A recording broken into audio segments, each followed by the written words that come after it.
Apocalypse, I can obtain infinite upgrades by drawing cards. Hello again, dear adventurers of the multiverse.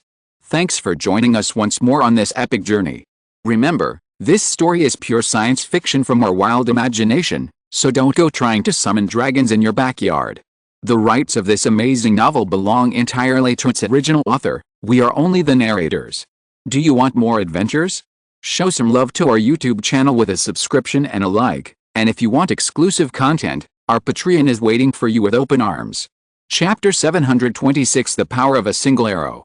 In the dark expanse of space, the human and Independent Alliance fleets were rapidly traversing the void, desperately accelerating their escape. On the human side, the Deep Sea 17's thrusters possessed astonishing power, and thanks to the foundation laid by its original builders, its performance was excellent, allowing it to move incredibly fast. The fleets of the various civilizations behind it were also employing all their supernatural abilities, frantically trying to create distance.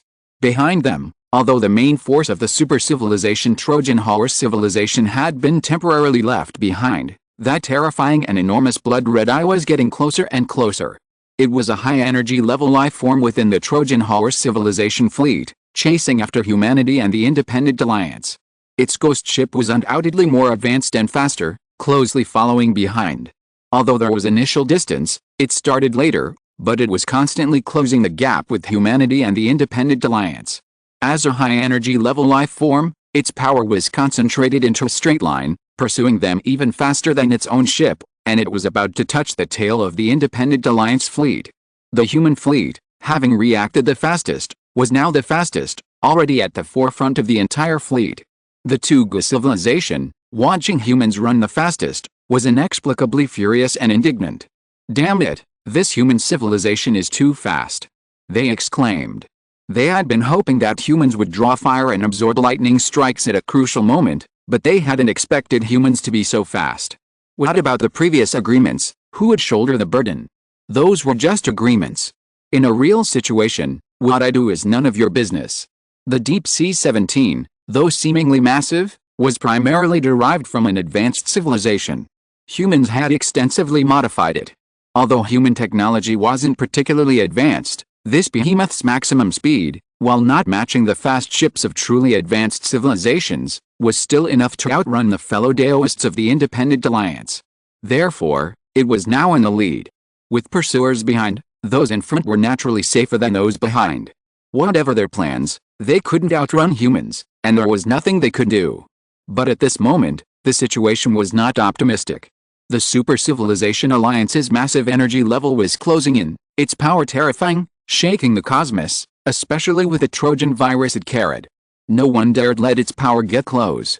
During the pursuit, at least 3 energy-level entities from the Independent Alliance joined forces to resist, keeping its power and the Independent Alliance fleet at bay. But this was only temporarily effective. As the massive energy level's life form drew closer, its offensive power intensified wave after wave.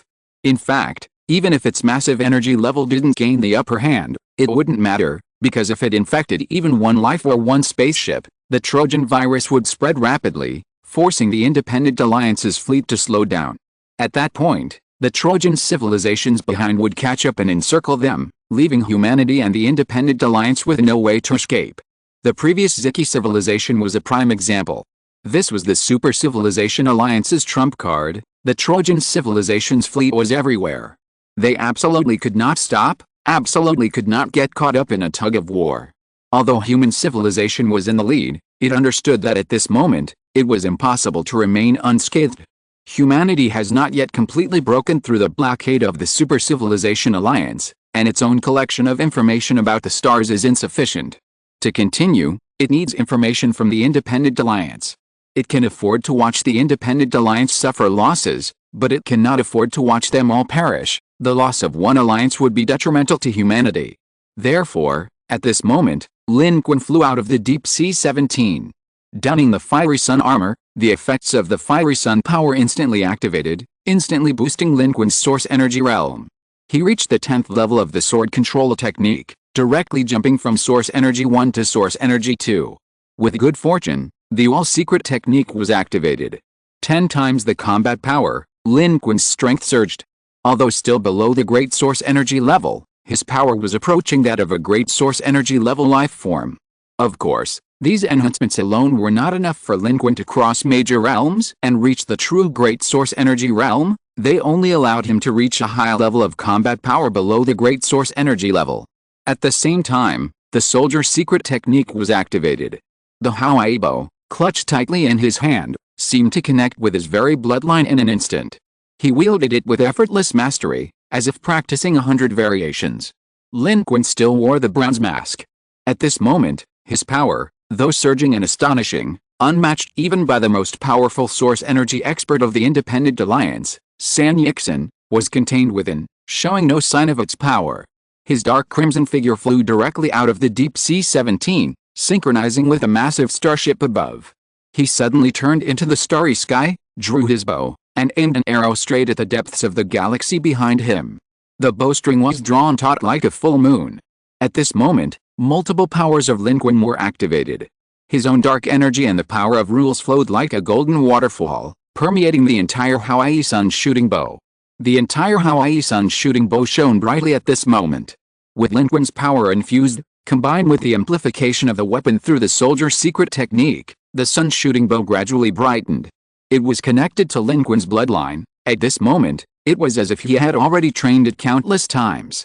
The brightness emanating from Hao Yi's sun shooting bow at this moment was different from normal flashes of light. It was more like the translucent glow of molten lava, carrying with it a surging and astonishing ancient aura. That was the aura emanating from the bow itself.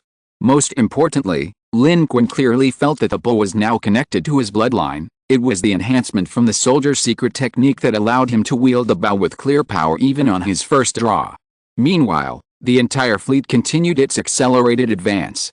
Behind them, the power of the Trojan horse civilization's great source energy level life form was drawing ever closer. It seemed that if it weren't for the Independent Alliance's source energy level forces resisting, its power would already be upon them. Like other civilizations, this Trojan civilization, despite appearing to possess some intelligence and ability, fought with the same reckless ferocity as other Trojan civilizations, solely focused on achieving its goal, eliminating and infecting both infected and uninfected civilizations and life forms. Its all-out, suicidal charge was terrifying. Its blood-red eye, projected into the starry sky, grew increasingly enormous as the distance closed. Accompanying this was its terrifying source energy and power of rules. It was unclear how such a powerful source energy level being had been infected, now completely becoming a puppet of the Super Civilization Alliance. Its recklessness and its status as a high-level source energy level put immense pressure on the Independent Alliance, whose strongest member was only at source energy level 3. Even with their combined efforts, they were showing signs of being overwhelmed. This high-level source energy being of the Super Civilization Alliance was an infected being. It was reckless, but the source energy members of the Independent Alliance still wanted to survive. The entire Independent Alliance fleet was filled with fear, desperately accelerating. With the Trojan horse civilization virus present, this great source energy level is even more terrifying than ordinary great source energy levels. Amidst the tension, no one in the Independent Alliance noticed that a figure was rising fiercely from the human space fortress at the forefront of the group. This was Lin Qun's first time drawing the Haoyi bow, and his first time using a bow and arrow, yet at this moment, it was as if he had used it countless times. The benefits of the soldier's secret technique, combined with this divine weapon, were displayed to their fullest extent. Moreover, Lin Qun himself was a source energy level life form, battle-hardened. This arrow, once drawn, was ready to be released. Lin Qun narrowed his eyes. The power of rules and dark energy within his body were continuously flowing into the Haoyi Sun shooting bow. The arrow he had nocked was now incredibly bright. The pure white arrow, originally weightless, now seemed to possess immense power under the infusion of this astonishing force. Lin Qun could feel the bow and arrow in his hand growing increasingly hot. With each inch the bow was drawn back, Lin Qun's strength increased, and in the instant the bow was drawn, Lin Qun had already completed his aim. Then, Lin Qun's energy infusion was complete. At this moment, Lin Qun himself, wearing a bronze mask, had his aura restrained, but the Haoyi sun shooting bow in his hand was already shining brightly, like a new star rising in the human fleet. Only then did the life forms of the Independent Alliance, who had been left behind by human civilization, notice it. What is that? An ultra-high energy reaction detected in the center of the human fleet. What are they doing? And at that very moment, in the silent vacuum, at the forefront of the chaotic battlefield, Lin Qun suddenly released his grip, and the arrow instantly pierced through the air, carrying unparalleled light, shooting through the starry sky. Initially, its speed was normal, but as it departed, it accelerated faster and faster, eventually transforming into a blazing white streak, covering millions of miles in an instant. 1 second it was here, the next it was on the other side of the starry sky, its speed even surpassing the strikes of many advanced particle beam weapons, as if it had pierced through the cosmos in a flash, tearing apart the battlefield. Piercing through the battlefield 1. By the time those life forms' observation organs saw this streak of light, it had already left them far behind, heading into the boundless depths of space. Even the several source energy levels of the Independent Alliance didn't realize what had happened. This arrow had already swept past them and the entire Independent Alliance fleet, incredibly fast, leaving a trail of breathtaking light in the starry sky. Even if they couldn't see it clearly, a primal sense of dread seemed to arise in their hearts. Then, it hit precisely. The enormous, blood-red eye in space collapsed instantly. The spreading source energy aura instantly reversed. Truly as fast as a startled swan. At this distance, a normal great source energy level might have the chance to detect and evade it in advance, and even its true form wouldn't be so easy to find. However, the great source energy level before them was infected by the Super Civilization Alliance's Trojan virus, and it simply didn't possess such capabilities. Lin Qun's arrow struck straight at the heart of the matter, targeting its true form. Beneath its enormous, blood-red eyes, where the strange power of rules converged, lay its true form. This great source energy level, though more powerful and more elusive than a typical Trojan life form, was ultimately no longer a true life. Therefore, Lin Qun's attack succeeded in one strike, instantly splattering its blood across space. The aura that had just been chasing and expanding within this great source energy level instantly reversed, shrinking at an alarming rate. Its power twisted, constantly expanding and contracting, like a dying person struggling desperately. Finally, it completely vanished into the starry sky. Before Lin Qun's eyes appeared a notification from the civilization battlefield. This time, the notification wasn't for killing other participants, but rather the same reward notification as before. However, this one was much more generous. The system notified Lin Qun that he had gained 10,000 contribution points and 20 million experience points. The experience points were more than enough, and Lin Qun instantly leveled up, reaching level 92. Except for the rule power, which required an increase in source energy realm, all his attributes increased by over 60 points. Level 92, 463550, 45500000, Strength 999, Agility 999, Constitution 999, Stamina 777, 999, Dark Energy 133, 999, Rule Power 15/100. Lin Qun was somewhat surprised. Normally, killing an opponent of any realm might grant a lot of experience, but only one contribution point. This was the rule of the civilization battlefield: killing a participant grants one contribution point. No matter what realm the enemy was, they were still just a participant, so only one contribution point was awarded. But this time, it wasn't killing a participant, but rather annihilating a puppet powerhouse controlled by the Super Civilization Alliance. The contribution points and experience Lin Qun gained were all rewards. The experience gained from a great source energy level should be more than 20 million. But in terms of contribution points, Lin Qun made a whopping 19,999. However, these thoughts only flashed through Lin Qun's mind. His figure quickly returned.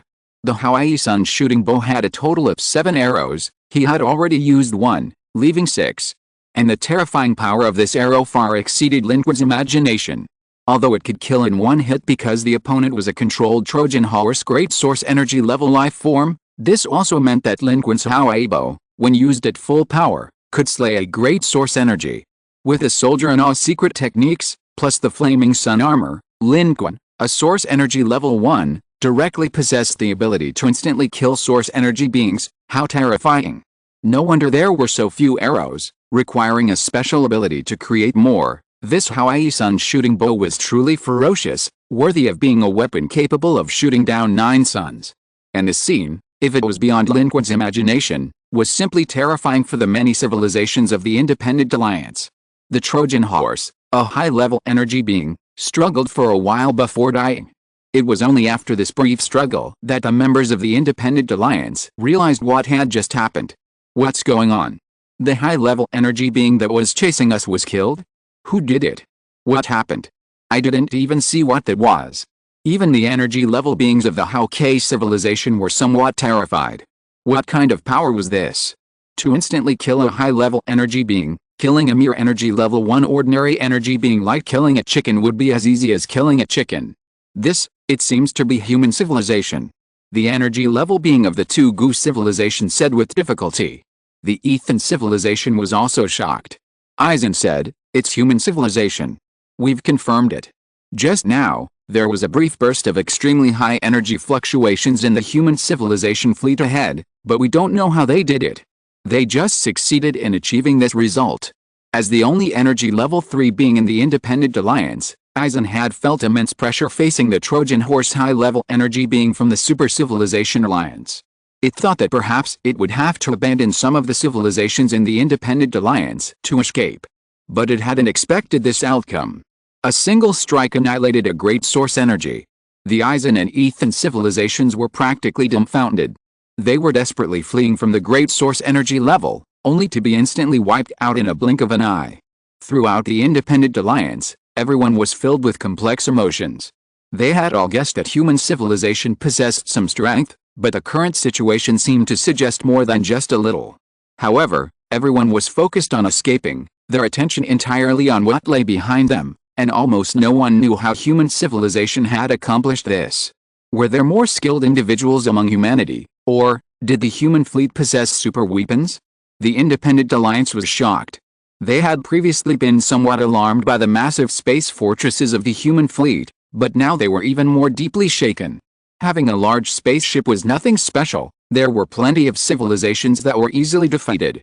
Anyone who wasn't a newly emerging space civilization knew that the strength of a warship wasn't directly related to its size. But now, human civilization had annihilated a Trojan horse great source energy level in a single move. The shock was indescribable. At this moment, almost all the civilizations within the Independent Alliance were in a daze. But regardless of how human civilization had accomplished this, the fact remained, the outcome was decided. There was no time for questions or words. This Trojan horse great source energy level was merely a powerful puppet life form controlled by the Super Civilization Alliance. Alarming, it had stirred up all the surrounding Trojan horse civilizations. They hadn't arrived yet simply because they weren't fast enough, but if they delayed any longer, humanity and the Independent Alliance would be surrounded again.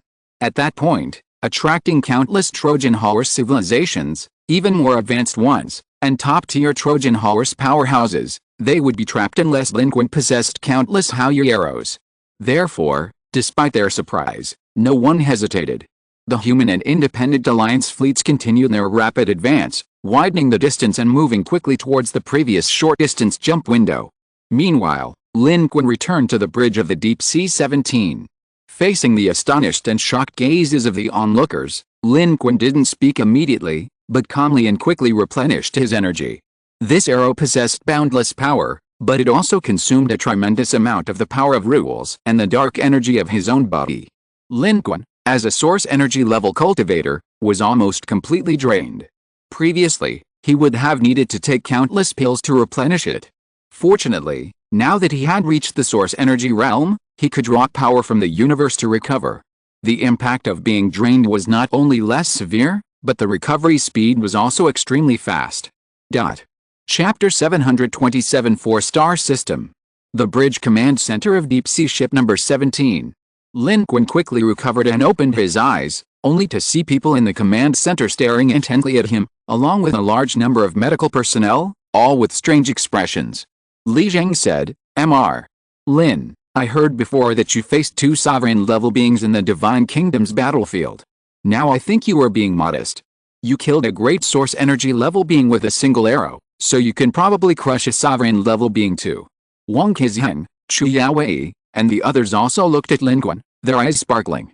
As human powerhouses, Lin Qun's single arrow piercing through the air and annihilating the great source energy level beings who were pursuing him had a more direct and significant impact on them.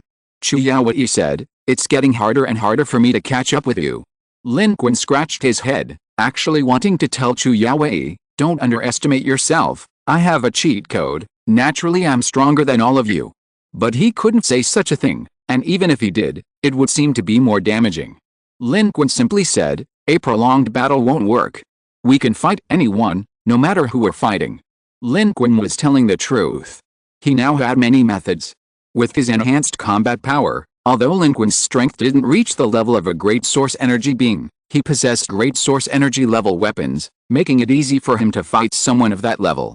Furthermore, with the addition of the 50-50 and heaven and earth manifestations techniques, he wouldn't be easily killed even against top-tier source energy beings or sovereign life forms. However, he couldn't sustain a prolonged battle. A prolonged battle line would be unsustainable. And if it came to a life or death struggle with beings like top-tier source energy beings or sovereign life forms, Lin Qun currently lacked that ability. Only in special circumstances, by using all his trump cards, could he perhaps manage to fight against a gatekeeper at the top-tier source energy level. But Lin Qun's truth was interpreted differently by the others. Everyone exchanged glances, as if they understood something, and revealed strange, reassuring smiles. The elderly Supreme Commander at the very front said, "The stronger Mr. Lin is, the stronger we are. Mr. Lin's action this time will give our entire human evacuation fleet the most useful reassurance."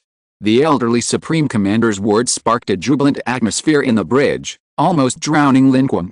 "Lin Qun, no.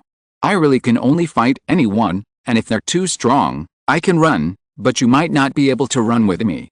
No one heard Lin Qun's voice, only Chu Yaowei smiled. However, at this moment, a message came from the front. "The three major civilizations of the Independent Alliance are asking us what just happened. They expressed their approval of our action this time, but they are also puzzled that our combat power far exceeded what we had previously shown them. They are greatly shocked and have many questions. Commander, how should we answer?" The people in the bridge were all high-ranking members of the Federation. The noise could start for a moment, but it could also stop immediately and return to normal. The inquiry from the three major civilizations brought silence to the bridge. Wang Qizhang couldn't help but exclaim, "Good heavens, Lin Qun, your combat power this time has completely stunned the Independent Alliance." They didn't even have time to react before that blood-red-eyed, great source energy level being instantly killed. The Supreme Commander pondered for a moment, then looked at Lin Qun and said, "They're asking this because they probably don't know how we killed that great source energy level being.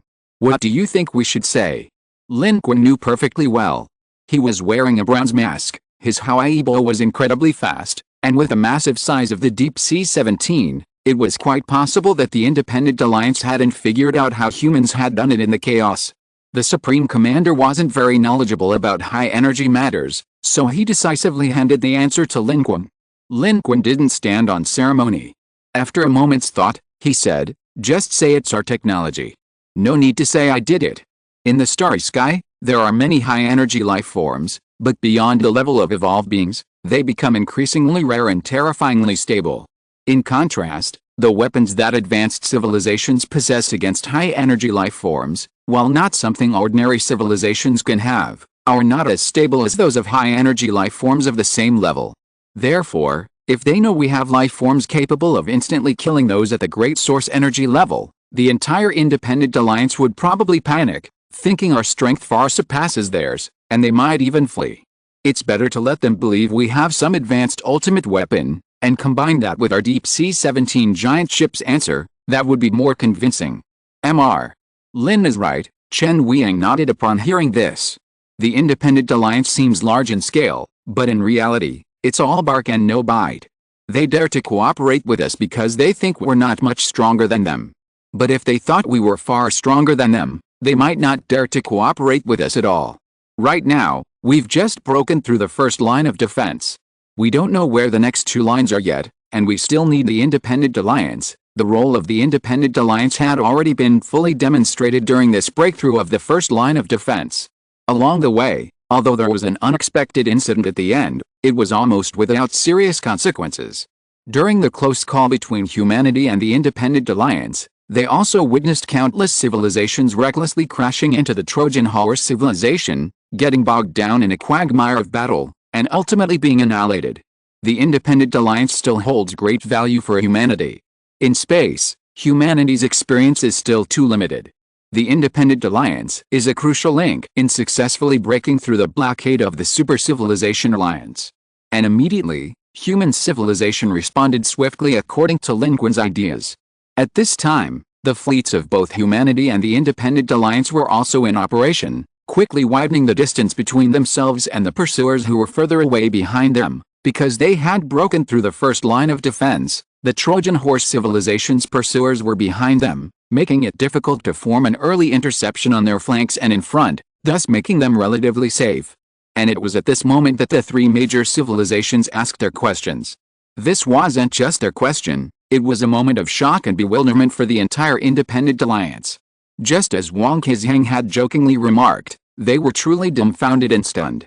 Humans were so powerful, annihilating the great source energy level being, they didn't even know whether to feel happy or terrified. Of course, there were also those within the Independent Alliance who weren't bewildered. For example, the Jiki civilization exclaimed once again, "Our human brothers are indeed as powerful as ever." The humans' response was quickly relayed to the high-ranking officials of the three major civilizations of the Independent Alliance and the source energy level beings, who were rapidly exchanging information. "Lord Eisen, do you think the information provided by humanity is credible?" Eisen pondered. "This is a relatively reliable answer. This space fortress of human civilization is quite remarkable. Our scans couldn't penetrate its special defensive structure.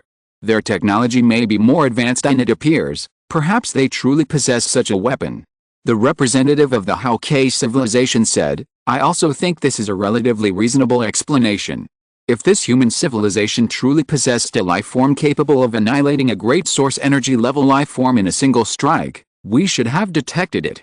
Since we found nothing, it must have been accomplished by non-living beings, some kind of powerful and advanced weapon of this human civilization. However, we cannot rule out other possibilities, and even so, this proves that this human civilization may be more powerful than we know. However, our Haokei civilization is willing to believe the answer from human civilization. This time, without their intervention, this Trojan horse great source energy level life form would have caused us immense trouble. The more losses our Independent Alliance suffers, the lower the possibility of breaking through the Super Civilization Alliance's interception becomes. From this perspective, accepting this human civilization into our ranks was indeed the right choice." While the representatives of the Haokei civilization were somewhat fearful of the combat power displayed by humanity, they were mostly grateful and delighted. Having such a powerful civilization within the alliance was definitely a good thing. Their thoughts were shared by many civilizations in the Independent Alliance at this moment. Everyone was trying to escape, so naturally, the stronger their alliance, the better. It was a welcome development. The Tugu civilization, unusually, was not overly aggressive this time, remaining quite silent for a long while before speaking. "We think we should be more cautious. Their existence has helped us this time, but what if they have other intentions? We need to figure out what this human civilization is all about, understand their strengths and weaknesses, and instantly kill a great source energy level life form, even a Trojan horse great source energy level life form that doesn't know how to avoid it, if we could also obtain such technology." The eyes of the representatives of the Tugu civilization and their source energy beings were filled with a mixture of two colors, fear and greed. If humans were simply powerful beings, they might be terrified, just like the Haokei civilization. But when it came to human civilization's technological strength and special weapons, their minds became active again. Of course, their attitude towards human civilization had also undergone a very subtle change compared to before. However, this time, most of the other civilizations in the Independent Alliance who had previously been willing to follow the Tugu civilization were backing down, feeling that human civilization was not something they could afford to offend.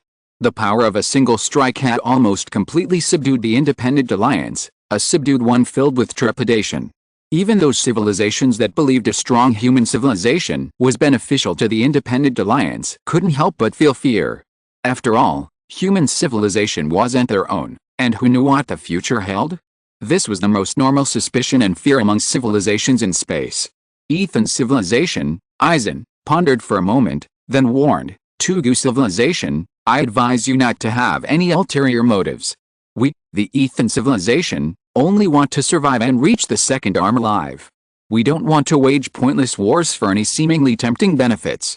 Moreover, This human civilization just helped us. Without their intervention, that Trojan horse great energy level would be a major problem we couldn't handle. So, Tugu civilization, if you make any rash moves, don't blame me for striking first. Aizen was also surprised by the strength of human civilization. It was even more powerful than they had anticipated. This made it feel both good and dangerous. The good thing was the current situation. Cooperation would strengthen humanity, increasing their chances of breaking free from the blockade of the Super Civilization Alliance. They could be a helpful ally. The danger, however, lay in the possibility that human civilization might harbor malicious intentions or turn against them for some other reason, turning a helpful ally into a deadly threat in an instant. Aizen had long understood the current situation. Advanced technology, contribution points and experience, even currying favor with the Divine Kingdom, those were not things their civilization could or should consider. Survival was paramount, hence its warning.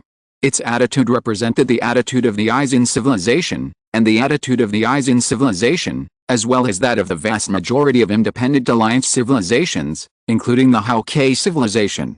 The Tugu civilization, already fearful, saw this and, though somewhat dissatisfied, dared not utter a single word.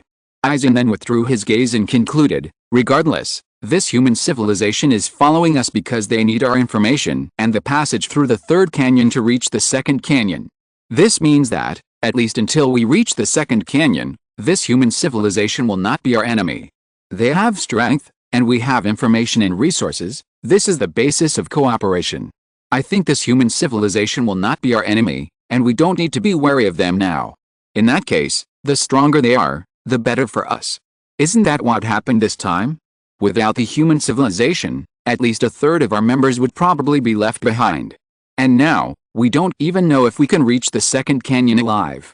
We can think about the rest later. We have alerted the Trojan horse civilization, and we must leave here immediately and head to our supply planet. The accelerated pursuit just now caused the independent alliance civilizations to lose a lot of resources, which urgently needed replenishment. The three major civilizations set the tone, giving humanity a very friendly response, expressing their recognition of the human civilization's strength and their gratitude for the human civilization's assistance. This was also equivalent to the entire independent alliance's answer and recognition.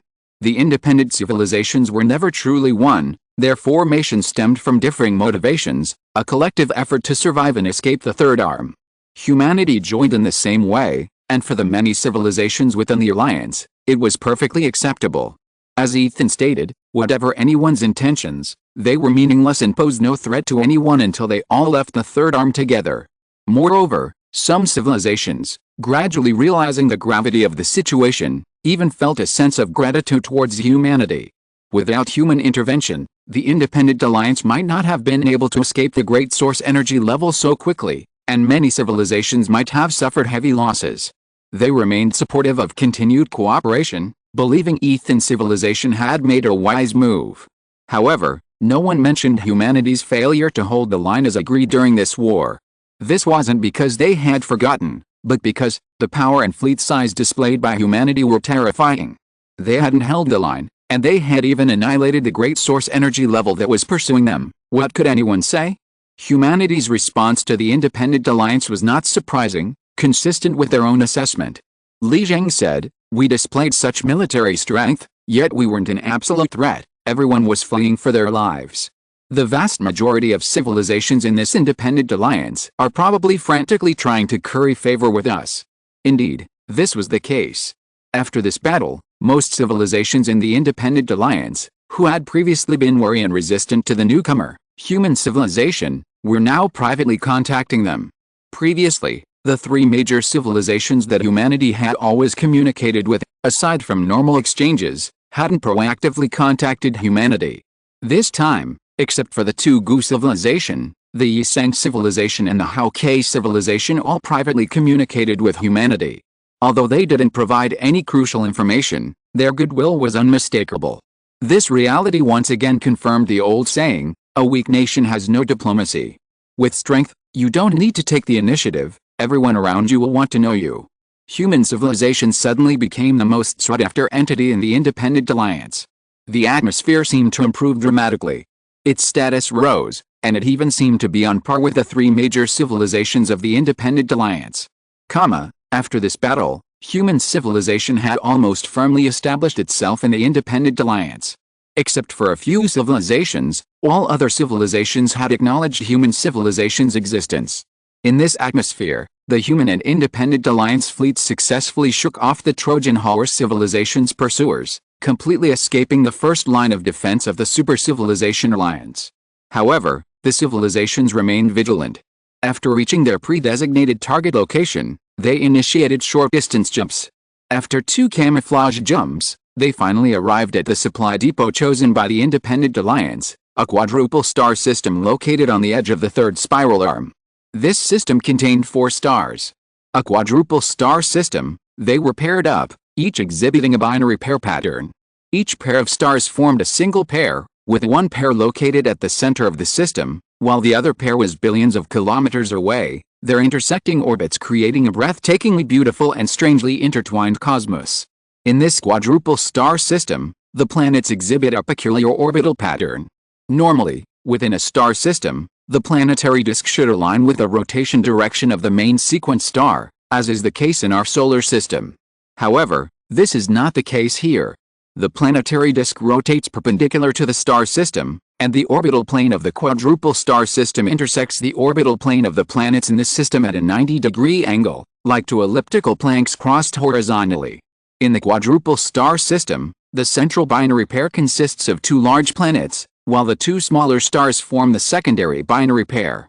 They revolve and interact, creating a rare cosmic spectacle. This is the grandeur and beauty of the universe's natural phenomena. As the fleet leaped out, this magnificent and strange quadruple star system came into view, leaving everyone in awe. If you are listening to this novel on a channel other than Fanfic World, it means it was downloaded and re-uploaded without effort. We warmly invite you to visit our channel, Fanfic World. There you will find the original version of this story and many other novels of various genres. We look forward to seeing you dive into a world of incredible novels. Chapter 728 It's Him. Shortly after humanity and the Independent Alliance completely withdrew, another battered fleet emerged from the darkness behind them. Technologically advanced, they followed from a distance, successfully evading detection by humanity and the Independent Alliance. This fleet was none other than the Ziki civilization, which had previously broken through. They suffered heavy losses, with only a few warships and a Source Energy V remaining. However, those deliberately left behind by the Source Energy V were their most powerful and advanced warships. Though battered, their performance was largely unaffected. They too had survived a calamity. However, this Ziki civilization, despite surviving, was no different from other fleeing civilizations. They were disoriented, separated from the main force of the Divine Kingdom, too far to cross. Knowing only that everyone was fleeing from the third arm to the second arm, they also attempted a haphazard breakout. But their strength and luck were good. Despite paying a price, they ultimately broke through the first line of defense of the Super Civilization Alliance and arrived here. But they were like headless flies, having broken through the interception. They weren't quite sure of their next move, still hiding and lingering in space, wary of the large number of Trojan civilizations behind them in the first line of defense.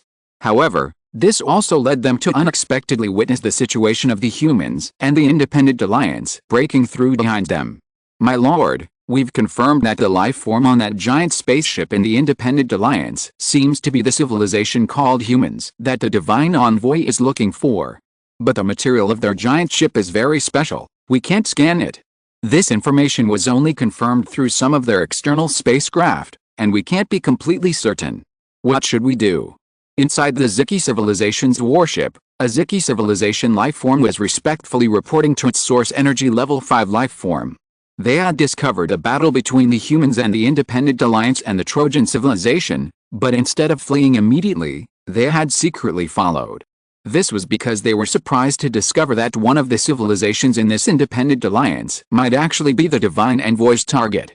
Therefore, they had been following behind, quietly trying to confirm this situation. In any case, they didn't know where they were going, or where the main force of the Divine Kingdom was, let alone how to rendezvous with them. They figured they might as well follow and see. That was their conclusion. While it was confirmed, it wasn't entirely certain. The Source Energy 5 of the Ziki civilization was somewhat dissatisfied with this conclusion. After this escape, its personal emotion seemed difficult to control. It used its power to pull the body of the nearest reporter from the ground, its voice resounding in the minds of all the Ziki civilization beings around it, clearly suppressing its anger. What I need is accurate information. Do you understand our current situation? We are trapped here, we don't know where to go, and on our own, it's almost impossible to escape the Super Civilization Alliance's blockade. We don't even have the ability to rendezvous with the main force of the Divine Kingdom, and we are the last remaining force of our civilization. If we cannot survive, our civilization is finished. Do you understand what this means? It's a future of extinction. Confirming their identity as human civilization is the key. This human civilization is the target of the Divine Envoy. If we can find the Divine Envoy's target, then we won't need to search for the main force of the Divine Kingdom. The Divine Envoy will come here on his own, and we can reunite with him and the main force of the Divine Kingdom. Only then will we have the chance to break through the blockade of the Super Civilization Alliance and reach the second cantilever. The anger of the Ziki civilization, a source of energy level 5, stems from both fear and despair. It no longer knows which way to go.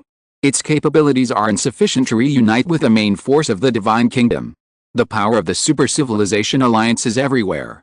It has already exhausted all its strength to break through the first interception, let alone actively seek reunification with the main force of the Divine Kingdom. Although reunifying with the main force of the Divine Kingdom would ensure its safety, it would likely be annihilated by the Super Civilization Alliance on the way, making a true reunification impossible. The only chance is for the main force of the Divine Kingdom to come to them. It no longer cares about the benefits it might gain from helping the Divine Envoy find his target, it only wants to survive. The main force of the Divine Kingdom camp, comprised of divine envoys in countless first-tier battlefield civilizations, boasted a formidable fleet and numerous powerful individuals. They were currently the only force capable of roaming freely within the Super Civilization Alliance, and naturally, a target of the Alliance.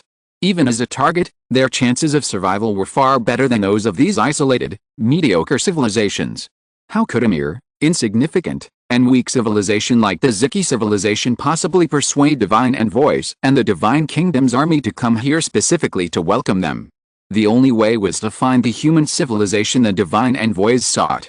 With the Super Civilization Alliance's threats and blockade closing in, their remaining forces could be found and annihilated at any moment.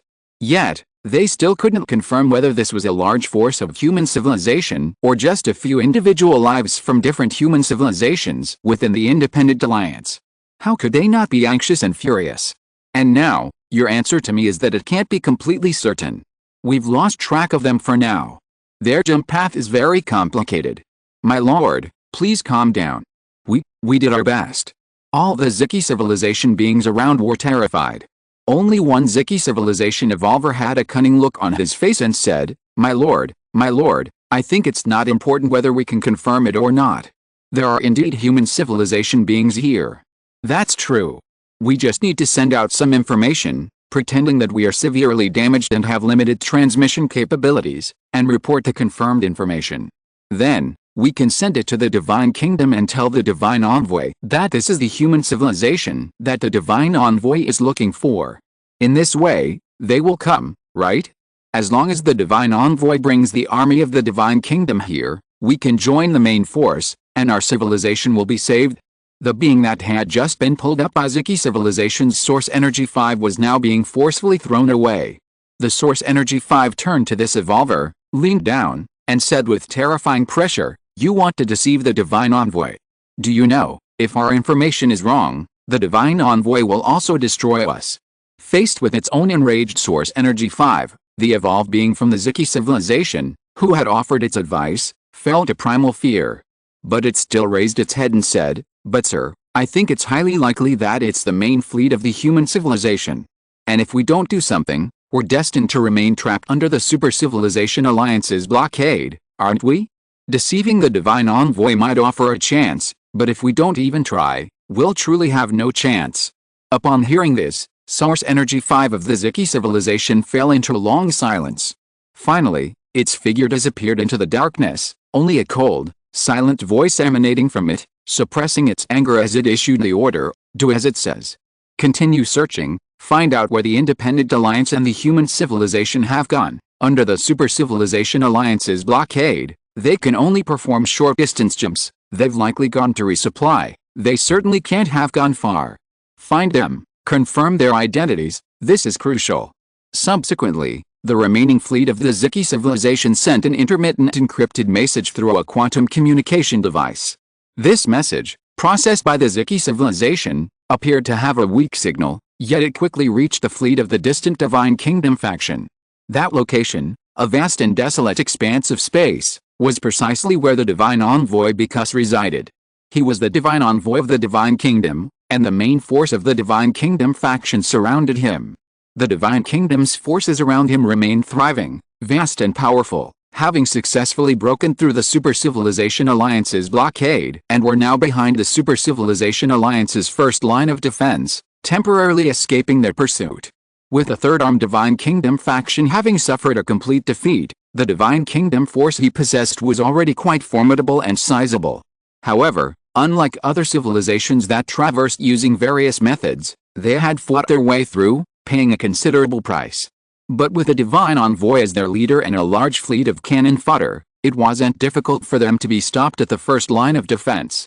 Previously, in the Battle of the Cloud Pattern Star System's second-level civilization, Because, though injured and punished by the Divine Kingdom's battlefield by having his cultivation level reduced by 1 realm, had, however, after so much time, its injuries had mostly healed, and its strength remained formidable. Even among the rulers, it was considered powerful, and despite being weakened by a realm, it still possessed considerable combat power. The Super Civilization Alliance wouldn't be able to easily capture it. After breaking through, they quickly concealed themselves, temporarily shaking off the Super Civilization Alliance. Because had no intention of confronting the Super Civilization Alliance head-on. At this moment, they were resupplying in a star system located on the edge of the third cantilever, between the Super Civilization Alliance's first and second lines of defense. Their resupply method was almost explosive, shattering planets before distributing the materials in batches to various civilizations and fleets. Several powerful, top-tier civilizations were even directly extracting energy from their stars. This Divine Kingdom's main force possessed advanced civilizations and technology, with their technological assistance, even operating aggressively within the star system. As long as they didn't make ultra-long-distance jumps, they wouldn't be detected by the Super Civilization Alliance and thus wouldn't attract pursuers. Although they successfully broke through the Super Civilization Alliance's interception, as the main force of the Divine Kingdom camp, and with a Divine Envoy present, they remained a key target for the Super Civilization Alliance. Once their location was discovered, the main force of the Super Civilization Alliance would inevitably rush to hunt them down. This third canyon was practically the Super Civilization Alliance's home turf, and the Divine Kingdom camp, currently without a way to counter the civilization Trojan virus, was primarily focused on temporarily avoiding direct confrontation and quickly moving to the second canyon. However, because it had little to resupply here, it only brought one extremely advanced spaceship, and given its status, other civilizations would provide whatever it needed. The Divine Envoy of the Divine Kingdom was the target of all civilizations currying favor, especially those that chose to join the Divine Kingdom camp. They all held expectations of the Divine Kingdom and hoped to gain opportunities through the Divine Envoy. They were powerful and believed they had the ability to seize these opportunities. Therefore, because, in this vast Divine Kingdom fleet, only it and its spaceship were its people, the others were merely subordinates. Because had his own goals. As long as he and his spaceship remained intact, other civilizations within the Divine Kingdom faction were merely sacrifices to be consumed. At that moment, information from the Ziki civilization was rapidly arriving. Because it was related to the Divine Envoy, it was presented to Because immediately. The one bringing this information was also a powerful figure, Kang, the top-tier energy source of the Divine Kingdom faction, who had intervened in the directional spatial blockade battlefield. He said, "We analyzed this information. Apart from the reliable images, everything else in this information is likely misleading. The information is blurry and distorted, seemingly sent due to damaged equipment or interference. However, this is not the case. The sender intentionally transmitted ambiguous information and content, thinking they could deceive us, but they cannot fool us at all. The Ziki civilization, which transmitted this information, is located approximately 7 light-years away from us. This is not far under normal circumstances, but now, with the Super Civilization Alliance blocking our path, such a long-distance jump would inevitably expose our location to the Super Civilization Alliance, and we would likely be intercepted during the jump. Kang, a top-tier source energy being, is a great figure anywhere, yet before the divine envoy because he was extremely respectful, proactively reporting a series of information. The divine envoy because remained silent. Half of its body was hidden in darkness, only a few eyes emitting golden light as it quickly scanned the information Kang presented. Finally, it paused on one of the images. That image was one that the Ziki civilization had accidentally captured, Lin Qun returning to Deep Sea 17. The instant it saw this image, the darkness brightened. Countless eyes inside the spaceship and on because his body simultaneously emitted a terrifying golden light, those eyes all turning, looking at the same image, a voice filled with boundless longing emanating from it. It's him. The entire divine kingdom camp believed it was searching for human civilization, but only because itself knew that its target was only one individual human. Kang was somewhat confused. My lord, have you found your target? Because didn't answer its question. Instead, it spoke directly, a rare hint of excitement in its voice, saying, pass down the order, the entire fleet will cease all activities. Depart now, to this place. I want to arrive as quickly as possible. Kang had been serving because the divine messenger, for some time now. In its memory, this divine messenger of the divine kingdom was always expressionless, no one knew what he was thinking. This was the first time it had seen him like this. But regarding this order, Kang hesitated. Divine messenger, we are 7 light years away from the location of this Ziki civilization. If we arrive in the shortest time, we can only do so via long-distance jumps, which is very dangerous. The Super Civilization Alliance has already made preparations. Our fleet will absolutely not be able to jump there in one go. We will inevitably be intercepted and forced out of the jump. At that time, we will face the trap of the Super Civilization Alliance. By the time we arrive, the current fleet will probably be less than 10% intact. Kang, are you questioning my order? At this moment, because his eyes all turned to Kang, the terrifying pressure of the Dominator-level life form filled it with boundless fear, and its voice faltered for a moment. Although Kang wanted to appease the divine envoy, it and its civilization were both in this divine kingdom's fleet. Such an action would also cause them great losses, and it could not remain silent at this time. Divine envoy, the losses are too great. I'm afraid it will be even more difficult for us to defeat the Super Civilization Alliance. Should we wait until we reunite with the Dominator lying before? This human civilization holds the key to defeating the Super Civilization Alliance. Don't question my orders. Do as I say. I am the divine envoy of the divine kingdom, and I am fighting for the mission of the divine kingdom. This civilization is very important. Find them, and pay any price.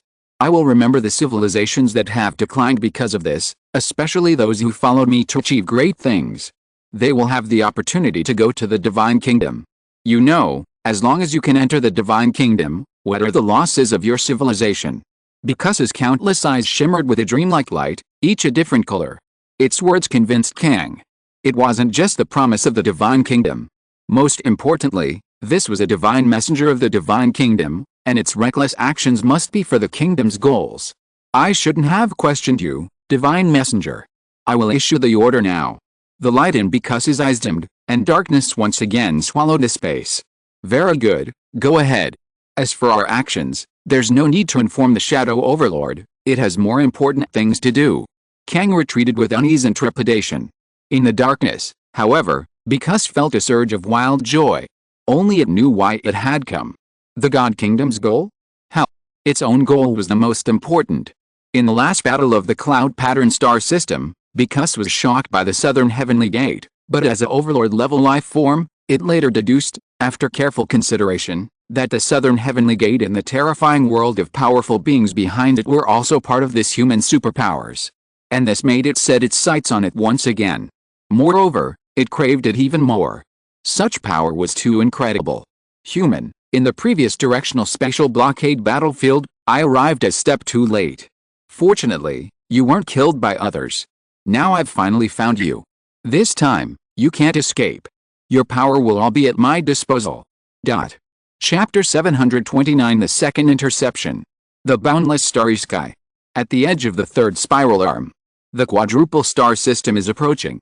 For human civilization, the quadruple star system has always been observed from space throughout history. It has been discovered, but never truly touched. Now, however, this place has been chosen by the Independent Alliance as a resupply point for the entire fleet, bringing it to the touchable level of human civilization. This is a wondrous experience for humanity, and many astronomers and scientists in related fields are recording and observing the quadruple star system as valuable data. Traveling through the stars, what we see and hear is also a precious treasure of human civilization. This quadruple star system is a natural barrier, helping us block probes from other civilizations and also interfering with the Trojan horse civilization. These massive stars themselves can block the Trojan horse civilization. However, although this quadruple star system is currently in a relatively stable state, it is still a special star system, so you must be careful and avoid unnecessary losses. This is the message sent by the Ethan civilization to human civilization. Since the last war, the Ethan civilization has become much more courteous and considerate towards human civilization. While they still firmly control crucial information, they are much more polite in other areas, even intentionally or unintentionally expressing a degree of goodwill. Strength naturally elevates status. This is a universal principle. We must remain cautious. Although we have just narrowly escaped the first line of defense of the Super Civilization Alliance, we are now situated between the first and second lines of defense. The Super Civilization Alliance's forces are still active in this area, and any civilization other than the Super Civilization Alliance could become our enemy. We must remain sufficiently vigilant. Furthermore, we must heed the warnings from the Ethan civilization. Don't forget, the universe itself is just as dangerous as those civilizations. As the fleet approached the quadruple star system, the Supreme Commander, an elderly man, took the opportunity to speak, reminding all departments to remain vigilant. He cautioned against the potential presence of other civilizations, as well as the cosmic environment itself. However, upon reaching this location, within human detection range, the surrounding space did indeed appear much emptier. The density of matter decreased. The density of celestial bodies also decreased. The presence of dust clouds in many areas was already considered a positive sign. Currently, the quadruple star system was relatively stable. Based on the planned duration of the Independent Alliance and human civilization stay here, the quadruple star system should be a reliable and safe location during their stay. Chuyawi said, even if this quadruple star system is a natural barrier, given the limited number of other celestial bodies around it, it may not truly be safe here ahead. The quadruplex system is getting closer and closer. After warping here, the fleets will no longer warping to avoid leaving obvious traces near the quadruplex system that could be detected and tracked by other civilizations. Therefore, they are all entering the quadruplex system through conventional navigation. This takes a little time, but it is safer, and visually, they can more directly see the magnificent side of the quadruplex system gradually growing larger as the fleets approach. It even looks as if the quadruplex system is flying towards them. 4 stars intertwined, a sight Lin Qun has never seen before. It is spectacular from a distance, but up close, often only 1 or 2 stars can be seen. Nevertheless, this system is exceptionally bright from any angle, the most dazzling system Lin Qun has ever seen. And their positions are different, located in the 4 directions of the fleet. At this moment, it is difficult to see them all from a single viewpoint. As the distance closes, the internal situation of this quadruplex system is also being rapidly determined. This quadruple star system is devoid of other civilizations or native life and civilizations. It's a typical, beautiful yet desolate place in the cosmos. Of course, the likelihood of life and civilization arising and persisting within a quadruple star system is also low. Furthermore, this quadruple star system has few planets. Only 5 are still orbiting on the planetary disk perpendicular to the star disk. Perhaps there were more planets here, but they may have all been swallowed by the stars. Besides these, there are vast clouds of dust and matter, filling this star system in a dreamlike manner. Pulled apart by the gravitational pull of the 4 stars, they spread throughout the quadruple star system, resembling mist swirling among mountains, making it even more ethereal from a distance. Combined with the bright light, the bright star made this place resemble a sacred temple in some universe. However, in reality, as the distance closed, the debris became obstacles to flight, and the dust cloud was barely visible. The 5 remaining planets in this quadruple star system were all solid, rocky planets. 1 had already fallen towards a large star in the outer ring of a binary star system. Of the remaining 4, only 1 was in relatively good condition, with rocky surfaces and, according to probes, seemingly ice beneath the surface. Its orbit was located on the outer ring of the quadruple star system, thus preserving a relatively favorable environment. This planet was named the edge star of the quadruple star system by the Independent Alliance. The remaining three, due to their location, had mostly been baked into giant metallic spheres in space, their surfaces engulfed in intense heat. The environment is shrouded in mist, even tidal-locked. Such an environment is naturally undesirable for civilizations still confined to interstellar space, offering little in the way of resources valuable to conventional carbon-based life. However, for civilizations like the Independent Alliance, it provides a quick and easy way to replenish the crucial resources needed for their warships without extensive mining. The key is the warships. Without warships, even the source energy level is rendered immobile. Fleets and warships are vital platforms for life forms traversing the universe. While humanity is not lacking in resources, given this opportunity, they will not pass up the chance to acquire more. After all, the Deep Sea 17 can easily accommodate even more resources. A fleet of ARC ships, escorted by the Second Fleet, is being dispatched to participate in resource gathering, while the core ships of various civilizations are heading to the outskirts for rest and replenishment. Human civilization having just demonstrated their strength, they naturally have the right to mine, and no one dares to say anything. They even voluntarily give humanity a piece of land as a sign of respect for human civilization. When humanity first appeared, they displayed considerable strength, but they hadn't actually used it. Now that they have, it's clear their strength is indeed formidable, and their treatment has directly improved. The quadruple star system is relatively stable compared to the Trisolaran system, but it's still not a good place for the planets within it. This quadruple star system is probably only tens of thousands of years old and hasn't yet formed a stable operating system.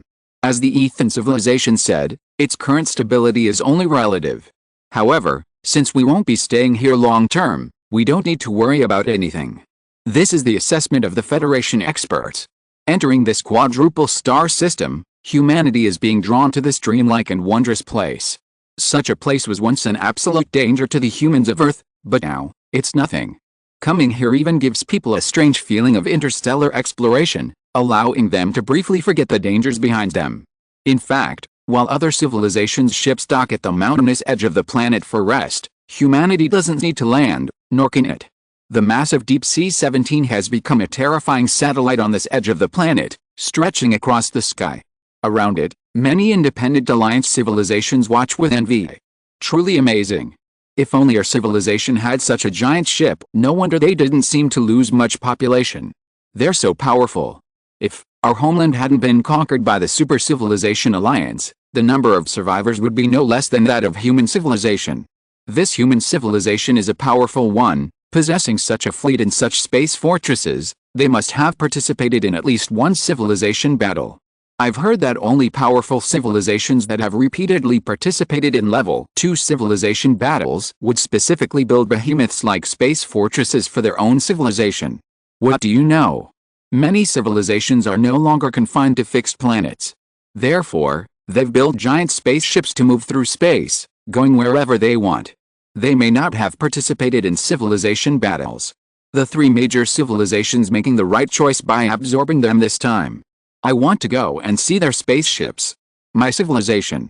I really want to wipe out all the lives of the Super Civilization Alliance and avenge my civilization, but since the Divine Kingdom discovered the Super Civilization Alliance's conspiracy, why didn't they act directly? Perhaps then, we wouldn't be in this situation. The Divine Kingdom is indeed the Divine Kingdom. It's already quite remarkable that they're willing to launch a civilization battle to punish us. But, can the civilizations in the Divine Kingdom's camp really win? I heard that the divine envoys of the Divine Kingdom have even come to the Third Arm, yet the Divine Kingdom's forces have still been defeated. If the entire Divine Kingdom's forces are defeated, will we truly have nowhere to go in this vast 613-star system? Perhaps, at that time, the Divine Kingdom will lift the civilization battlefield and let us leave the 613-star system. The Divine Kingdom is still merciful. The Divine Kingdom is for the sake of all our civilizations. But even if we leave here, where can we go in this boundless starry sky? The envy of these civilizations gradually transformed into melancholy for their own civilizations, an indescribable emotion flowing through the various civilizations of the Independent Alliance. Some of these civilizations had never participated in any wars, but under the sweeping influence of the Super Civilization Alliance, they were also drawn in, their civilizations destroyed, countless lives lost, and the survivors set sail with the embers of their civilizations, wandering the stars in despair and hatred. Many civilizations now harbored deep hatred for the Super Civilization Alliance. But ultimately, they were helpless. On their escape, they had no time to think about these things in order to survive, and only here, during brief rests, could they ponder them. In fact, even the three major civilizations were filled with unease, but they were extremely busy, replenishing resources while continuing to research the way forward. Aizen said, "The first barrier has been breached, and the second barrier is just ahead. Only after passing the second barrier will we truly leave the third arm and enter the interstellar zone between the third and second arms. We need to quickly gather information and find a suitable path." But the progress of the Ethan civilization is not optimistic. The Supreme Commander, an old man, convened a meeting with the Federation's high-ranking officials, including Lin Qun and others. Experts from the Academy of Sciences spoke on the spot. The Ethan civilization shared some information with us about the second line of defense of the Super Civilization Alliance. They said, this second line of defense is neutrinos. As everyone knows, neutrinos are the most basic cosmic particles. They are uncharged and can pass freely through matter. Except for high-energy life, ordinary life cannot detect them at all unless they use equipment, let alone sense them. And the second line of defense of the Super Civilization Alliance is this neutrino web. The Super Civilization Alliance has scattered a large number of preset neutrino detectors on the edge of the third cantilever. Through collisions, they quickly transmit their set characteristics to other neutrinos, thus constructing a large web on the edge of the third cantilever spanning countless light years. This web is composed of neutrinos and does not possess any offensive capabilities. However, these pre-programmed neutrinos can provide real-time feedback on the objects they pass through. Once an object they pass through is not a natural object, they immediately upload the information. Soon, a large-scale hunt by the Super Civilization Alliance will arrive. Based on the information transmitted by the neutrinos, the Super Civilization Alliance will dispatch a sufficiently powerful force to wipe out any civilization that attempts to pass through the second line of defense. Because of the properties of neutrinos, unless the civilization possesses the ability to resist or shield itself from neutrinos, any other civilization that passes through this network will essentially reveal all of its information to the Super Civilization Alliance. This is why the Super Civilization Alliance can deploy a sufficiently strong force to annihilate them. This second layer of interception, while not as concrete as the first, is almost impenetrable and highly targeted. Any civilization that passes through this neutrino net will be detected by the Super Civilization Alliance, which will then assess its strength and target it for elimination. The Super Civilization Alliance's power can be more concentrated in the second layer, and there will be almost no loopholes like when we pass through the first layer. In other words, this second layer of interception is almost a dead end. No matter which way you go, you will be detected and targeted by the Super Civilization Alliance. The expert even brought a PowerPoint presentation and spoke with great emotion. The PowerPoint showed a network of ubiquitous neutrinos that inevitably collided no matter which way you went. They did not react with matter, were imperceptible, and posed no threat, but they had been modified by the Super Civilization Alliance to transmit information, allowing them to upload information about a large number of civilizations, enabling the Super Civilization Alliance to track fleeing civilizations. Despite this, the audience was still stunned. Li Zheng asked, "This super civilization is that powerful? What kind of technology is this? Can they edit neutrinos?" Chen Weiyan frowned and said, "I think I understand now. The Super Civilization Alliance has woven a giant web using harmless microscopic particles. This web is similar to a spider web, but it doesn't actually trap the prey. Instead, it transmits information like a spider web, even knowing the strength or weakness of the prey to target the spider's attack." "That's right. Commander Chen's analogy is very apt," the expert immediately agreed. Chen Weiyan's expression grew even more serious. "A spider web is easily broken, but this neutrino web is invisible and intangible. We don't have the ability to block neutrinos, do we?" The first line of defense from the Trojan horse civilization was just conventional, but this second line of defense truly showcases the technology of the Super Civilization Alliance. The gap between us and them is terrifying. Many people shared this feeling, especially those who roughly understood. They knew what such a web meant, and how terrifying the Super Civilization Alliance behind it was. Lin Qun said, "But, such a neutrino network couldn't have been set up hastily. If it really covered such a wide area, then the Super Civilization Alliance probably anticipated the current situation and therefore set up this interstellar net to intercept civilizations and wipe them out in one fell swoop. Lin Qun's judgment made many people feel uneasy. If what Mr. Lin said is true, did the Super Civilization Alliance know from the beginning that they would win? Did they scheme against the Divine Kingdom? If that's the case, even if we reach the second arm, is there a way out? Perhaps the Divine Kingdom's camp on the second arm will soon be defeated. Lin Qun said, I'm just saying. Even if it's terrifying, it's not relevant to us for now. The Super Civilization Alliance is powerful because of its super civilizations. The super civilization's current opponent is the Divine Kingdom.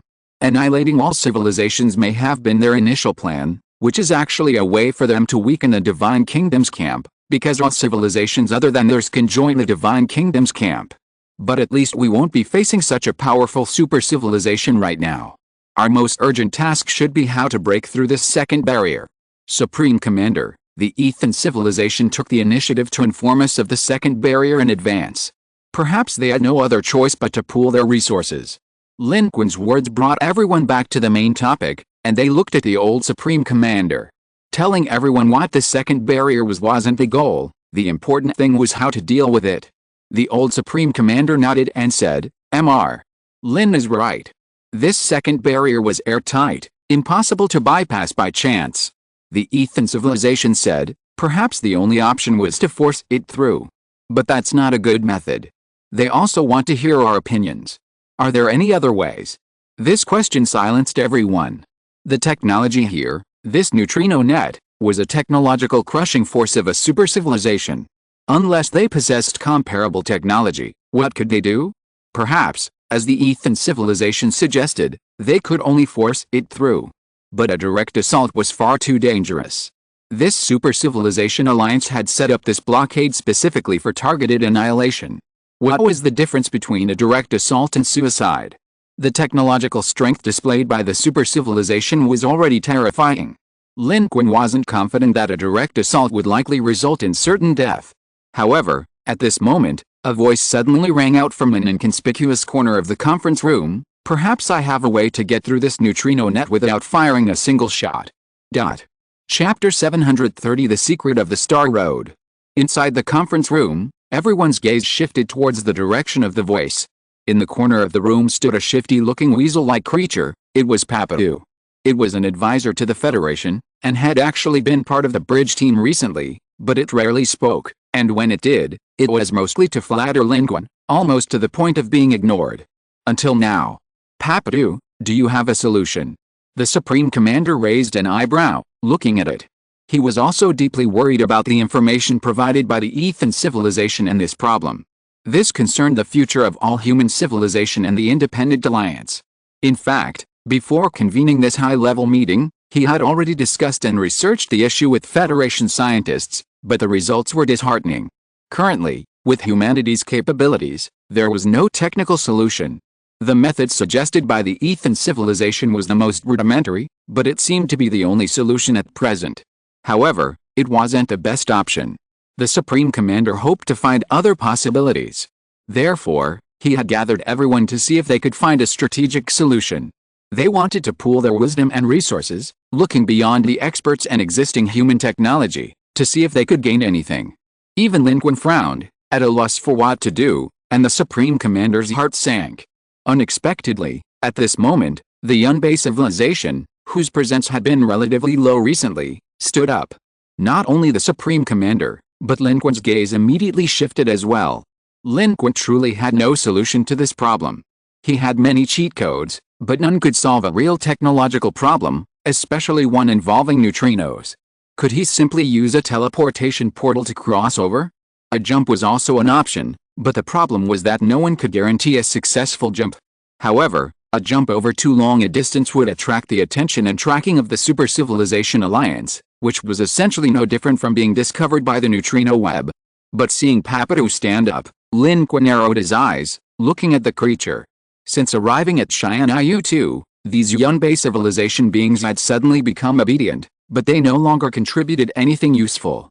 Although they had gained the trust of many through daily interaction, in Lin Qun's mind, they were still a group of cunning and treacherous weasels harboring secrets. At this moment, Papatou's emergence must mean they have a solution. Because of the current situation, their lives are inextricably linked to human civilization. If humanity perishes, they perish too. Their willingness to speak now is not without reason. Papatou maintained its usual attitude towards the Supreme Commander, the old man, but a smile instantly appeared when it saw Lin Qun's gaze before it said, "Humanity's commander, great and sacred son of civilization, of course I have a solution. I am a follower of the great son of civilization, Mr. Lin. When those I follow encounter insurmountable problems, I and my people will surely fight to the death." Lin Qun interrupted it expressionlessly. "Papatou, get to the point." "Ahem, it's like this. These neutrino detectors are also detectors. To break through them without alerting the Super Civilization Alliance is simple. We just need to disguise ourselves as neutrino detectors like them." Papatou seamlessly switched gears, speaking fluently, going directly from flattery to the main point. What everyone else was helpless about, it described very simply. Human scientists were the first to object. "It sounds simple, and we've thought of it too, but how is that possible? How can it be achieved? We're so large, composed entirely of interacting matter.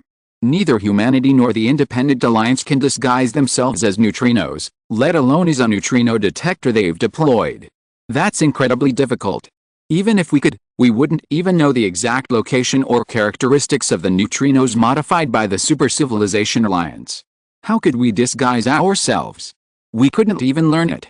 This scientist's words resonated with everyone. What Papatou said was practically impossible. Human scientists weren't incapable of similar methods, but rather unable to implement them. The technology was there, neither humanity nor the Independent Alliance could achieve it. If anyone had such capability, they wouldn't have banded together for survival.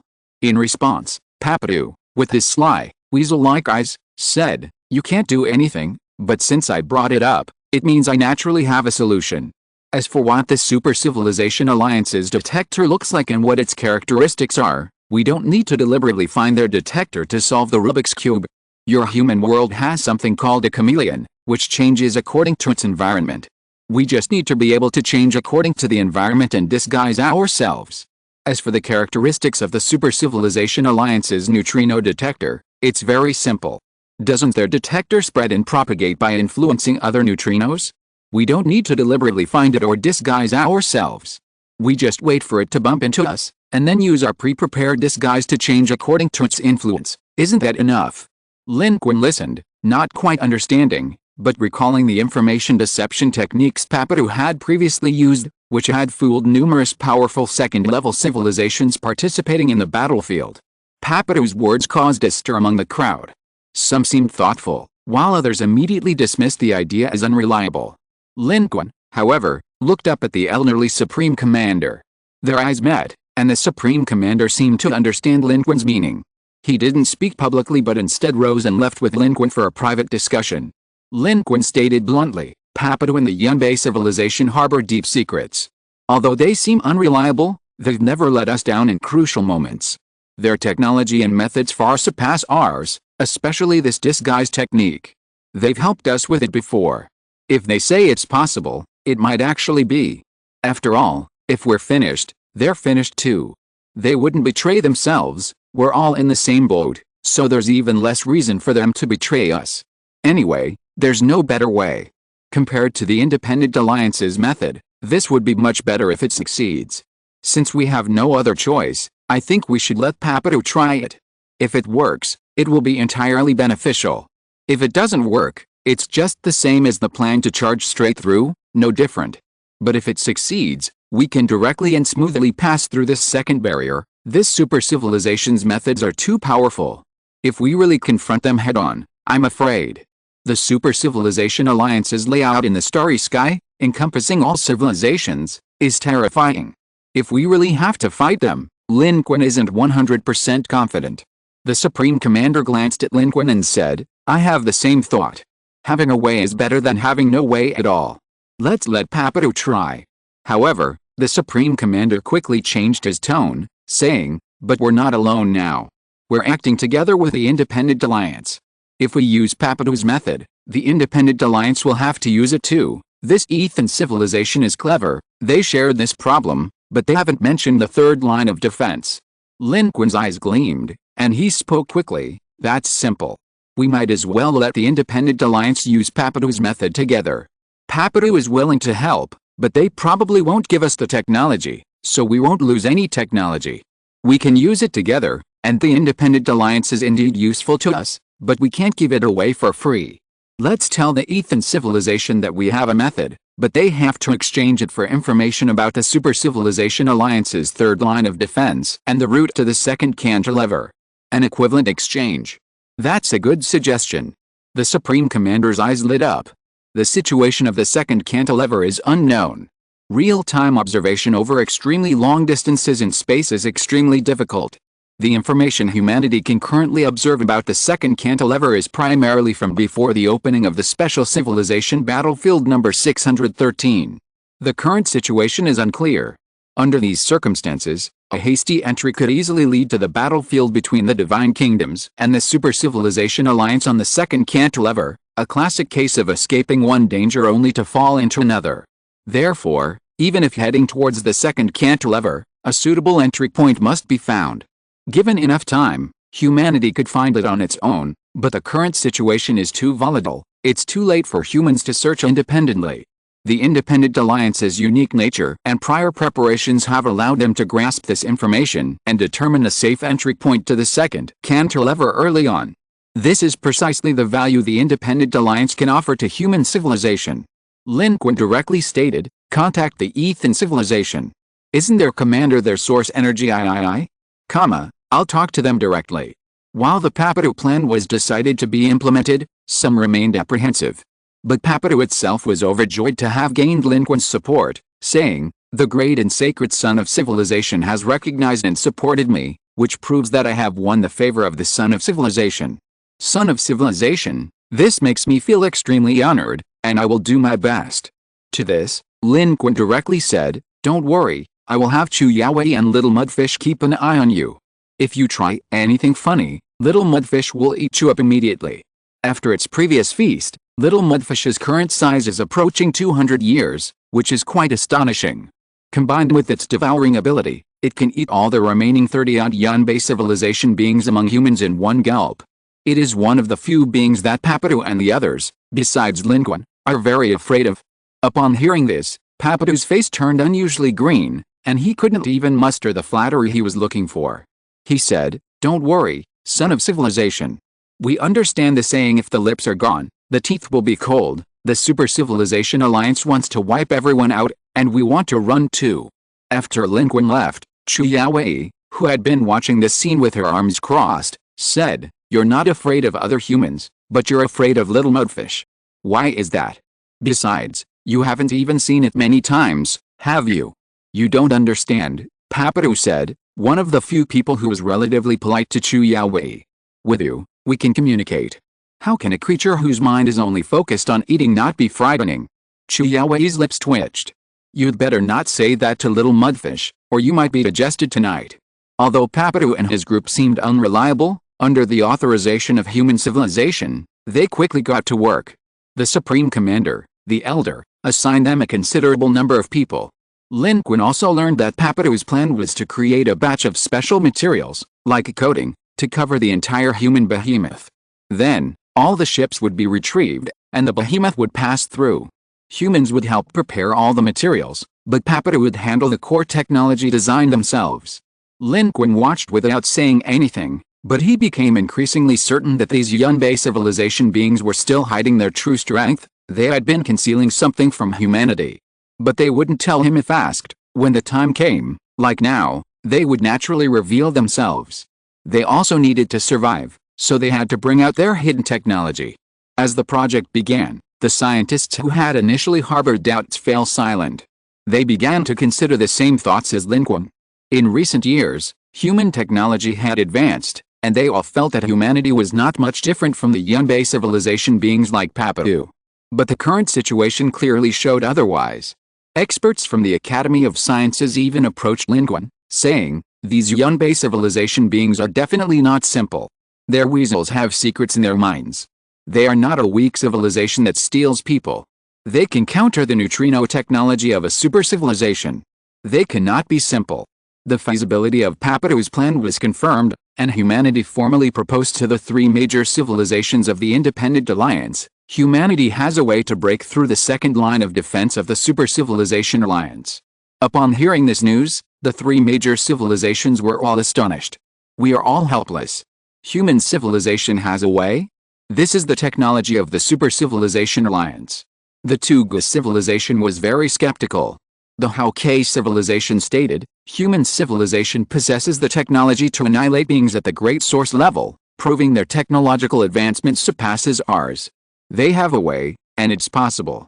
It seems the addition of human civilization is truly a good thing. The Super Civilization Alliance is too powerful. The first line of defense is the scattered Trojan horse civilizations. A direct assault is still possible. But the second line of defense is targeted annihilation, aiming to stop all civilizations unless someone has the ability to directly confront the full power of the Super Civilization Alliance. If we charge head-on, our probability of total annihilation is as high as 90%. But if humanity truly has a way to avoid the neutrino web, then we can escape without a fight and easily cross the defenses again. Because of the strength previously demonstrated by humanity, the Hauke civilization was very optimistic and became happy. However, among the three civilizations, the Ethan civilization remained silent and instead withdrew from their remote conference room. This was because the Ethan civilization had received a message from human civilization. The method to break through the Super Civilization Alliance's neutrino web can be shared, but we need to discuss it. A subordinate of the Ethan civilization said, "Sir, the source energy level of the human civilization requests communication. They are here to negotiate." Seeing this message, Aizen said, "The human civilization wants to negotiate with us. Their source energy level is coming to negotiate in person, so we'll negotiate." Source energy level negotiations are straightforward, and Lin Qun's strength was sufficient to get straight to the point. "We cannot provide you with the technology for this method, but we can send our people to help you complete it. If successful, we can directly bypass this neutrino interception network. However, our assistance will not be free. We need all the information you possess, including but not limited to the third interception layer and information about the second cantilever and its exit."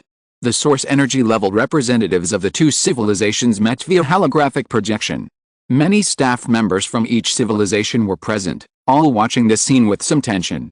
Regarding Lin Qun's request, Aizen hesitated for a moment before saying, "I cannot give you that. You know this is the foundation of our cooperation. We've given you everything, and we have no other basis for cooperation. Your demand for our way out of the second arm is tantamount to asking us to give you the best place we've found. If I tell you all this now, we'll be of no value to you. If you leave, that's the best case scenario. If you attack us." Aizen didn't finish his sentence, but everyone understood. Lin Qun didn't argue about any guarantees, as it was meaningless and no one would believe him. He simply said, "Then our cooperation will probably have to end now." Lin Qun was extremely firm. Within the Federation, facing the pressure from a source energy level individual, only Lin Qun, also a source energy level individual, could be so firm and domineering. Aizen remained silent for a moment, staring intently at Lin Qun on the holographic projection, seemingly ready to agree to Lin Qun's demands and terminate the cooperation between humanity and the Independent Alliance at any moment. However, this is disadvantageous to the Independent Alliance. Given the strength humans have demonstrated and the Independent Alliance's current position, a fight to the death is impossible. Therefore, Lin Qun was certain that Aizen would have to back down. This was the source of his tough stance. Sure enough, Aizen seemed unfazed by Lin Qun's toughness, but after a long silence, he spoke first, yielding, "We do know about the third interception, and we also know a little about the second arm, but we haven't determined exactly where we can dock, because the second arm is also in the midst of battle, and the situation in the Divine Kingdom camp is not good.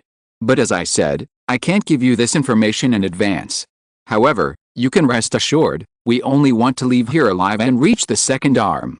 We will give you this information little by little, without holding anything back. Of course, I know saying this is meaningless. So, I'm willing to reveal another piece of information in exchange. The value of this information is absolutely equivalent to the information you want, and it won't affect the current interests of either of us." "What information?" Lin Qun countered. "What secrets does this Independent Alliance hold?" Aizen paused for a moment, gesturing for everyone around to leave. Seeing this, Lin Qun also had his own humans leave, leaving only the two of them at the source energy level. Aizen then spoke, "Human source energy, I don't know if you've heard of Star Roads. It's a place many top civilizations, even the Third Arm Overlord, are trying to find, but most civilizations that haven't reached that level don't know what it is. But we know a little about the secrets of Star Roads." Chapter 731 The Disguise Project. The concept of a star path was first heard of by human civilization from life forms on their home planet, Lawrence, and its origin lay with Brent, whose information about star paths came from the divine realm. Brent was a child of civilization within the divine realm, and this so-called star path, which humanity could not possibly have learned about on its own, must have been conveyed to him by the divine realm through a special channel for its children. Later, humanity discovered information about star paths through multiple channels, including among the overlords of the Third Arm.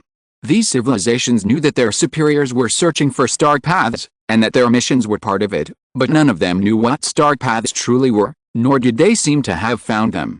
Of course, the overlords of the Third Arm were searching for star paths, but currently, it seemed that finding star paths was not their primary goal. Their primary objective was clearly to gain advantages and strengthen themselves in the current special civilization battlefield. Combining all these factors, human civilization has many speculations about this star path. They had been searching for answers, but the answer to this question seemed to reside only in the hands of those top civilizations and powerful individuals inaccessible to humanity.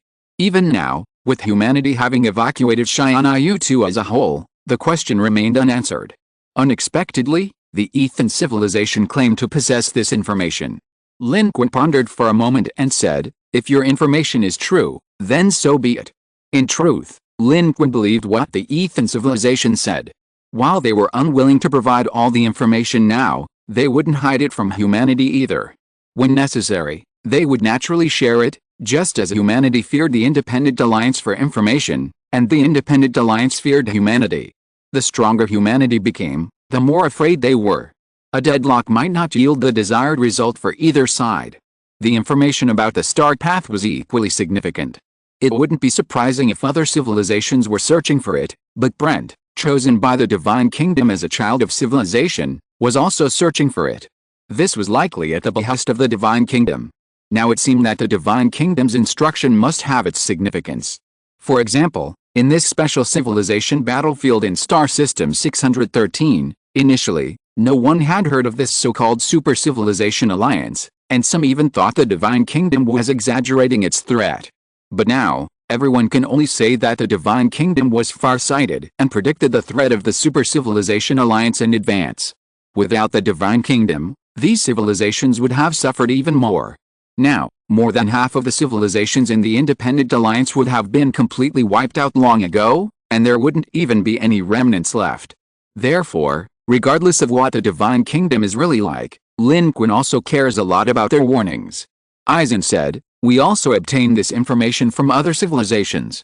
It is said that this star path is the back door of the Divine Kingdom Special Civilization Battlefield number 613. What do you mean? Human source energy, you should have participated in civilization battlefields before, right? You should know that once a normal civilization battlefield is opened, the entire area of the civilization battlefield is sealed off, and no one can leave the civilization battlefield. Now that star system number 613 has been designated as a civilization battlefield, it is the same.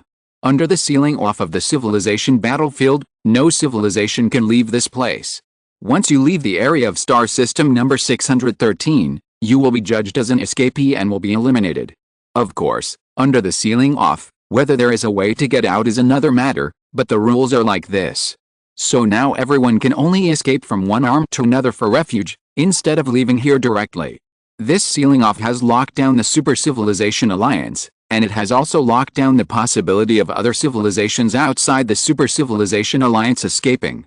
In this battlefield of civilizations, neither those who don't want to leave nor those who do want to leave can escape.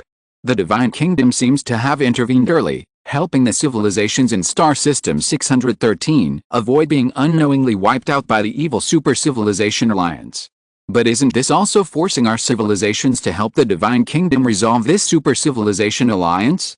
The special Star System 613 battlefield doesn't even have a normal surrender mechanism. Surrendering civilizations can only shed their participant status, not leave Star System 613. According to the rules, surrendering means returning to one's origin before participating. These participating civilizations in this star system battlefield originated here. Even surrendering doesn't allow them to leave. How can this be considered a normal surrender to escape the battlefield of civilizations? This kind of surrender not only fails to secure safety but also abandons one's own benefits. What Aizen said stirred something within Lin Qun. This was something even Lin Qun hadn't considered, or rather, hadn't thought of in this way. The Super Civilization Alliance's blockade of this star system not only locked down the Super Civilization Alliance itself, but also all other civilizations here. Perhaps the Super Civilization Alliance did indeed want to sweep through the star system, turning this vast system into their own territory, but other civilizations still had a chance to escape. Even though there are distances between star systems in interstellar space, and crossing them isn't easy, at least there's a way out. But now, all civilizations are forced into this meat grinder, like a swarm of insects trapped in a bottle, unable to escape no matter how they try to avoid it. Does the Divine Kingdom want these civilizations to defeat the Super Civilization Alliance? Then, from this perspective, what is the Divine Kingdom's purpose? Is it truly to help the civilizations here? If so, why not let everyone leave? From Aizen's words, Lin Qun could also sense that this source energy life form of the Aizen civilization harbored some resentment towards the current situation on the battlefield of civilizations and towards the Divine Kingdom. Perhaps when the special civilization battlefield first opened, everyone felt that as long as they could gain benefits, no one saw anything wrong with it. But now, with the situation having developed to this point, countless civilizations perished, and countless others struggling on the brink of survival. The so-called benefits of the civilization battlefield are no longer important. Survival is the top priority. Naturally, the situation and thoughts have changed. Which civilization in the Independent Alliance isn't like this? Their considerations are different now, and their attitude towards the current civilization battlefield has also changed. These thoughts surged in Lin Qun's mind like waves, layer upon layer, but quickly subsided, because these were irrelevant to Lin Qun and human civilization at present. The truly relevant issue is the matter of leaving the civilization battlefield. The situation in System 613 is visibly deteriorating. If the second arm is in the same state, it's no longer a matter of gaining contribution points, but a matter of civilizational survival. Therefore, humanity must prioritize leaving System 613. The inability to leave, as Aizen mentioned, is a real problem. In a normal civilization battlefield, surrender allows for a safe exit. But given the unique nature of System 613, this normal method is clearly ineffective. Leaving System 613 will be a complicated matter for humanity. Lin Qun remained silent, watching Aizen, waiting for him to continue. After all, Aizen hadn't yet reached the crucial point. Aizen didn't intend to keep Lin Qun in suspense. The pause was merely to allow Lin Qun time to think and process the information. He then continued, "We all know that in a normal civilization battlefield, under lockdown, anyone attempting to escape is doomed. Even without divine punishment, the lockdown prevents anyone from leaving. However, this special civilization battlefield is not absolutely closed. It is said that the Divine Kingdom has left a back door in this special civilization battlefield. As long as one can pass through this back door, one can bypass the blockade and avoid triggering the Divine Kingdom's punishment mechanism, allowing one to leave Star System 613. And this is the Star Path." Lin Qun took a slight breath. So this is the answer to the Star Path. It is a path to leave the current special civilization battlefield of Star System 613. This is nothing in a normal civilization battlefield, since surrendering allows one to leave, but here, surrendering is useless. This Star Path is a lifeline. It is a way out to escape the current star system in critical moments. No wonder the third cantilever overlord is also looking for it. Lin Qun asked, "Where's the Star Path? Why would the Divine Kingdom do this?" This time, it was Aizen who shook his head. "I don't know where the Star Path is. It might be a blockade loophole at the edge of a galaxy, a giant wormhole deep within the galaxy, or even an endless interstellar passage. But what exactly it is, none of us know. Even as far as I know, the Third Arm Overlord has been searching for it without success, so we know even less. I have no reason to lie to you about this. If we knew, we wouldn't be a civilization of this level, and our independent alliance's strength would be limited. Furthermore, even if we take the Star Path and leave Galaxy 613, Crossing to other galaxies is a difficult and lengthy process. At our level, it's very difficult. Only powerful and well-prepared civilizations can traverse it. As for the Divine Kingdom leaving this star path, we speculate that it was left for the people of the Divine Kingdom, or those in the Divine Kingdom's camp. It's said that in this special civilization battlefield of number 613, divine envoys have descended, and these envoys even have the authority to wage war. They are from the Divine Kingdom, so their treatment is naturally different from ours as participants. I've also heard that the specific route of the star path is in the hands of the divine envoys of the Divine Kingdom. Only they know the exact location. Other civilizations and life forms are searching for it in their own ways. Many civilizations don't even know what a star path is, and the vast majority of civilizations have never even heard of it. We only learned about it by chance. I think, given the strength of your human civilization, you may have heard of it, and this information might be useful to you. It seems that's indeed the case. Aizen's flattery made Lin Qun somewhat embarrassed. In fact, human civilization isn't that powerful. It's only in the upper middle range compared to the Independent Alliance, and there's also Lin Qun, this overpowered high-energy life form. In terms of civilizational strength alone, in a level 2 civilization battlefield, the current human civilization can only be considered a lower middle range civilization. It's just that it has completely transitioned from an interplanetary civilization to a space civilization. At most, it can rival the former explorer civilizations. If it were to reach a certain level of strength, it would at least be at the level of the British civilization or the Ziki civilization. In the vast expanse of space, immense gaps exist between civilizations, not only in strength but also in information. Sometimes, this information gap alone can determine a civilization's survival. Take, for example, the sweeping invasion of the Super Civilization Alliance, and this star path. Weaker civilizations have never even heard of it.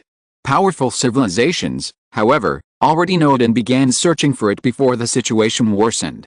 And even more powerful beings may already possess the star path. But Aizen's words make sense. Even with a star path, one doesn't necessarily have to choose it, it depends on the situation. Crossing star systems isn't always safe. If possible, it's best to stay here, as this is familiar territory. But if things really get desperate, humanity should also have a star path. At least they have options for both advancement and retreat. But where will humanity find a star path that even the Third Arm Overlord couldn't find? Lin Qun pondered, but his thoughts ran deeper. Why did the Divine Kingdom initially send Brent to find the star path? Why didn't the Divine Kingdom simply hand it over to Brent?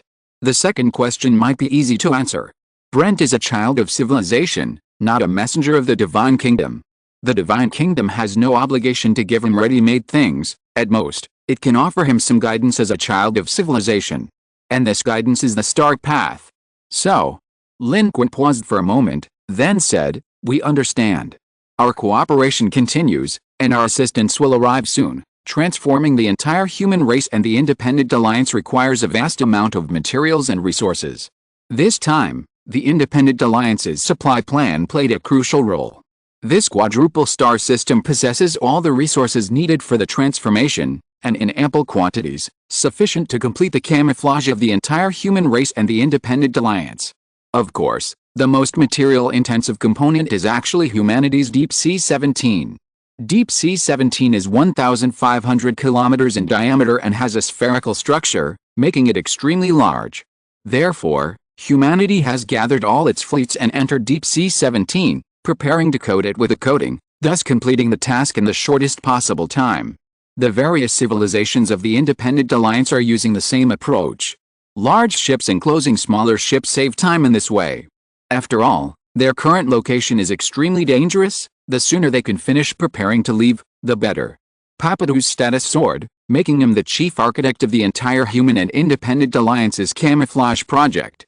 He immediately became proud and arrogant, but he was extremely cautious and meticulous, keeping his core technology tightly under wraps. Regardless of whether it was humanity or any other civilization, everyone was strictly assigned tasks, yet no one could grasp the true core technology of this camouflage project. Everyone glimpsed a clue and was amazed, but no one could steal his secrets. However, even with all the civilizations rushing to complete the project, such a project still required time. Even with repeated compressions, it would still take at least 10 blue star days. Humanity and all other civilizations were essentially working together to speed things up. 10 days was essential. With camouflage, they could smoothly pass through the second line of defense of the Super Civilization Alliance, which was far better than a direct assault and being surrounded and killed. Because of this, no civilization dared to be careless in breaking through the second line of defense, and they were also extremely grateful to the provider of the solution.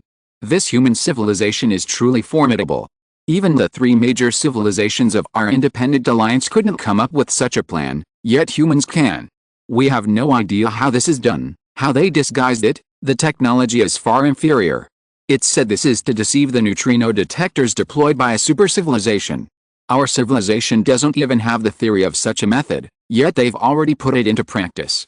When this human civilization first arrived, I was a little worried, but now it seems we're very fortunate to have them.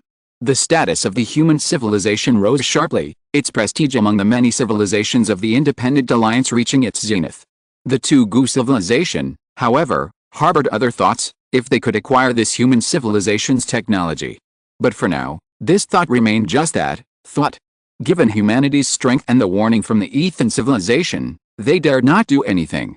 Meanwhile, Lin Qun and his group also intervened. High-energy life forms are comparable to supercosmic engineering machines, capable of completing some tasks faster than machines, so they naturally had to utilize them. The information about the star path had also been loaded into humanity's database. This star path would become a target for human civilization. The old man, the supreme commander, said, "Since the Divine Kingdom is asking Brent to search, and the third arm overlord is also searching, then we must search as well. The second arm may not be absolutely safe, the real way out might be beyond the stars." Of course, these are all matters for later discussion.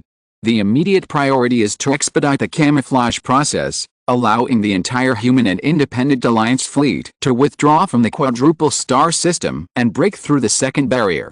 During their observations these past few days, they discovered that the number of Trojan civilizations at the first barrier was increasing daily, while the second barrier remained completely deserted.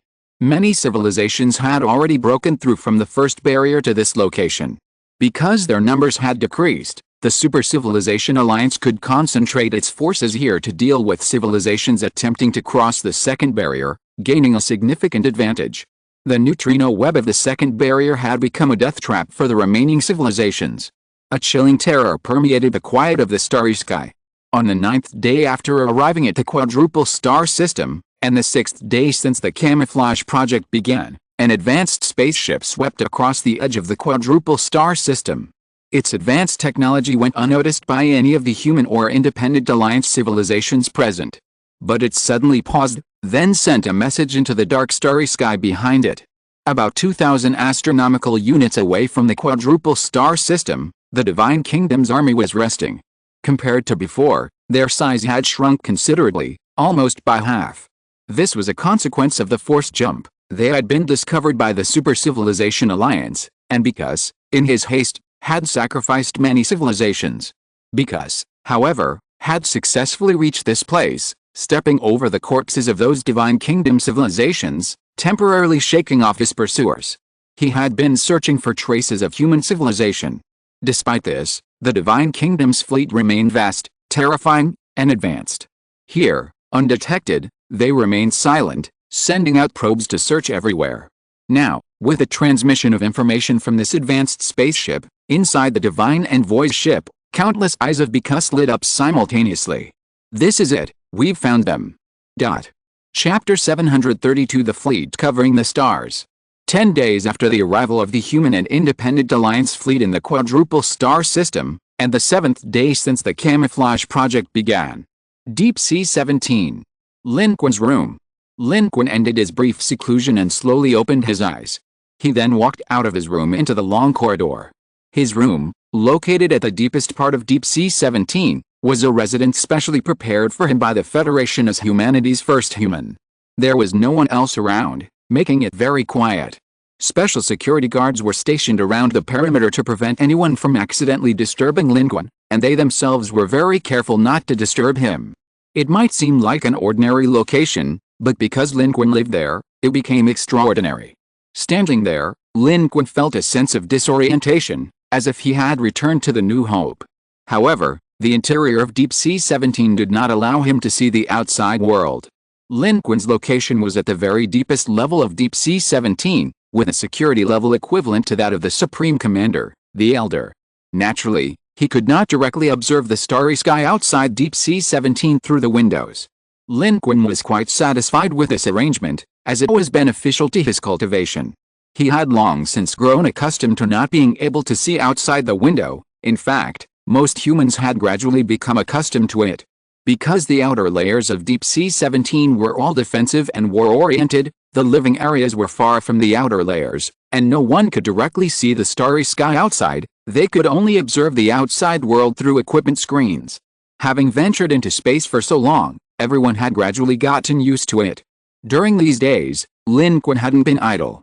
He was either using his high-energy life form's strength to help accelerate the camouflage project, or he was cultivating. The vast universe, the heart's desire, required strength to achieve. Reality remained reality.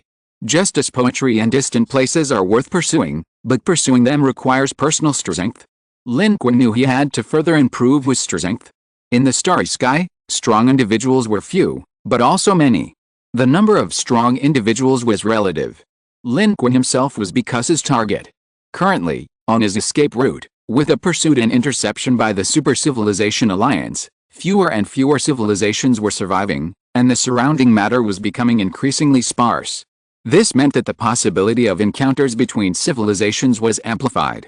They could encounter the Third Arm Overlord's people, the Divine Kingdom's people, or even both at any time. They might also encounter a civilization that could recognize them and report their information to someone else. The Third Arm Overlord was one thing, its primary target had never been humanity. Even though Lin Qun had caused it considerable trouble last time, it might not risk killing Lin Qun under these circumstances. But if it were Biku, it would definitely come. Especially now that Lin Qun finally knew what the Star Road was, he was even more certain of Biku's goal. Although it was a divine messenger, its primary target was probably still him. With the Star Road, it could even quickly retreat and leave, making it more likely to act recklessly. Conversely, this wasn't its star system. The civilizations of the Divine Kingdom it commanded were merely cannon fodder. Therefore, Lin Qun had been focusing on cultivation in his spare time during this period. Lin Qun is currently at the 9th level of sword control technique, in the late stage of core formation. One more step forward would be the 10th level, the nascent soul stage. The transformation from a golden core to a nascent soul is a crucial step, and Lin Qun knows this will require a long time to cultivate. He never slacks off, for every step counts. Even if his progress is slow, he will still get closer to the 10th level of sword control technique. While the Flaming Sun armor can enhance Lin Qun's realm, at this critical juncture, it can only elevate his sword control technique to the 10th level and his source energy realm to source energy level 2. It cannot grant him a nascent soul while wearing the Flaming Sun armor and activating the Flaming Sun power. Besides this, Lin Qun is also cultivating the Great Evolution Technique and the Golden Bell Shield.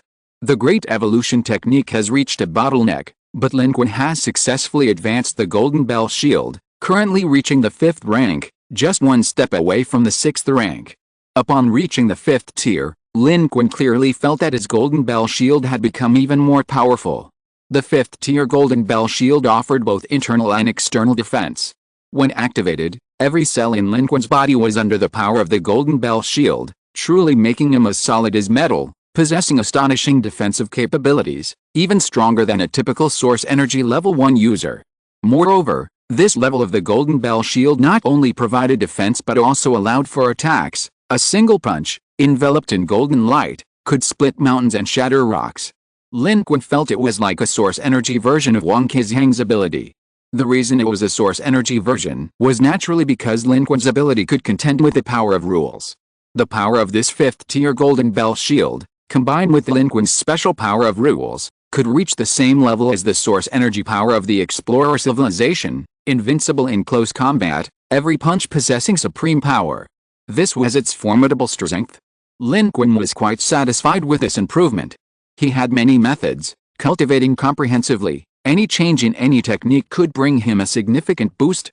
Lin Qun's power of rules is particularly unique. Any of his abilities can be unleashed as his power of rules, making him even more extraordinary.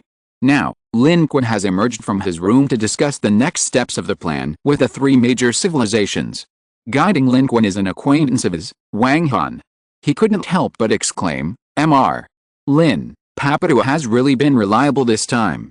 The camouflage project has progressed to the point that almost all the civilizations in the Independent Alliance who previously had doubts now accept it.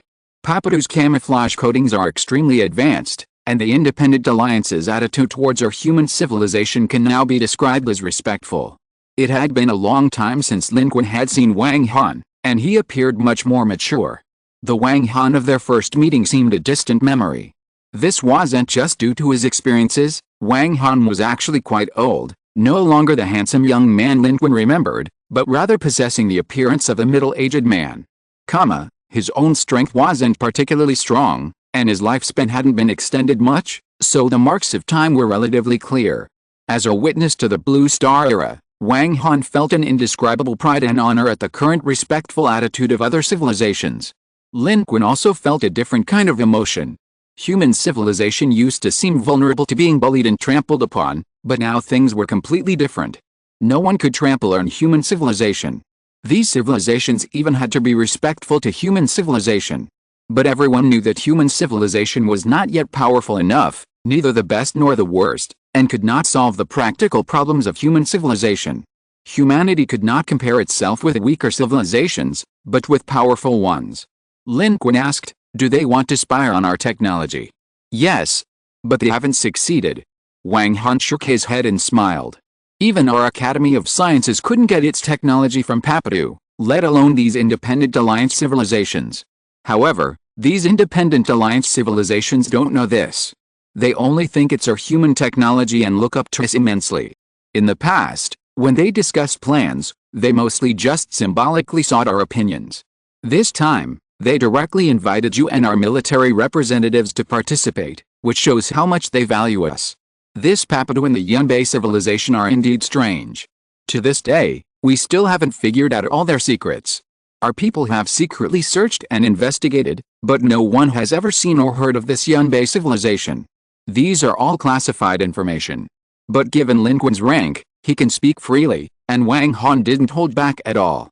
Everyone knows that throughout the Federation, Lin Qun is the most important person, respected by even the highest commanders.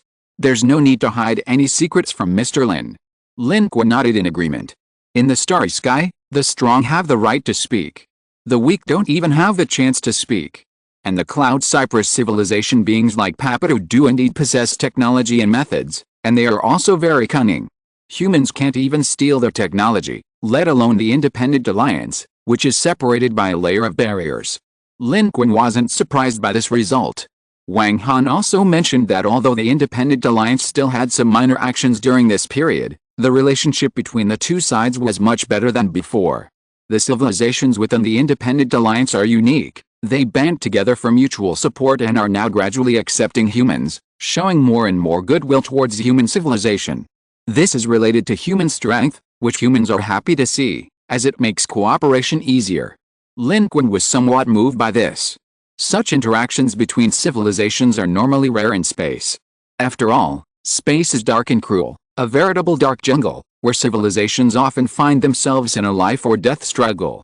Civilizations like the Third Arm Overlord are exceptions, especially given the existence of a dominant life form like the Third Arm Overlord and the advanced Kenas civilization behind it. However, the special battlefield of Star System 613 has disrupted this dynamic, making the relationships between civilizations here more delicate and unique. The existence of alliance rules, in particular, makes cooperation a possible premise. This, however, gives rise to more complex and evolving relationships between civilizations. Of course, the most crucial factor is that everyone wants to survive. Everyone is acting in their own self-interest. This is the most critical premise. Civilizations are all self-serving. If interests clash, even alliances become fragile. Lin Qun followed Wang Han in the elevator to the upper liaison room.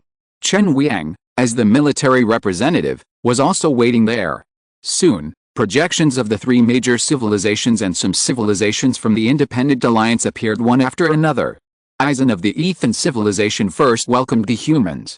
The two Guanhaok civilizations glanced at them. The Hayok civilization's energy source and representative were very enthusiastic. The Tuga civilization also expressed goodwill, but their gazes were somber, and it was unclear what they were thinking. Soon after, the other participating independent alliance civilizations also spoke up, clearly indicating that humanity had become the focus, completely overshadowing the three major civilizations.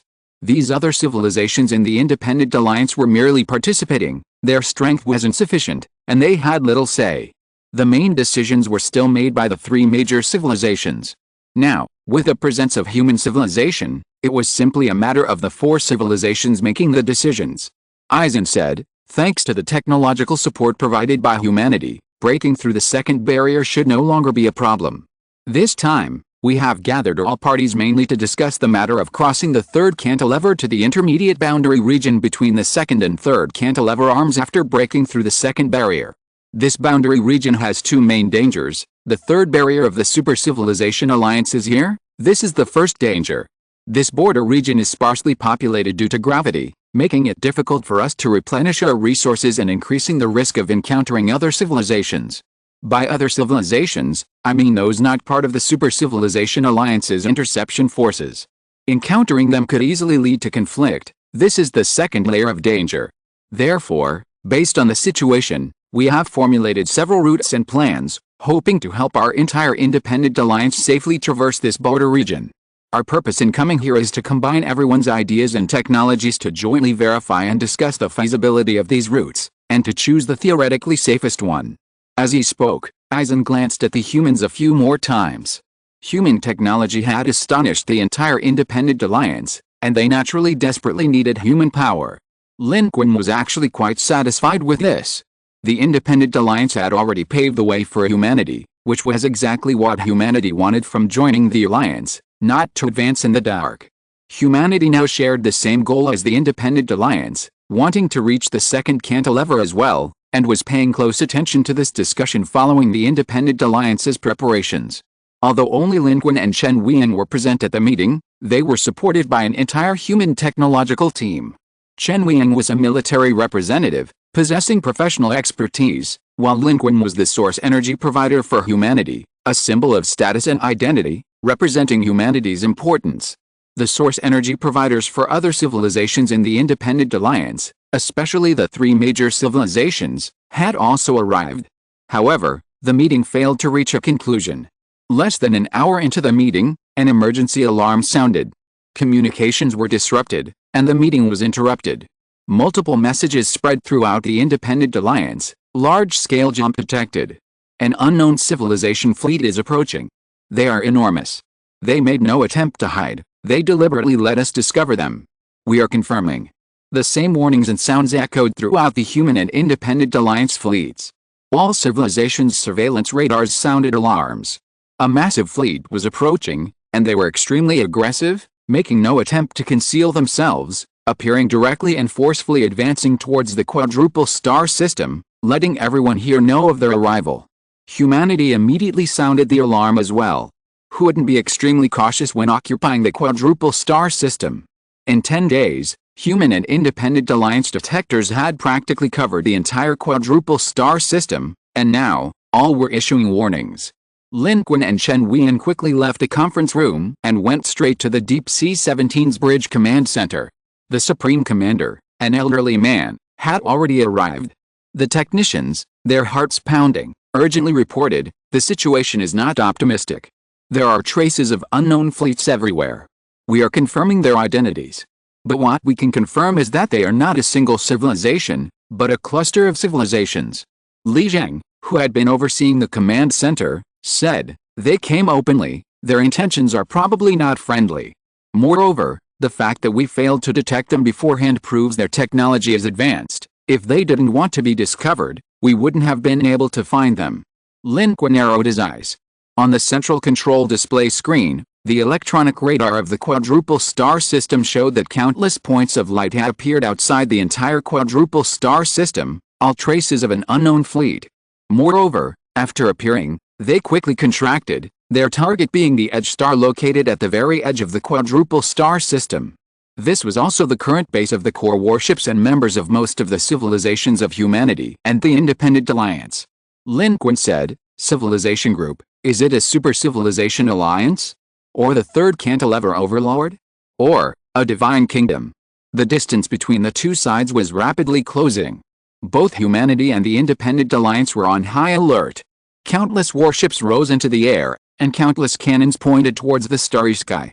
Within the entire quadruple star system, the scattered ships of humanity and the Independent Alliance converged, moving towards the outer star. The scale of this fleet was terrifying, seemingly capable of filling the entire sky. Their presence was ubiquitous in the starry sky. Their fleet size was approximately 3 times that of the Independent Alliance, truly terrifying. However, they seemed to know that humanity and the Independent Alliance had entered a state of war. Therefore, as they closed the distance, they continuously slowed down, layering themselves to form a gradient encirclement, centered on the outer star, surrounding the entire quadruple star system. But the closest encirclement still maintained a distance of millions of kilometers, at the very edge where all sides were firing with full force. Then, from their fleet, a ship flew out. Facing repeated inquiries from humanity and the Independent Alliance, it responded for the first time to the entire human and Independent Alliance fleet, saying, "We are the Divine Kingdom Faction Civilization Group, and the Divine Envoy, because, has personally come." The news caused an uproar throughout the Independent Alliance. Every civilization was utterly astonished. These are people from the Divine Kingdom. Divine Envoys? They say Divine Envoys are here. However, it seemed only divine envoys could command such a spectacle. Countless fleets of civilizations filled the starry sky, vast and imposing, their power boundless. But for human civilization, this news sent a chill down their spines. Lin Qun gazed at the fleets filing the starry sky, his eyes sharpening inch by inch. They're not announcing the Independent Alliance, because is telling us, it's here. Chapter 733 Why did the Divine Messenger come? My lord, with our strength, we could easily destroy this place. This so-called Independent Alliance, with over 90% of its left and fleet, couldn't withstand even a single full-scale attack from us. If we did, most of them would be annihilated. So why don't we do it? My lord, what do you mean? Furthermore, based on our current observations, this Independent Alliance here doesn't seem to have any connection with the Super Civilization Alliance. In Kang's spaceship within the Divine Kingdom fleet, its subordinates asked with a puzzled expression. This time, they had forcibly traversed 7 light-years laterally in a short period, paying an extremely heavy price. Their fleet, seemingly covering the entire starry sky, was actually already mostly destroyed. Especially in order to block and shake off the Super Civilization Alliance, because had adopted a drastic strategy, since it wasn't its own civilization that was dying, thus sacrificing a large number of advanced civilizations. Kang and its civilization had survived only because they possessed top-tier energy sources and consistently demonstrated loyalty. Therefore, even the life forms within Kang's civilization felt that with such a rapid advance, they should now speed up and quickly end the battle here. Besides this, they were even more puzzled about the value of their current advance.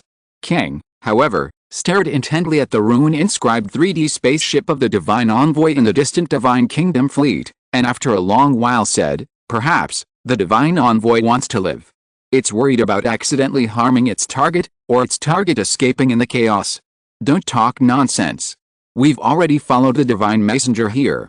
Whatever the Divine Messenger wants to do, we'll cooperate. Nothing else matters, that's the Divine Messenger's business. It might not be a good thing if we figure it out. However, we must be careful not to suffer too many losses. If we lose too much, our value to the Divine Messenger will be gone, and we'll have a come up empty-handed." Kang's judgment was accurate. Because was worried about accidentally harming human civilization. Inside Biku's rune-infused spaceship, as they arrived, the massive human space fortress transmitted by the Ziki civilization came into view. Biku's body emerged from the shadows of the spaceship, countless eyes on its body staring at the massive human space fortress in the image. Each eye flashed with insane greed and desire, as well as anger and hatred. That's right, that's right. It's them, human civilization, right here. I can already smell them. That human life form with special talents is here too. Don't fire, don't fire. Tell them not to move.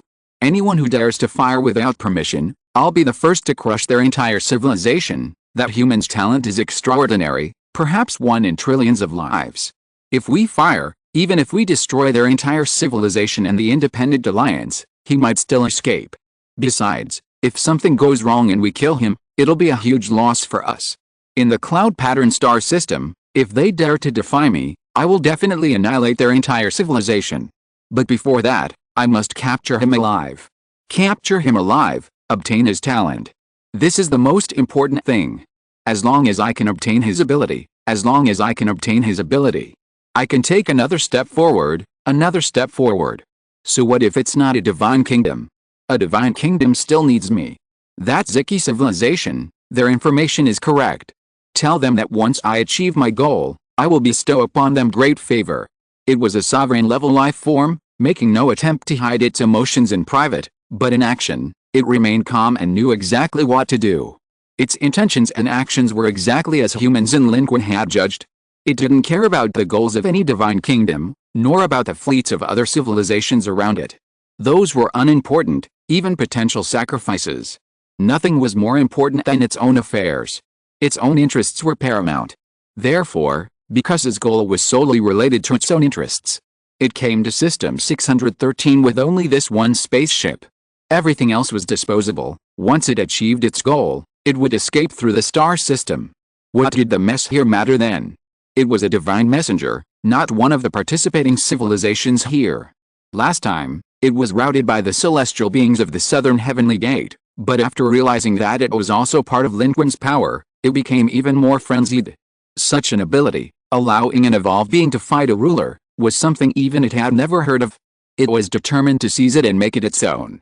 Even the innate abilities bestowed upon indigenous civilizations by the divine kingdom had never been so exaggerated. This human was definitely different, absolutely different.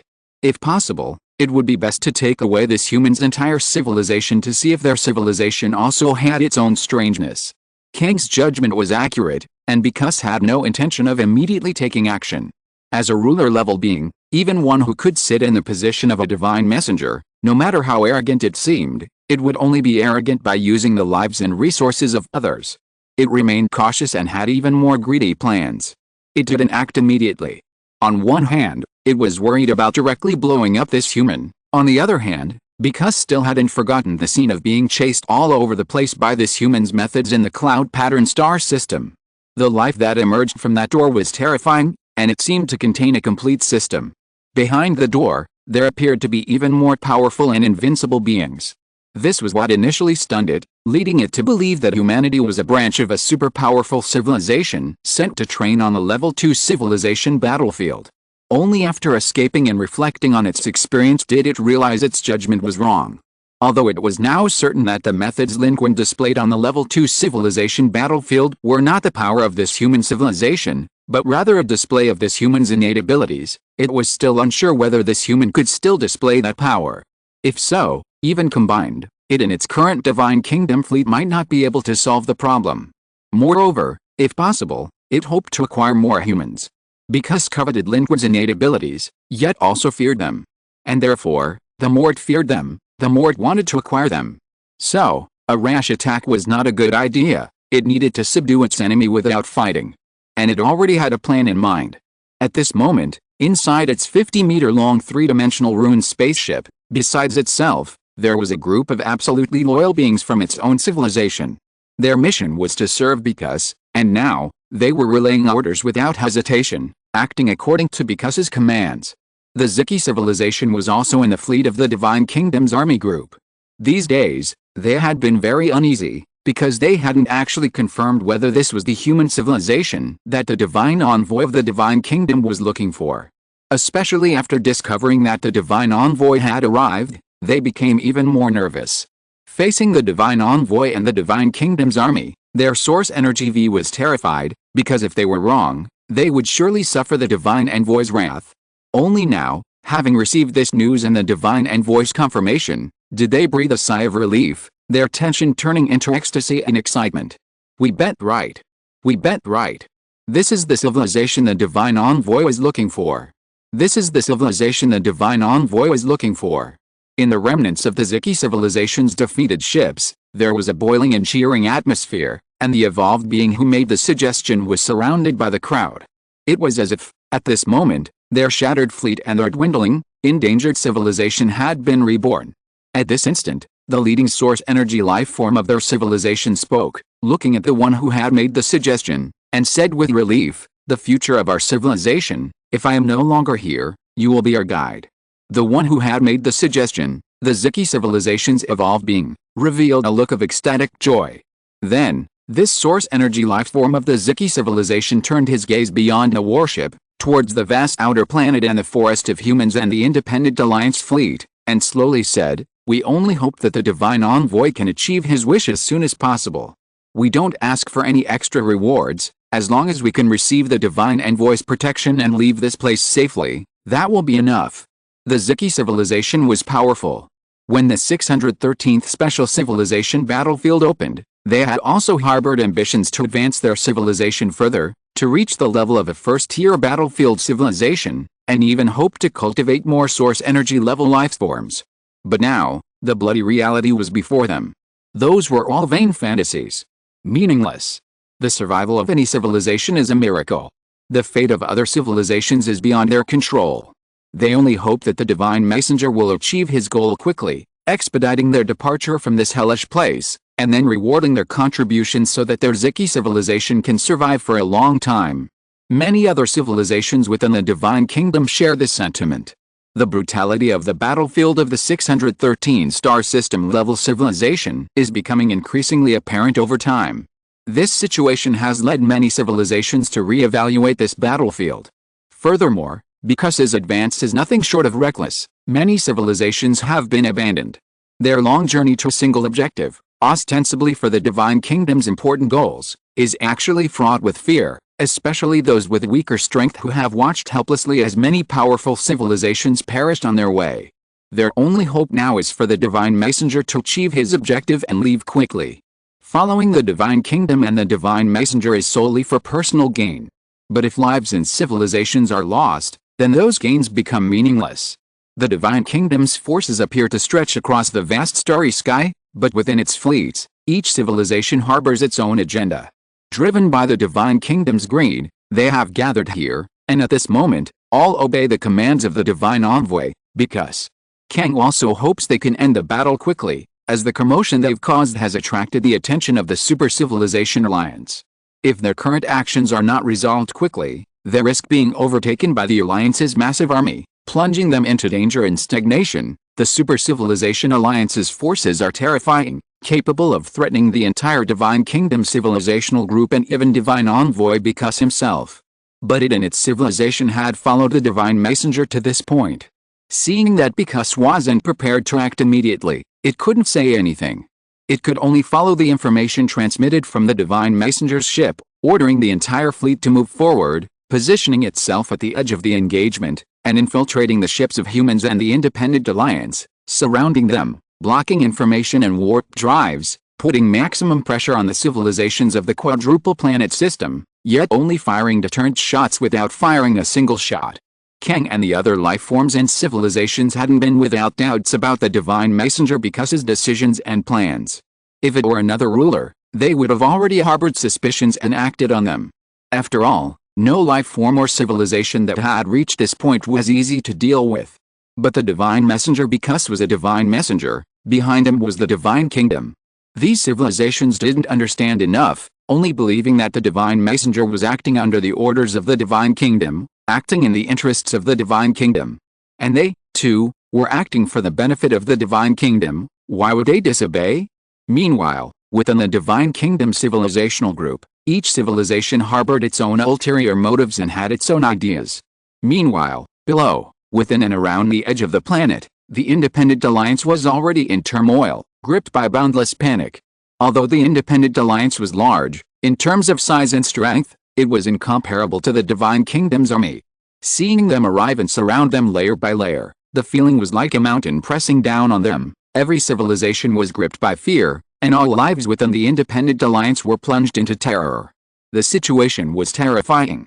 The Independent Alliance's ships contracted and then dispersed, forming a full defensive line. This seemed like a proactive response, but everyone knew they were no match for the Divine Kingdom's army. At this moment, everyone within the Independent Alliance was on edge. They continued to ask questions, inquiring about the Divine Kingdom's intentions, and also symbolically issued war warnings, hoping the Divine Kingdom would withdraw. Aizen said, "Ask them what's going on. Tell the Divine Kingdom that if they want to use this quadruple star system to replenish their resources, we can immediately step aside, as long as they don't attack us. If they're willing, we're even willing to join the Divine Kingdom's camp, serving the Divine Kingdom and the Divine Envoy, and fighting together against the evil Super Civilization Alliance." However, their messages were all ignored. What awaited them was only technological intrusion from the Divine Kingdom's camp. A silent electronic information war unfolded. The Independent Alliance put up a stubborn resistance, but it was also being defeated step by step. But they dared not fire. The Divine Envoy had arrived. He ruled over life, a fleet that filled the starry sky. Compared to them, the Independent Alliance's star-like fleet was like a roadside stone and a star in the sky. What exactly does this Divine Kingdom faction want? They're going too far. They're invading us. If this continues, we won't even be able to fight anymore. Why are they here? Why won't they answer us? What do we do? What should we do? The Divine Envoy is here. What do they want? We can't fire. We can't fire. If we do, we're no match for them, and we won't even have a last chance to maneuver. We'll be completely at war with the Divine Kingdom faction, and if we go to war, we're finished. Yes, we can't fire. Our civilization is reduced to just this one branch. We can't go to war. We can't die. We can't be wiped out. We still want to reach the second cantilever alive. We carry the last hope of our civilization. We can't be extinct. Why has the Divine Envoy come here? In the fleets and ships of the various civilizations within the Independent Alliance, every life was filled with terror. Some were on the verge of collapse and despair, feeling unprecedented pressure from the mountain of fleets. The situation was even more dire for the human fleet. The port of Deep Sea 17 was wide open. The human fleet remained hidden, ready to strike at any moment. Unlike other civilizations, human civilization knew perfectly well why the Divine Messenger, because, had come. This because is truly insane. At this time, for them to come looking for us like this, they're reckless. Li Zhang was astonished. Although he had previously deduced that the Divine Messenger's primary target would be them, not the Divine Kingdom, this was indeed true. It's not insane. It didn't appear here for the benefit of the Divine Kingdom, so naturally, it has no regard for the Divine Kingdom's mission. The elderly Supreme Commander raised his head and issued the order, "Fight with all your might. Resist the invasion of the Divine Kingdom civilization." Silent electronic warfare was underway, but humanity's situation was dire, and they were being routed. The enemy's technology was superior. Even with significant progress, humanity could only avoid immediate defeat, still suffering repeated losses in electronic warfare. Everyone was drenched in cold sweat. Meanwhile, news of the situation outside spread uncontrollably throughout Deep Sea 17. The Divine Messenger had arrived. The Divine Kingdom's army was at the city's gates. Panic was boiling over. It spread throughout human civilization. Why have they come? What should we do? Their fleet is enormous, containing dominant life forms and level 1 civilizations. We can't withstand them. Are we doomed? On the bridge, though there wasn't the usual panic and uproar, everyone's expression was still extremely solemn and tense. The Supreme Commander, an elderly man, said, "Don't worry, this isn't the first time we've encountered such a situation. We drove off this Divine Envoy once in the Cloud Pattern Star System, we can do it again." No one answered. People looked at each other, their eyes filled with immense unease. "Your Excellency, the life forms of the 3 major civilizations have sent messages, wanting to discuss what to do. They also want to know why the Divine Kingdom Legion and the Divine Envoy have come. How should we answer them?" Before the Supreme Commander could speak, Lin Qun, who had been silent all along, slowly stood up and gave his answer. "Tell them. The Divine Kingdom and the Divine Envoy, they have come for me." Chapter 734 I'll give you a chance. Lin Qun's words caused an immediate silence in the command center of the Deep Sea 17. All eyes turned to Lin Qun. The elderly Supreme Commander, seated at the front, also turned to look at Lin Qun. After a moment of contemplation, he said, "Do as Mr. Lin says. The Independent Alliance is our partner. The Divine Messengers came for us, and they will soon realize that they cannot share our hatred and fight against the Divine Kingdom.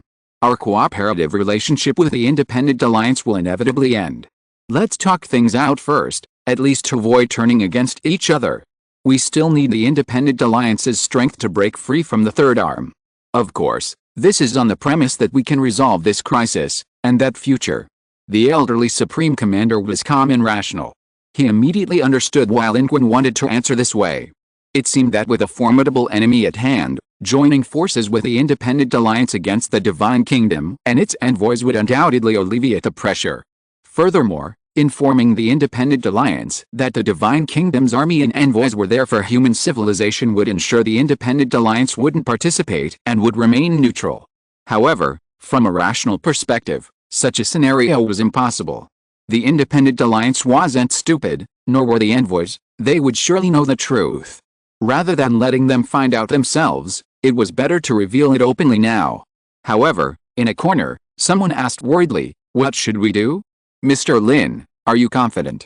On the Deep Sea 17, there is all of humanity. If we perish, humanity will be nearly wiped out. Brent will truly become the last child of civilization and hope." It's ironic, isn't it?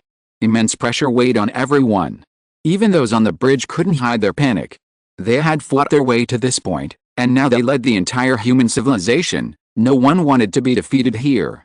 But the Divine Kingdom's fleet was terrifying.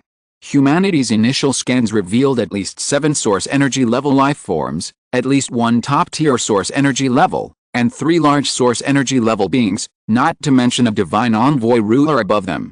In addition, there were numerous advanced civilizations and fleets. At least 5 civilizations were ranked as first-tier battlefield civilizations, far ahead of human civilization. While some other civilizations were inferior to human civilization, the majority were on par with it. Those on the bridge could see this clearly. Such a situation was far beyond the current capabilities of human civilization. In the future, if humanity can still develop and has time, perhaps things will work out. But now, it's almost certainly a dead end. What should they do? A huge panic grips everyone.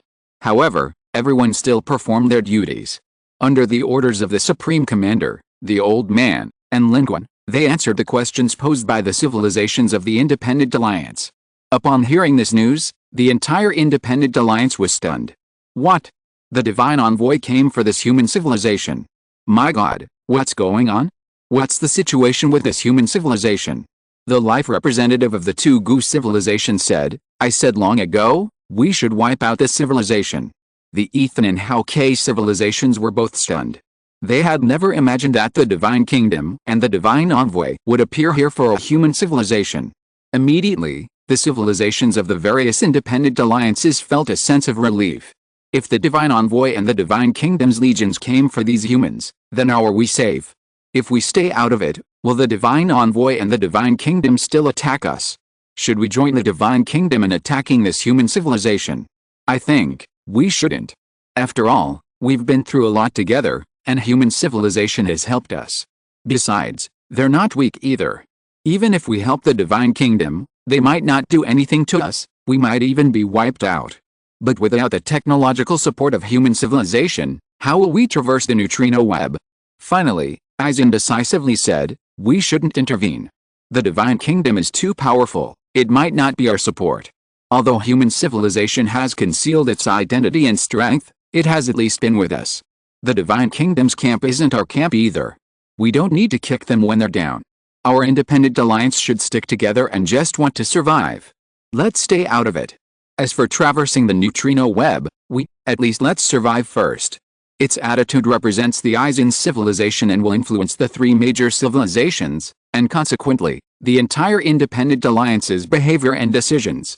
Despite his words, the aged Ethan civilization's source energy, Aizen, remained deeply worried. The Divine Realm and its envoys had arrived, sealing off the starry sky. Their powerful figures and fleets were formidable, making the annihilation of humanity and the Independent Alliance as easy as crushing an ant.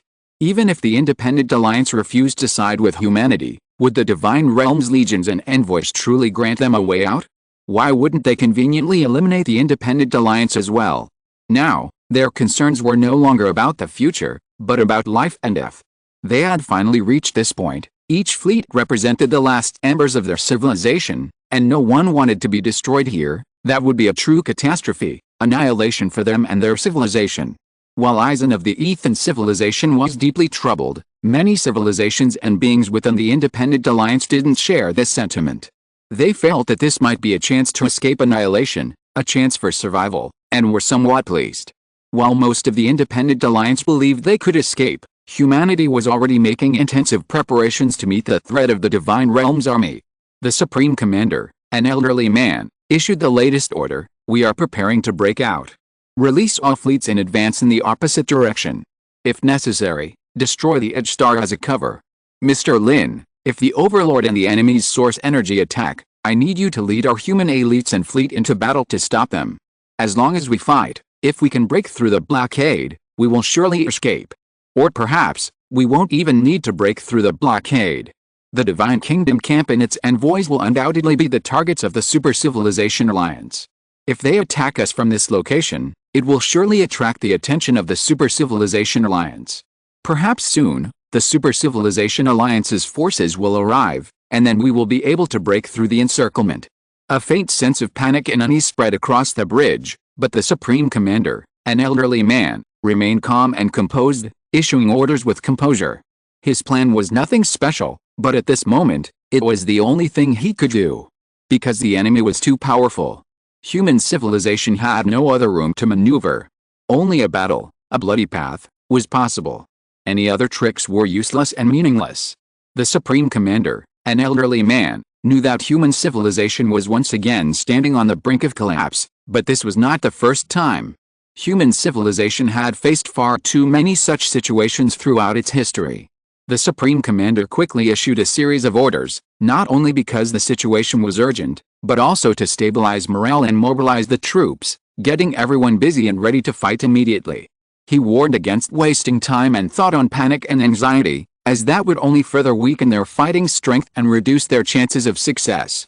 Meanwhile, outside the four-star system surrounded by the Divine Kingdom, the hidden Third Arm Overlord fleet was also present, concealed nearby. They were also surprised. Unlike humans and the Independent Alliance, the Third Arm Overlord fleet possessed superior technology. They had actually detected the arrival of the Divine Kingdom's army and retreated in advance. The Divine Kingdom's army, however, had not detected their presence. When the Divine Kingdom fleet appeared, the beings in the Third Arm Overlord's fleet were also taken aback. They had assumed that the Divine Kingdom army and its envoy, appearing purposeful and menacing, were after them.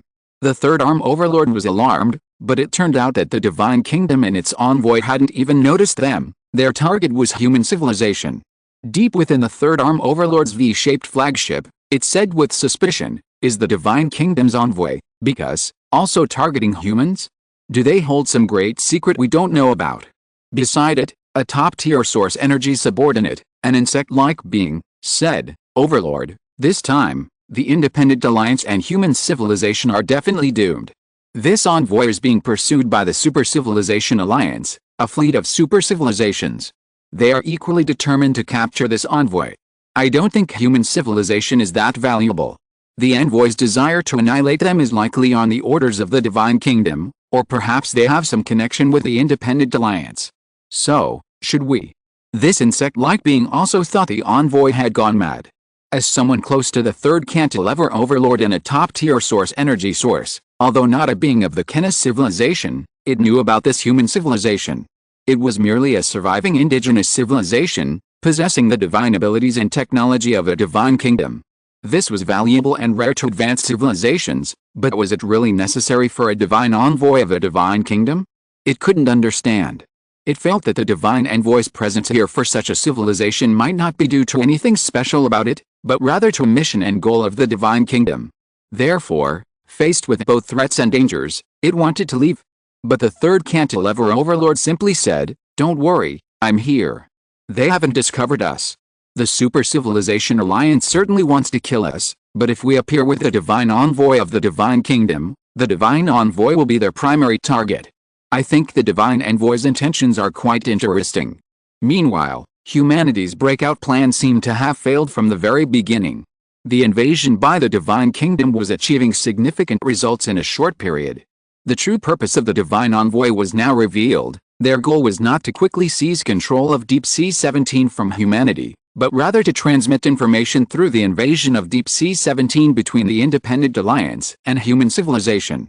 At this moment, a large number of display and information transmission communication devices on the ships and warships of various civilizations in both humanity and the Independent Alliance were interfered with. The images and input information were replaced by the content input by the Divine Envoy. It was his message to all of humanity and the Independent Alliance. Fellow members of the Independent Alliance, I am because, the Divine Envoy of the Divine Kingdom. Some of you may know me, some may not, but today, we know each other. I come representing the Divine Kingdom. With the evil Super Civilization Alliance at our forefront, any civilization not belonging to the Super Civilization Alliance is not our target. Therefore, fellow members of the Independent Alliance, do not panic. We come for human civilization, and we will not attack you. This statement confirmed humanity's earlier assessment. This Divine Envoy because would first sever the relationship between the Independent Alliance and human civilization. The next step would be to deal with human civilization.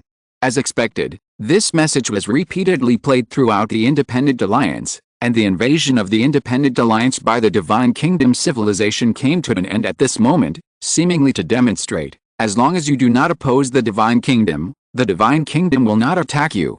However, the message transmitted by the Divine Kingdom to humanity began to change. The Divine Kingdom civilization's technological strength was now superior. They had broken through multiple layers of human defenses and were broadcasting across all channels of the Deep Sea 17 using human media equipment. While using the technology of other civilizations, because itself did not lift a finger. Now, however, it directly blocked other civilizations and sent messages to humanity alone. These messages were pre-edited by its subordinates and were displayed in audio and text formats on all human devices. This information is visible only to humans. Other civilizations, including those in the Independent Alliance and the Divine Kingdom, cannot see it. Human beings, I know your civilization is here. I am because, the Divine Messenger of the Divine Kingdom. I come representing the Divine Kingdom. Perhaps the civilizations of the Independent Alliance are unfamiliar with me, but this is not our first encounter. To be honest, I admire your tenacity and am awestruck by the potential of your civilization. For an indigenous civilization to have reached this point in such a short time is truly remarkable. Now, with the rise of the Super Civilization Alliance, both the Divine Kingdom and Star System 613 need your strength. Therefore, I have no intention of waging war against all of humanity. My target is only one of you. Human Forest. Only he. I'm giving you a chance for your entire human civilization. We won't fire. Just hand over Human Forest and him to me, and we'll withdraw. I guarantee that neither I nor any civilization within the Divine Kingdom faction will be your enemy again. And if you wish, you can even join the Divine Kingdom faction and receive its and my protection. Of course, you can choose to forego this opportunity. Perhaps you think you can do the same again, having repelled me in the Cloud Pattern Star System. But I think that kind of power isn't easily displayed again. Even if you could, in the Cloud Pattern Star System, I was bound by the rules of the civilization battlefield. But in this special civilization battlefield, I've been granted unrestricted authority and can act with full force. Behind me are countless fleets. With a single command, I can destroy all your ships. Therefore, I urge you to cherish this opportunity. I come representing the Divine Kingdom. With a merciful heart, you only need to sacrifice one person to preserve the continuation of your civilization. You can all live. Do you want to die for that one person? In space. The runic geometry warship of the Divine Messenger because was located deep within the layers of the Divine Kingdom's fleet. Its message, transmitted downwards by individuals within its ship, isolated from other civilizations, meant no one knew what it had said to human civilization. Meanwhile, because his countless terrifying eyes darted around, all fixed on the massive Deep Sea 17 on the screen. This was its plan. What was the best victory? Subduing the enemy without a fight. It would exploit the selfishness of living beings, emphasizing that its target was merely a human tribe.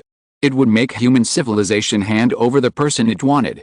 In this way, the risks it needed to bear would diminish. No matter what methods that human possessed, if its own civilization had to sacrifice him, what could he do? Even if he wielded his blade, the first to fall would be his own civilization. And because could reap the benefits. Seemingly benevolent, it was actually killing to destroy their spirit, solely for its own goals. At this moment, its subordinate asked, "Sir, A message has arrived saying that the Super Civilization Alliance's pursuers are approaching. The implication of Kang's words was undoubtedly that they should speed up. No need to answer, because said coldly. If the pursuers from the Super Civilization Alliance really come, then sacrifice another batch of civilizations from the God Kingdom camp. As long as we capture this human, we can retreat. Everything in Star System 613 will be none of our business. But what if human civilization really hands over that person? As long as we confirm that the human is under control, we will directly annihilate human civilization, eradicate it completely, and eliminate any future trouble. Because coldly issued the order, send the second part of the message, attack that human. With this order, the life on the Rune Geometry spaceship immediately transmitted a new round of information, covering the deep sea 17 of human civilization. This message was also aimed at Lin Qun. Human Lin Qun, your life and death are no longer your own. The life and death of your civilization are in your hands. Don't think I don't know your true strength. The power you possessed that day was not the power of your human civilization, but a means of your innate abilities. Such methods, how many times can you, with your mere energy source, use? How long can you sustain them? Even if you use them again, it will be useless. Your defeat is inevitable. You have no chance of escape today, so, if you still have a conscience, if you care about civilization, you should step forward now and save all of humanity with your own life, instead of sacrificing all of humanity for your own survival. If you are listening to this novel on a channel other than Fanfic World, it means it was downloaded and re-uploaded without effort. We warmly invite you to visit our channel, Fanfic World. There you will find the original version of this story and many other novels of various genres. We look forward to seeing you dive into a world of incredible novels. Chapter 735 You are the eternal enemy of my human race. At this moment, the invasion of the Divine Kingdom camp is progressing simultaneously. On the Deep Sea 17, both civilian and military equipment have been compromised. Their primary objective isn't to cripple the entire human spaceship, but rather to transmit information, ensuring that every human sees the Divine Kingdom's message. This is because his attack, while it claims to be completely fearless, it remains wary. This is the best approach, potentially even succeeding without bloodshed. Even if it fails, it can gauge the current strength of the human horde from the human's reactions. And this information from because is spreading throughout every part of human civilization, appearing on almost every terminal interface accessible to every individual. Even in the bridge, numerous monitors and playback devices have been compromised. Text, audio, and various other formats presented because his message, Human Forest, you must make a choice. Your death means the survival of human civilization, your desire to live means your demise along with human civilization. Human civilization, look up at this sky full of fleets. Do you truly want your ships destroyed, your people wiped out, and your race exterminated for the sake of one person? Human beings, look at your ships, look at your loved ones and kin. Do you want to die? Do you want to watch them die? Are you willing to pay the price for an individual unrelated to you? Perhaps he was a powerful human, but he is gone. The Divine Kingdom can protect you, the Divine Envoy can protect you. The Divine Envoy represents the Divine Kingdom, and his word is his bond. The Divine Envoy gives you 10 minutes to consider. After 10 minutes, you can give your answer. If you hand over the human forest, the Divine Envoy will, as agreed, spare and protect the entire human civilization. If you remain silent or refuse, then you will face the wrath of the Divine Envoy and the entire Divine Kingdom's legions. With this final message, the content of all the compromise displays changed. They all became countdowns. A crimson 10-minute countdown, set according to human time, appeared and began to tick slowly but relentlessly. A terrifying sense of oppression arose spontaneously. This wasn't just due to the countdown or the enemy in the starry sky, the invasion itself was a massive threat to one's sense of security. It was like a robber suddenly breaking into a peaceful home. The seemingly safe environment was ruthlessly shattered. Compared to the civilizations of the divine realm, humanity's technology was utterly inadequate. Even with improvements over the past, at this point, they were merely struggling to barely hold on to the entire Deep Sea 17 from being controlled by the enemy. This isn't an attack, yet it's more terrifying than one. In the Deep Sea 17's bridge command center, the elderly Supreme Commander slowly rose from his seat, his eyes filled with an unprecedented solemnity. He looked around and saw unease and hesitation on every face. Some were uneasy, some hesitant, some angry, and some resolute. Outside, The situation was even more intense. A massive panic was engulfing the entire Deep Sea 17. The military situation was relatively stable, especially the various fleets. Although everyone looked terrible, no one panicked. However, among the ordinary people, panic was running high. 200 million people lived aboard the Deep Sea 17, scattered across its several massive internal core cities. At this moment, signs of chaos were emerging in these core cities. Panic was boiling over. 10 minutes. They only gave us 10 minutes. Only 10 minutes left. What should we do? What should we do? Are we really doomed? What do you mean, what should we do? Did the Divine Kingdom and the Divine Envoy clearly state that as long as we hand over Mr. Lin, we'll be safe, and we can even join the Divine Kingdom's camp? Even if this Lin Qun is powerful, isn't the Divine Kingdom's army far stronger? What are you saying? Without Mr. Lin, where would we be today? How can we trust the words of this alien civilization? Why can't we trust the words of this alien civilization? This is the Divine Envoy. He's backed by the Divine Kingdom. I think we should hand over Lin Qun. Why should he drag our entire civilization down with him? The Divine Kingdom's backing is still the alien civilization's lifeblood. I've come this far from Blue Star and witnessed countless alien civilizations turning their backs on us. Believing them is a joke. We'll fight them to the death. That's right. Damn it, this Divine Envoy is completely untrustworthy. Without Mr. Lin, I would have died long ago. Who the hell dares to hand over Mr. Lin? I'll fight them to the death. Hand over Lin Qun. Hand over Lin Qun. Human civilization is our human civilization, and we all have a say. We must hand over Lin Qun. Your affairs are your affairs. We were born here, and Lin Qun never saved us. Why should we die for him? Hand over Lin Qun to the Divine Kingdom, to the Divine Envoy. Let's see who dares.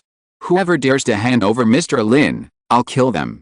Without predecessors, where will successors come from?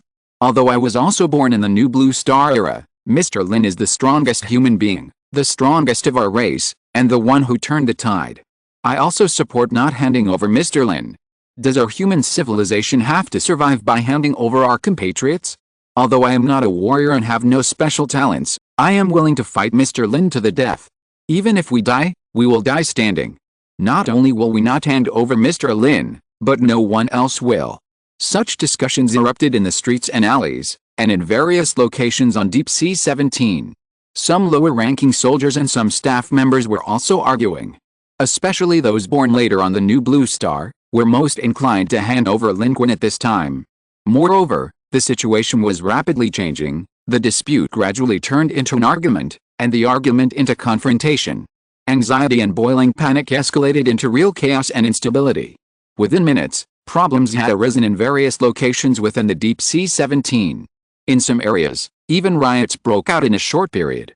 10 minutes was too short. These people panicked, fearing that the Divine Kingdom and its envoys would open fire, wishing for a decision from above to be made immediately. It seemed that only creating a disturbance could influence this situation. Of course, in such a vast human civilization as Deep Sea 17, there are all sorts of people, each with their own attitudes. At this moment, some are excited, some are silent. In the chaos, someone stepped forward, standing on a high place and shouting, "Don't panic. Don't panic. This is a conspiracy by the Divine Kingdom. This is a conspiracy by the Divine Kingdom. This is the conspiracy of that Divine Envoy. We can't be fooled. We can't be fooled." It was Professor Wang, who had once followed Bai Yiming in Daxing City. Compared to when he was in Daxing City, he had aged considerably, but the light in his eyes had never been extinguished over the years. After Bai Yiming's death, he became the leader of the Daxing City faction, and at this moment, he also led the people of Daxing City to stand up without hesitation. He broadcast his message through multiple channels. He was old, and after shouting twice with all his might, having made his stance clear through multiple channels, it was up to his subordinates. He said to those around him, "We all came from the Blue Star era, and we know that alien civilizations can kill, and chaos can kill even more. We cannot hand over Mr. Lin, and we cannot allow the chaos to escalate. We must wait for the decision from above. We must wait for the decision from above. Alien civilizations are not to be trusted. If we hand over Mr. Lin, they will surely annihilate us. Their fleets are numerous, yet they dare not attack us immediately. This proves that this Divine Envoy, because was defeated by Mr. Lin last time and is afraid to take risks. Handing over Mr. Lin now would be digging our own grave. Professor Wang's companion looked worried. Alien civilizations are untrustworthy, but given the current situation, with a deadly trap set by the divine envoy because, coupled with this psychologically damaging strategy, I'm afraid the higher-ups. However, Professor Wang's words calmed the people of Daxing City. A similar scene unfolded in many other places. Under the leadership of Lawrence and Elena, the people of Home Planet all stepped forward to maintain order and quell the chaos. This panic and chaos were rapidly being contained. People from all sides stepped forward to suppress the riots. The complex factions within humanity, at this moment, almost all made the same choice: support Mr. Lin and absolutely not hand him over. These scenes had already been transmitted to the bridge. The communication channels were overflowing. Many prominent Federation officials, not present, called to express their opinions. Because was cunning. It used civilizations within the divine realm to interfere with humanity and transmit information, without severing humanity's own communications. It believed that this would exacerbate internal chaos and accelerate its spread, achieving its desired goals. However, because seemed to have miscalculated. The intentions of the human leadership were varied, but ultimately boiled down to one sentence: support Lin Qun, even at the cost of war. Multiple fleet leaders, including Kui Rong, Su Ji, and Han Lashan, sent messages, clearly stating their stance: we volunteer for battle. We will never hand over Mr. Lin. Without Mr. Lin, there would be no human civilization as we know it today. I and my fleet will fight alongside Mr. Lin, battling the alien civilization to the bitter end. Mr. Lin is the Mr. Lin of our human civilization, we are Mr. Lin's civilization. We will never allow the alien civilization's schemes to succeed. The atmosphere on the bridge was heavy. Many wanted to speak, but dared not utter a word. Lin Qun was there, the Supreme Commander was there, and all the high-ranking officers of the Federation military were there. No one dared to speak. They were considering more than those below them.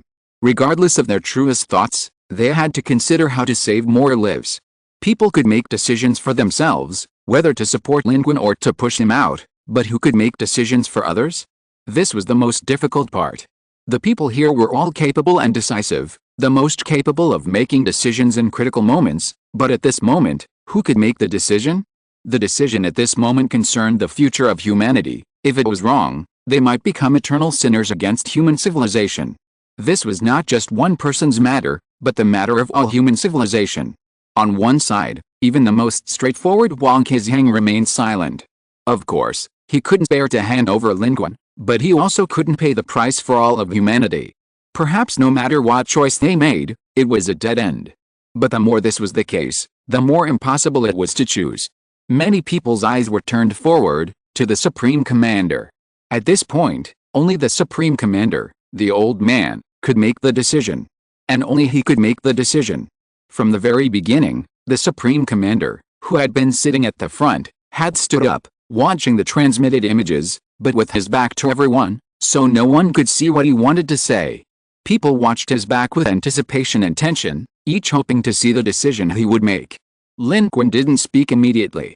He hadn't expected that because, leading the mighty army of the Divine Kingdom, would come with such a despicable tactic.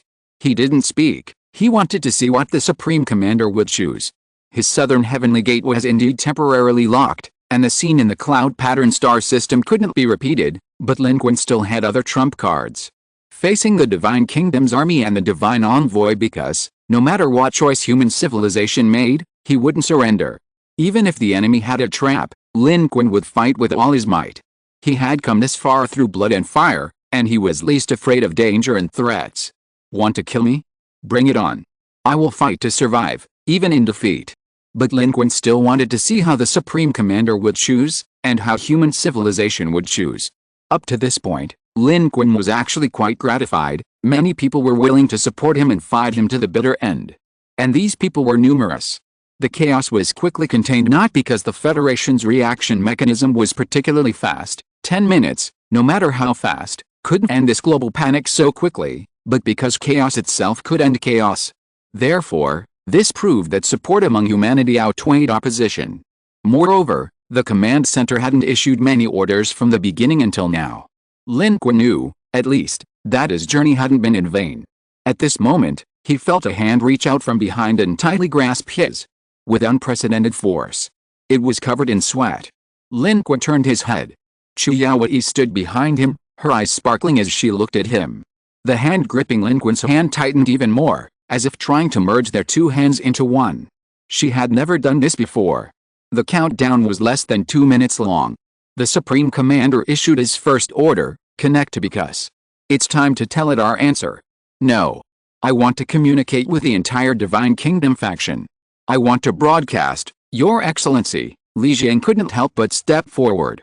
At this moment, he couldn't hold back any longer and said, whatever choice you make, my choice will be to keep the promise I made to Mr. Lin back then. Mr. Lin fought for humanity, and we, as Mr. Lin's civilization, will never give up, unless we are all wiped out. You promised me that back then too. Li Jiang's decisive statement at this moment surprised everyone. But as soon as he spoke, the former members of the Shanghai-based Lujing faction in the command center stood up. Though they didn't speak, they all expressed the same sentiment as Li Jiang.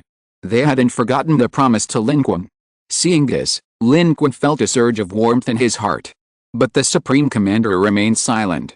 He merely glanced at Li Jiang, chuckled softly, and walked to the front. At this moment, everyone's gaze shifted, landing on the Supreme Commander, filled with anticipation and tension, wondering what decision he would ultimately make. 10 minutes was simply not enough time for a full discussion and a resolution, which was why because had limited the time. 10 minutes. Humanity could only have an answer, either a mass riot, forcing them to hand over Lin Qun, or one person representing the entire nation. The riot didn't erupt as because had hoped. And the one who answered at this moment was the Supreme Commander. Human technology has advanced, and so far, because and the Divine Kingdom faction have not completely compromised human communication devices. Therefore, the Supreme Commander's request was fulfilled swiftly. With 1 minute remaining, the Supreme Commander's voice resounded through the starry sky.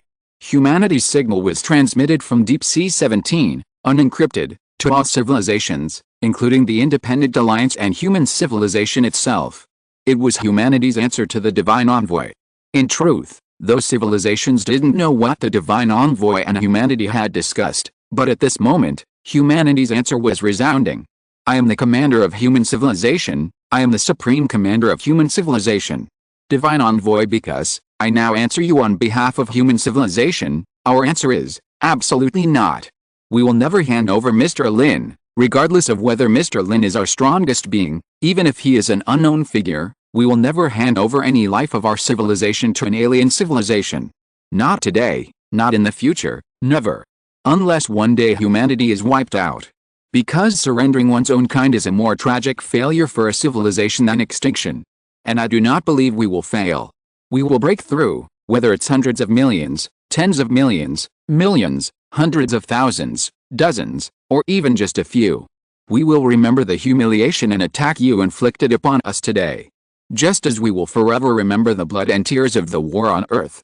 Divine Envoy, because your threats are useless against us, and you and your civilization, from this day forward, will be the eternal enemy of our human civilization, our entire race. As long as one person of our civilization survives, as long as one breath remains, we will never forget to avenge this humiliation.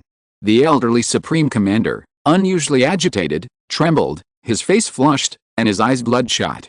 His words, carried by radio waves, resounded throughout the entire quadruple star system. Chapter 736. What is there to fear in a battle when we are born as human beings? Before the Supreme Commander answered, the entire command center was completely silent. After he answered, the silence returned. His words weren't just broadcast outwards, but connected the entire fleet, transmitting his voice to every corner of the fleet. His answer was also the answer of all human civilization. The Supreme Commander, the commander of the battlefield chosen by the Divine Kingdom for human civilization, was at this moment the only one who could speak on behalf of humanity, and his words would completely represent the decisions of all human civilization. This was the Supreme Commander's rational answer, the answer he wanted, the answer he couldn't have uttered in his previous response. Alien civilizations were untrustworthy, and human civilization could not abandon anyone. He still had a promise to Lin Qun. How could one who carries firewood for others be left to freeze to death in the snow? After saying this, he turned to look at Lin Qun and nodded. The Supreme Commander was always calm, But at this moment, Lin Qun saw anger burning in his eyes. What was he angry about? But his answer gave Lin Qun an indescribable feeling. A feeling of blood connection. He was a member of human civilization. Human civilization was also a part of him. So, in the bridge command center, Lin Qun held Chu Yaowei's hand tightly, refusing to let go, while raising his other fist high. As everyone's gaze followed the elderly supreme commanders, they saw Lin Qun step forward, his voice resounding throughout the entire bridge command center. Born as a human, what is there to fear in war? I am Lin Qun, I am here, and my civilization is here.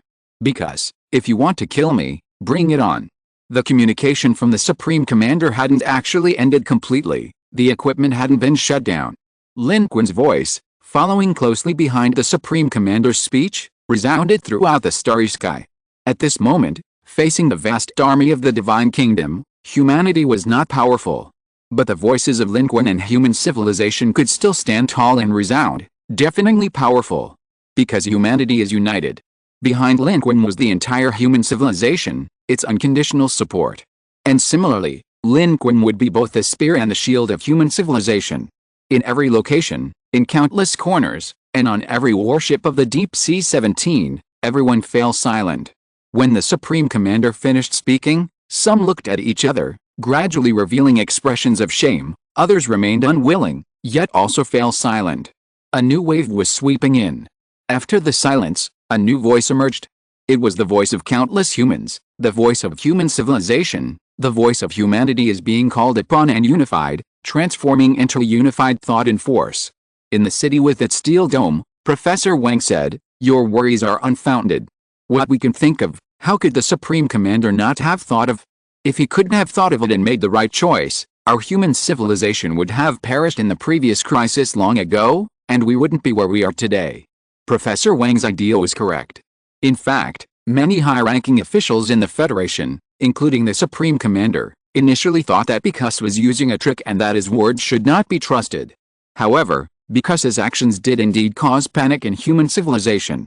At this point, the rationality of a few was difficult to resolve the problem. The Supreme Commander understood this as well.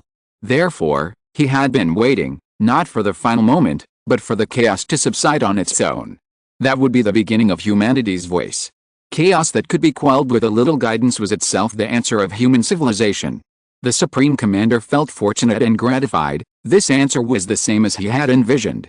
So, at the last minute, he stood up and spoke out generously. And so, more people spoke out in various places on Deep Sea 17. Professor Wang stood on a high place and raised his arms, shouting, "The Supreme Commander is right. How can we abandon individuals? Moreover, alien civilizations are not trustworthy, their promises are just empty words. Mr. Lin is a hero of humanity, how can we abandon him?" The crowd below surged forward, their shouts echoing outwards. Within each warship, the members of the human space fleet were also filled with excitement. Suji and others, in particular, had followed Lin Qun in countless battles, large and small. Hearing the elderly Supreme Commander's reply, their hearts pounded with emotion. This is the kind of human civilization we should follow and protect. Following Mr. Lin, we'll fight the alien civilization to the death. I knew it. Our leaders wouldn't make a mistake. The divine messenger is untrustworthy, Mr. Lin is the pillar of humanity. Suji directly transmitted a message to Deep Sea 17, Suji and the Third Fleet request permission to engage. Currently, the Spear-class Star Destroyer is already in service with a human fleet. Suji has been appointed as its captain, while the former New Hope is now commanded by Kui Rongshen, leading the Second Fleet. The captains of the ships in the once dilapidated Federation fleet are now capable of leading an entire fleet independently. Then, Lin Qun's voice ignited the wave of bloodshed. Born as humans, what is there to fear in battle, Mr. Lin? The Second Fleet is ready, we are willing to fight for you, Mr. Lin. This is the Fifth Fleet, all personnel are on standby, ready to fight at any time. Not only were the Federation soldiers excited and enthusiastic, but the entire Federation was in a frenzy. Human pride was ignited at this moment. Without Mr. Lin, we would have perished on Blue Star. Are we still afraid of death? This divine envoy, Bikus, is going too far. Let's fight them. I've wanted to say this for a long time. If they ask us to hand over our people, we hand them over. What are we then, If we hand over Mr. Lin today, it'll be you and me tomorrow. Would that mean the end of human civilization? Let's fight against other civilizations. We are one civilization. We live together and die together. We will never hand over our people to other civilizations. That would be a loss of sovereignty and national humiliation. We, the human civilization, can die standing, but we will never live on our knees. At this moment, the voices of humanity were completely ignited. The divine messenger, because, probably hadn't expected that his plan would fail so spectacularly. Instead of causing internal strife within human civilization and rendering Lin Qun powerless, it had instead united human civilization like never before. The voices of humanity converged. At this moment, dissenting voices were completely drowned out, a wave of resistance surged, and the fighting spirit of the entire human civilization was ignited. Of course, no one wanted to be truly annihilated by the divine messenger and the power of the divine kingdom. Both the supreme commander, the old man, and Lin Qun hoped to escape unscathed. Therefore, at this moment, the supreme commander, the old man, shut down communications and immediately issued an order: prepare to break out according to our plan. In these 10 minutes, the divine messenger, because his plan has failed, instead, it has wasted their own time, which is advantageous to us. The breakout plan was deployed by the supreme commander from the very beginning. The current situation, however, is beyond the scope of any breakout plan to reverse. Calling it a plan is simply a matter of fighting one's way through the overwhelming interception of the divine kingdom civilization legions and the divine envoy because, at this critical moment, the unbase civilization beings, including Papadu, stepped forward. They no longer concealed their abilities and actively displayed their strength. Papadu took the initiative, leading the short, stout Yunbei civilization scientist to take over parts of humanity's systems to resist the influence of the divine kingdom. Surprisingly, they successfully helped humanity escape the technological invasion of the divine kingdom civilization, which greatly surprised everyone. Their initial reluctance to act seemed to be to observe the attitude and reaction within humanity, but their purpose remained unknown. At this point, however, no one cared about such matters. With a formidable enemy at hand, humanity, civilization is on the brink of survival. Breaking through is the key. The help of Papadu and others has solved humanity's first major problem. Otherwise, humanity wouldn't even be able to control its own spaceships, let alone negotiate a breakout or engage in combat. However, given humanity's hardware limitations, even if Papadu and his team could technically compete with the enemy, it would be very difficult and they couldn't sustain the fight for long. The Divine Kingdom faction is powerful. Regardless of whether they succeed in breaking through, humanity will not, and cannot, sit idly by and wait for death. They will try their best. Humanity's response shocked the entire Divine Kingdom faction and the Independent Alliance. Although they didn't know exactly what the Divine Envoy and humanity had discussed, they all knew that the Divine Envoy and the vast fleet were there for humanity. Under such circumstances, humanity still dared to fight and still had the will to fight. This was astonishing enough. Aizen asked, "What kind of civilization is this?" The Divine Envoy's threat, judging from the tone, seems to have given them a choice, but how K civilization said, "No wonder they can easily kill a great source energy level life form. No wonder they have the means to bypass the second neutrino interception of the Super Civilization Alliance. No wonder they became the target of the Divine Envoy. This civilization has secrets, and it is definitely more powerful than we thought. This is not a civilization at our level at all." Tugu civilization was sweating profusely. "Fortunately, we didn't make a move before the God Kingdom and the Divine Envoy dared to confront." Ethan said, "Send a message to the human civilization and the God Kingdom camp, telling the God Kingdom that our independent alliance is weak and only wants to survive. Tell humanity that although we have been together for a while, all we can do is not to take action, and we also want to survive." Within the Independent Alliance, these two messages were quickly sent out. The Divine Kingdom remained non-committal. A mere independent alliance was nothing to them. Let them do whatever they want, as long as they don't cause trouble now, that's fine. As for survival, once everything is over and the Divine Envoy has achieved his goal, the Divine Kingdom civilization will naturally divide up the entire Independent Alliance. On the human side, the Supreme Commander, an old man, glanced at it and sighed, saying, "The Independent Alliance has done more than enough. Humanity hadn't expected the Independent Alliance to intervene. The fact that they hadn't immediately betrayed humanity and turned against them, as the Divine Envoy because hadn't turned against them, already surprised the Supreme Commander, the Elder. Within the Independent Alliance, Ethan, watching the unresponsive Divine Kingdom, grew increasingly uneasy. He felt that once human civilization collapsed, they might not be able to leave smoothly. Whoever is stronger has the right to speak. The Divine Envoy's promise was valid now, but that was only if the Divine Envoy didn't act. The Divine Kingdom's affiliated civilizations might very well act after humanity's fall. But, what should their Independent Alliance do? The Divine Kingdom civilizations, indeed, didn't have time to deal with the Independent Alliance at the moment. They were all astonished and shocked, never expecting this human civilization to be so determined to resist. Their courting death, their strength might be considered decent within the Independent Alliance, but compared to us, they're nothing. But what they did was right. The Divine Kingdom faction is powerful, with a ruler like the Divine Envoy overseeing it. Even if they hand over the person the Divine Envoy wants, the Divine Envoy probably won't let them go. It's the same no matter which way they go, so they might as well make one last desperate gamble. However, the outcome of this last gamble is probably already predetermined.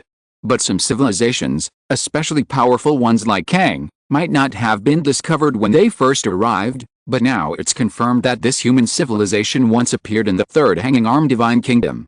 Within the battlefield sealed off by the faction's directional spatial barrier lies the civilization that participated in the battle between the third cantilever overlord and the Liang ruler. Listening to the information gleaned from the humans' answers, these powerful civilizations grew even more suspicious. Therefore, even though the humans had openly engaged in combat, they did not immediately move. Kang said, "We cannot disobey the Divine Envoy's orders lightly, otherwise all our previous efforts will be in vain. But this civilization is the same one from back then, their strength is probably not as simple as it seems, and they might even pose a threat to us. Let's not move for now, wait for the Divine Envoy to urge us on, let other civilizations go first, and then we'll act." The more powerful the civilization, the more knowledgeable they are, and the more cautious they become. Previously, in the battle within the Divine Kingdom's faction-directed spatial barrier, Lin Qun's heaven and earth manifestation, though not reaching the ruler level, had still shaken the ruler. Kang was also terrified, and now, even less willing to take risks. After giving this instruction, it immediately added, "Also, secretly contact the Liang ruler and tell it what happened here." Kang previously obeyed the decision of the Divine Messenger, and did not inform the Shadow Ruler, who was far away and leading another group of Divine Kingdom forces, of Biku's madness. This was both obeying orders and Kang's own idea. Although both Shadow and Bikus were rulers, Bikus was stronger and also held the status of a Divine Kingdom. Within the Divine Kingdom's army and under the rules of the Divine Kingdom and the battlefield of civilizations, he was naturally one level above Shadow Ruler. From this perspective, Shadow Ruler also wanted to show off in front of the Divine Messenger, because this was equivalent to showing off in front of the Divine Kingdom. In this way, Shadow Ruler and Kang's civilization. It's a competitive relationship. Who wouldn't want to benefit from working for a Divine Messenger? If others perform well, what will they have left to perform? What benefits will they gain in the end? That's the key. But now, it sensed something was amiss. Undercurrents were surging within the Divine Kingdom civilization. Bikus was well aware of this, but its attention was more focused on human civilization. Its goal was simply to capture Lin Qun. The target was right before its eyes. Even if the people in the Divine Kingdom's camp had their own agendas, as long as they ultimately obeyed and served its orders, it didn't care. At this moment, it received feedback from humans and, instead of being angry, laughed. Interesting.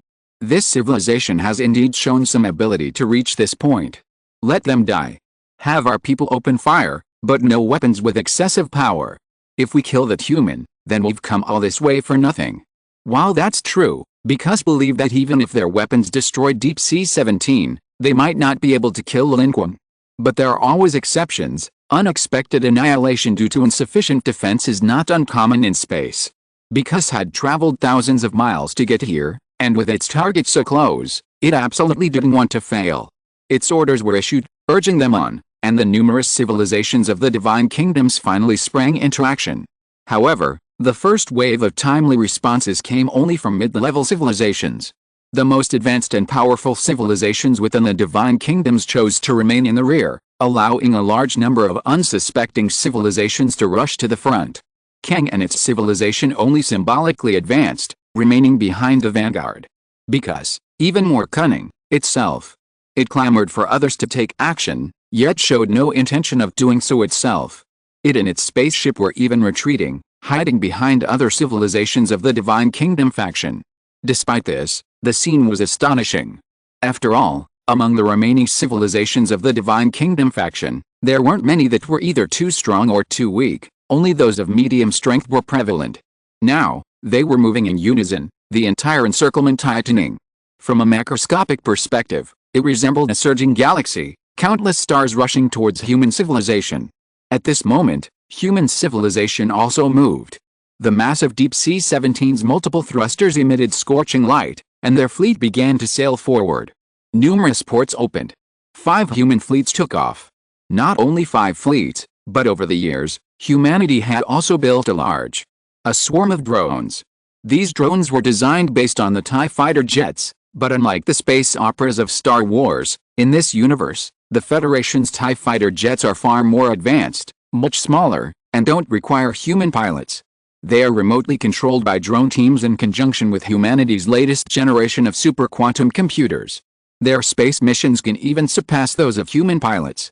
This swarm remote control technology actually originated from spoils captured by humans after fighting insect swarms, and has been upgraded and modified by humans.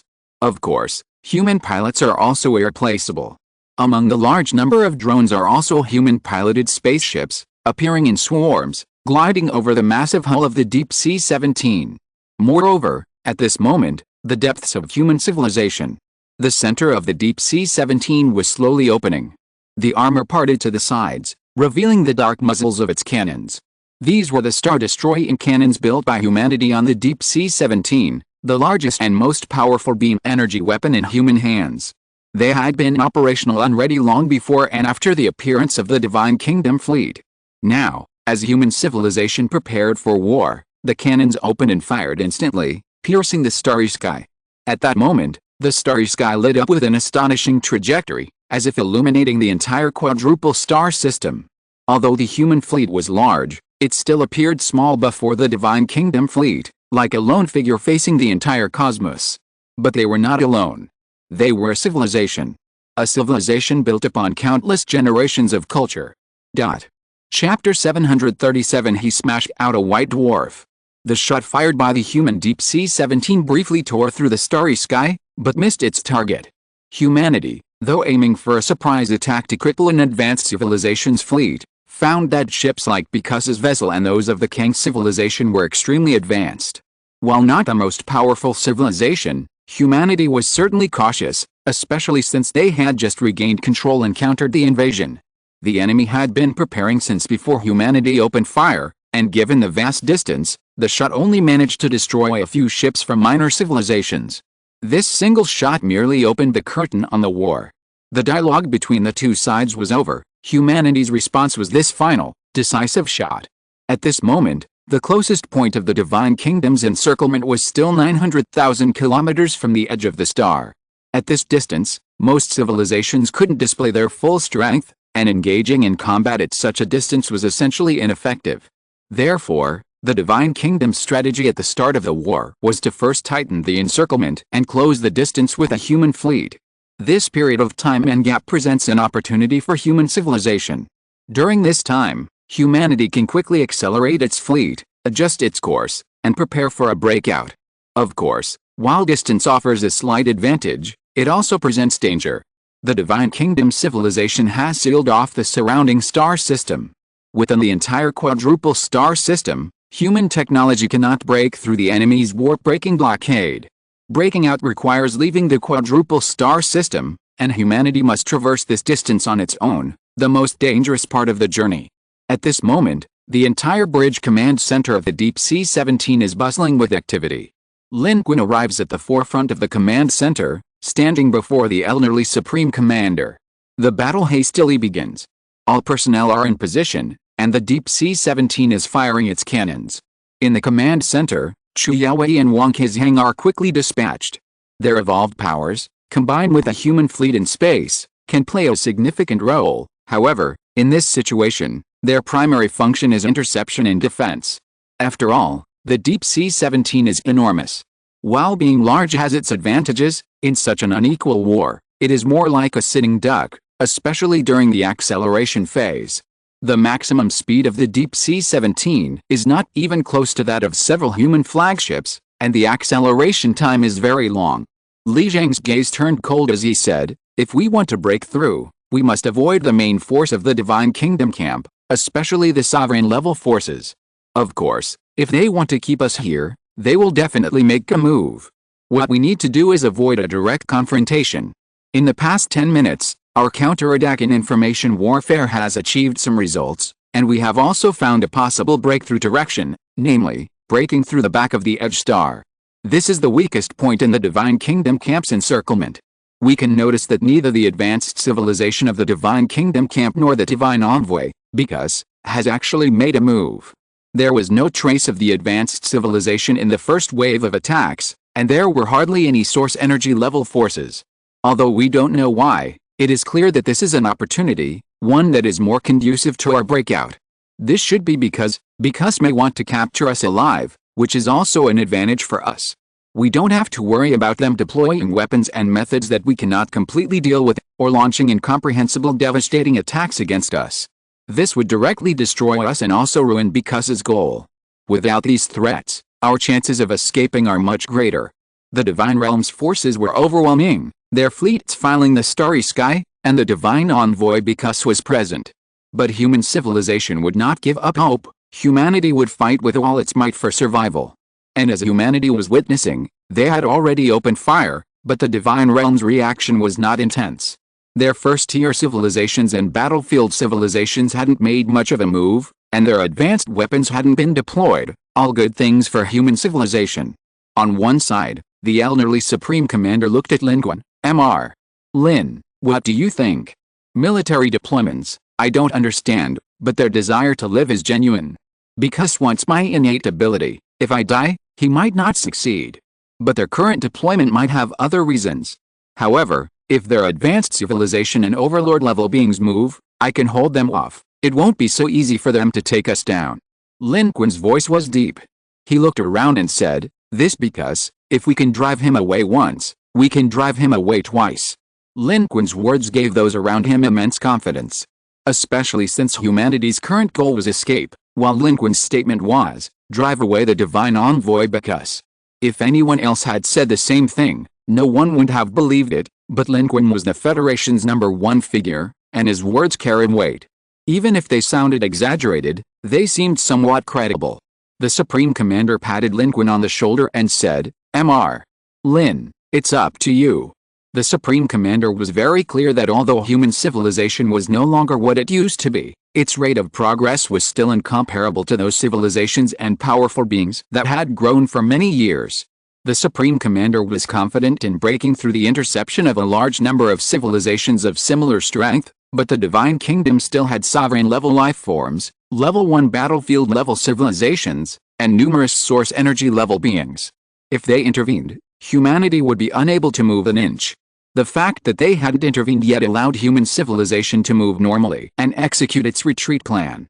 However, the Divine Envoy Bikas was determined to succeed and would intervene sooner or later. If they couldn't stop Bikas and other life forms, they wouldn't be able to leave at all, and they would truly be, as the Supreme Commander had said, utterly defeated and sunk, with only blood hatred sustaining the flame of civilization. Although the Divine Kingdom faction hasn't unleashed any devastating attacks yet, everyone knows that even if, as they suspect, the faction wants to capture humans alive, it doesn't mean they'll let humanity escape. They are powerful enough, and with Bikas, they have plenty of ways to keep human life. However, at this moment, due to the distance, whatever the reason, the first round of attacks and interceptions by both sides are still only traversing space, and both fleets are still moving and in motion, without formally engaging in battle. Humanity, on the other hand, is using this opportunity to rapidly move as far as possible towards the outermost edge of the Divine Kingdom's warping blockade. Take advantage of this time to get as far away as possible. Humanity is prepared for all-out war. At this moment, Lin Qun said, "My civilization fights for me, and so do I." He looked around. In the bridge, some people lowered their heads in shame, but many more stood tall, meeting Lin Qun's gaze, each eye burning with the flames of civilization. Lin Qun walked out. The secure bridge command center at the deepest point of the Deep Sea 17 was not Lin Qun's battlefield. His battlefield was the starry sky filled with the sounds of gunfire. He walked out, everyone's eyes focused on him until he disappeared behind the elevator doors leading upwards. He ascended. He flew out of the warship. Attention all fleets, Mr. Lin has departed. Entering the starry sky, a long-lost chill washed over him. Gazing into the distance, even Lin Qun, at his source energy level 1, could not see enemy ships with the naked eye. To him, the distant fleets and attacks of the Divine Kingdom were merely a dazzling expanse of light. The starry sky had never been so brilliant. Those lights illuminated the quadruple star system, hurtling towards humanity's location against a backdrop of the scorching heat of 4 massive stars. This was the first fleet dispatched by Bacchus, the first link in the interception, the vanguard of Bacchus and the advanced civilizations within the Divine Kingdom camp, and also the first cannon fodder. And at this moment, they were all exceptionally bright. In fact, not only them, but the entire edge star was heating up and shining. The light emanates from behind the fringe star, located at the edge of this quadruple star system. Its planetary orbit is perpendicular to the stellar orbits of the system. During each orbital cycle, it comes extremely close to, and intersects with, a star in the outer binary pair of the quadruple star system. This is the intersection of the perpendicular planetary and stellar disks. Although the two orbits never truly intersect, their near perpendicular proximity causes the fringe star to experience a rare phenomenon. A star appears dramatically larger in view. Furthermore, at the planetary boundary of the fringe star, the spectacular sight of 4 suns in the sky can be seen. Each such encounter causes the fringe star to experience extreme heat and be pulled out of its orbit, which is why life cannot arise there. Moreover, one day in the future, it may fall into a star and disappear completely. Lin Qun is about to board the Lance-class star destroyer. Now is not the time for him to act. After all, the distance is too great. While the two sides have declared war, they haven't truly engaged in combat. If Lin Qun were to act now, he would only expose his position, rendering him ineffective and making him a prime target. The two fleets began operations instantly. This wasn't the first time human civilization had clashed with other civilizations in space, but it was the first time it had fought such a large-scale civilization group over such a vast spatial distance. Illuminated by the massive star rising behind the edge star, every ship shone brightly, exuding a chilling aura, like a chariot of gods traversing the void. The massive human ship, Deep Sea 17, in particular, was a magnificent sight as it sped across the planet's surface. However, Deep Sea 17 was currently using the gravity of the edge star and the distant star to rapidly accelerate its escape. Gravity allowed it to accelerate faster, and the faster it accelerated, the faster it could escape. Meanwhile, the fleets of the Independent Alliance civilizations were completely withdrawing. Although the Ethan civilization and others were worried that the Divine Kingdom faction, after eliminating human civilization, would keep its promise and spare the Independent Alliance, which hadn't helped human civilization, they were secretly maneuvering, constantly retreating, trying to distance themselves from the battlefield and find an opportunity to slip away. As long as human civilization hadn't fallen and the Divine Kingdom faction hadn't attacked them, they still had room to maneuver. At this moment, their spaceships descended, many having already withdrawn from high orbit, hovering at lower altitudes, and quietly beginning to move towards the other hemisphere. They believed the Divine Realm would spare them, rather than trust in their own escape in the chaos. The Independent Alliance had no interest in conflict. These civilizations only wanted to survive. The light of Star 3 illuminated the sky. Humanity and the Independent Alliance had named all 4 stars in this quadruple star system. The 2 stars in the inner binary pair were named Star 1 and Star 2, and the outer ones were named Star 3 and Star 4. At this moment, Star 4, the 4th star in this quadruple star system, was at the focal point along with the outer stars. These civilizations looked up in terror, watching the starry sky shimmer like a curtain. Their hearts were filled with trepidation.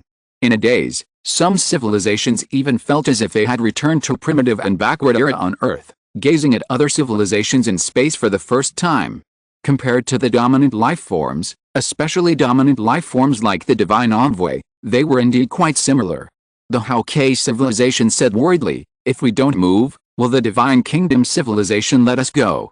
While they called themselves the Divine Kingdom civilization, none of them forgot that none of these civilizations truly belonged to it. The Independent Alliance's worries at this moment were irrelevant to humanity. Human civilization was initiating a full-scale war effort. During the acceleration of Deep Sea 17, the shield generators were fully activated. All the turrets were activated, and the planetary defense and attack system was fully operational. The technological achievements of humanity over so many years and the modifications made to Deep Sea 17 were finally being fully displayed today. When the first wave of attacks arrived, Deep Sea 17 was already in an intersection position with the Edge Star. Using the gravitational pull of the Edge Star and the distant Star 4, Deep Sea 17 accelerated beyond the calculated attack trajectories of most civilizations. Therefore, most of the vanguard of the Divine Kingdom civilization was left behind in the first wave of attacks. Only a small portion had any effect, and even that was of little significance. The vast majority of this attack was successfully intercepted, and the remaining small portion was absorbed by the massive body of the Deep Sea 17, mostly becoming flashes covering the entire shield system of the Deep Sea 17. They exploded one after another, failing to shake this enormous warship. The human fleet did not fire at this time. Firing at this distance would be meaningless. They hid on the flanks of the Deep Sea 17 and advanced out of the encirclement. The distance between the two sides rapidly closed with their high-speed movement. Because issued several orders in quick succession. Within the Divine Kingdom civilization legions, an advanced civilization moved swiftly. Their fleet pierced through space, advanced and terrifying, arriving late but arriving first, charging at the forefront. The aura of Source Energy 4 fluctuated through space, and their warships, each carrying a powerful main cannon, were all aimed at the human fleet.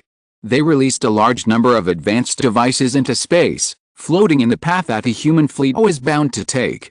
Once they approached, they would automatically detonate, paralyzing the human fleet's shield system. Meanwhile, under the orders of the Divine Messenger, other advanced civilizations, though not immediately mobilized, intensified their invasion of human civilization, attempting to paralyze the entire human system. These civilizations were all at the battlefield level of the first civilization, possessing superior technology. Although they harbored suspicions and were unwilling to easily intervene, they also did not want to rashly offend the Divine Messenger. At this moment, they began to exert their efforts from the technological level. Although human technology had advanced, it was only just enough to hold out. Moreover, because his primary objective was not to paralyze the human fleet. Now, with these civilizations working together, the human information warfare team was on the verge of collapse, yet they still could not hold the line and were retreating step by step. They are trying to paralyze our electronic systems and extinguish our entire fleet. We are no match for them. We are trying to slow down their advance. At this moment, the Divine Kingdom camp was employing multiple tactics to encircle and annihilate the human fleet. The two fleets finally closed to a dangerous distance. The human fleet surged forth in unison, cannons roaring. The enemy warships were already faintly visible in the distance, marking the most dangerous engagement range on the interstellar battlefield. Guns roared from all sides. The power of the first advanced civilization's source energy IV swept across the cosmos. At that moment, Lin Qun swiftly emerged from the human fleet. Wearing a bronze mask, he channeled source energy I into his body, moving with incredible speed. Using his apprenticeship and teleportation abilities, he achieved true void walking, traversing hundreds of thousands of kilometers in a single step. The bronze mask's silence, combined with Lin Qun's own power of rules, made him like a sharp blade, tearing through the omnipresent dark energy control and rule power of the Divine Kingdom source energy IV, reaching the front lines before the human civilization. By this time, he was already locked onto by layers of civilizations from the Divine Kingdom's camp. Especially the first advanced civilization to engage, source energy IV was not their trump card, their technological strength far surpassing that of their source energy experts. All their weapons were locked onto Lin Qun. As soon as Lin Qun appeared, they launched an attack using some kind of resonant wave. To Lin Qun's surprise, this attack not only affected his body but also the dark energy and power of rules within him, severely restricting him. However, it took time for this to fully take effect. Lin Qun had come with an extremely explosive attack. Under the influence of the resonant wave, Lin Qun's body became sluggish, as if in slow motion, no longer as sharp as before. But even so, Lin Qun's current speed was about the same as an ordinary person's. He wasn't significantly slower. In his hand, a dark golden card was turning into light and disappearing. Lin Qun flung it forward in an instant. This card was SCP-037, White dwarf. The thing Lin Qun flung was instantly detected by the advanced opposing civilization. Inside their spaceship, all the life forms were terrified. What is he doing? This human has thrown a specially treated white dwarf at us. How could this civilization produce something like this? It's in an extremely unstable state. Evade. Evade. Recall our source energy IV. Chapter 738 The Law of Heaven and Earth.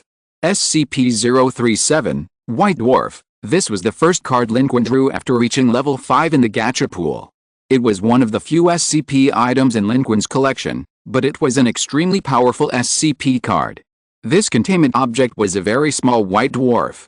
Its characteristics were similar to those of a white dwarf, often referred to as a stellar corpse, but it also possessed unique properties as an SCP item. Once used, it would immediately enter the explosion phase. Within 10 to 60 minutes, it could create a terrifying supernova explosion. This containment object would be completely evaporated in this massive explosion. However, this 10 to 60 minutes was not a one-time explosion like a time bomb, but rather the entire period of time during which it exploded and erupted. Therefore, Lin Qun was very careful. After immediately making his move, he flew back and quickly created distance. The white dwarf flew forward, initially showing no change, but gradually began to glow brightly. First, it absorbed external matter, and then it began to spew outwards. Of course, all of this took time. Despite this, the release of this white dwarf still caused the entire Divine Kingdom civilization group and the Independent Alliance to instantly notice and be greatly surprised. This was an unstable white dwarf. In space, such a close-range supernova explosion meant a devastating outcome. The Divine Kingdom fleet, which had been advancing to counter the attack on human civilization, immediately retreated. The advanced civilization and source energy IV retreated even faster. In their eyes, the human civilization, the target of this divine envoy, was only of average strength. They never imagined that the other side would instantly use a white dwarf as a projectile. This was a controllable white dwarf weapon. How could they not retreat? The Independent Alliance also retreated hastily, fleeing at top speed. With the strength of their civilization, if a white dwarf exploded here, they would all be riddled with holes. They were already an innocent victim. If they were caught on the crossfire, it would be the worst possible outcome. But behind them was the Divine Kingdom's encirclement. At this point, retreat was impossible. The Independent Alliance could only maneuver within a limited area, making them the most unfortunate group here. Before Lin Qun launched the white dwarf, he had already communicated with a command center, informing them of its situation and characteristics. Human civilization, unperturbed, continued to descend, its fleet and the massive Deep Sea 17 passing low over the edge of the planet. Above them, the white dwarf continued its trajectory, following the force of Lin Qun's throw, drifting into the distance, positioned precisely between human civilization and the main force of the Divine Kingdom civilization. If they advanced, their entire army would be surrounded by the white dwarf. If they didn't, they would watch helplessly as the human fleet and the Deep Sea 17 bypassed the edge of the planet's front and broke through from the rear. At this moment, the Divine Kingdom's envoy, Because, and other advanced civilizations were all on the front, while behind them were the general Divine Kingdom civilizations forming an encirclement. This was precisely the situation Lin Qun and human civilization wanted to achieve. The tricky placement of the white dwarf was also part of human design. Calculations were made in advance, communication was established with Lin Qun, and then Lin Qun deployed the containment object at a predetermined location. This containment object in his hands was a time bomb, far more terrifying than any human planet-destroying weapon, capable of indiscriminate destruction. Its presence served as a natural barrier. Of course, if it were to explode, it would pose a significant threat to human civilization, necessitating immediate evacuation. However, humanity possessed full knowledge of its characteristics, allowing for relative ease in both advance and retreat, as it was released by humans themselves, making it different from anything seen by others. In the bridge command center of the Deep Sea 17, the elderly Supreme Commander stood with his hands behind his back, watching the zoomed-in image of the white dwarf star on the screen, and said, "Mr. Lin's methods are indeed endless, but this thing is beyond the capabilities of ordinary civilizations. I'm afraid the Divine Kingdom will have a way to deal with it. At most, it will buy us some time." The elderly Supreme Commander was currently connected with Lin Qun. Lin Qun heard his voice. Lin Qun, having returned to the Spear-class Star Destroyer and descending with the ship, replied, There are ways to deal with it, and ways not to deal with it. We'll deal with it as it comes. Regardless, the appearance of the White Dwarf delayed the first wave of attacks from the Protoss faction civilizations and caused some panic within them, especially among smaller civilizations, allowing the human civilization's fleet to advance rapidly. This bought humanity more time to move further away from the quadruple star system. At this moment, for humanity, time was life, time was distance. However, the Protoss faction wasn't foolish. They immediately realized that this White Dwarf was different. It didn't seem as violent initially, and its impact on the surrounding environment and space was minimal, unlike a normal White Dwarf. While it posed no specific threat now, it couldn't be recovered or destroyed by normal means. Wherever it was a terrifying threat. Several advanced civilizations, however, were even more terrified. From a normal perspective, it's impossible for human civilization to possess such a method. A controllable White Dwarf is beyond the reach of ordinary civilizations. Some advanced civilizations might be able to achieve this, but the resources required would be enormous, and there would be uncertainties. Using a White Dwarf as a weapon is impractical. Yet, this human civilization has brought it out at this moment. This human civilization is indeed strange, no wonder it's the target of the Divine Envoy. Kang immediately said to Because, Divine Envoy, although this White Dwarf doesn't have any significant impact now, once it completes its eruption, it will affect our entire Divine Kingdom faction civilization. Please take action to eliminate it. Currently, among the Divine Kingdom faction civilizations, only the Divine Envoy Because, a sovereign-level being, can easily eliminate this White Dwarf and minimize its impact. Kang was also alarmed. Normally, it would have planned to observe from the sidelines before taking action, but now that it was clear this White Dwarf would affect their civilization, it couldn't sit still. Divine Envoy Because, you came for this human civilization, you can't just sit idly by now, can you? Because' reply was swift, I will act when it becomes a threat. Now is the time for you to intercept human civilization. Because was turning the tables on them. Kang coldly said, this White Dwarf eruption has little effect on the Divine Envoy, but it is fatal to us. What it means is, if we focus all our efforts on annihilating human civilization, Because will remove the threat of this White Dwarf. Kang and the other civilizations saw through Because' intentions at a glance. Because was using the threat of the White Dwarf eruption launched by a human civilization to force several civilizations to intervene and intercept human civilization. Under these circumstances, these civilizations of the Divine Kingdom camp could not retreat, so they could only advance. Kang was the first to act. It was a top-tier source energy, with strength around source energy level 9 and 10, which was on a completely different level compared to the source energy level 4 just now. Its source energy projection rose in the starry sky, booming like a god, overlooking the entire battlefield below. The fleets of other advanced civilizations did not move. But the top experts all moved. Kang had already moved. Because his words were so clear that they had to act no matter what. Their spaceships were the foundation of their interstellar travel, and they didn't want to risk them. Instead, they used their source energy life forms, which at least allowed them to fight or retreat. Moreover, Because hoped not to completely destroy them, so their source energy life forms intervention was just right. So many source energy beings were involved, a formidable lineup. They didn't believe they couldn't defeat their opponent. Kang also wanted to see what was so strange about this civilization and test its strength themselves. Therefore, at this moment, on the battlefield, besides Kang and the previous source energy level 4 life form, another source energy level 7 life form arose, along with two other source energy auras, source energy 1 and source energy 2, surging across the battlefield from the civilizations of the Divine Kingdom camp. Their power instantly filled the starry sky, blocking almost every angle and intercepting the human civilization's fleet. At this moment, 5 source energy auras swept across the starry sky. The numerous civilizations of the Independent Alliance, who had been secretly trying to slip away, all stood at attention, none daring to move. They watched this scene with trepidation. From the perspective of the Independent Alliance, human civilization was surely doomed. With human civilization gone, their own situation was likely dire. Their primary concern was how to escape before human civilization collapsed. However, upon discovering that the White Dwarf's eruption would take time and that they had 5 source energy sources available, the other Divine Kingdom civilizations on the battlefield were no longer hesitant. They immediately regrouped and prepared for a new round of attacks. Their advance had completely tightened the encirclement, forming a massive pocket. Combined with the power of the 5 source energy sources, they avoided the White Dwarf's location and aimed to trap the entire human civilization fleet from behind. On the Divine Kingdom side, with so many civilizations and such a large scale, while the White Dwarf blocked one path of the enemy, other Divine Kingdom civilizations would still try to flank them. Some civilizations might have doubts, but others in the Divine Kingdom faction didn't think much of it. Their only thought was to help the Divine Envoy, to perform well in front of the Divine Envoy, and to gain merit, thus securing more benefits for themselves.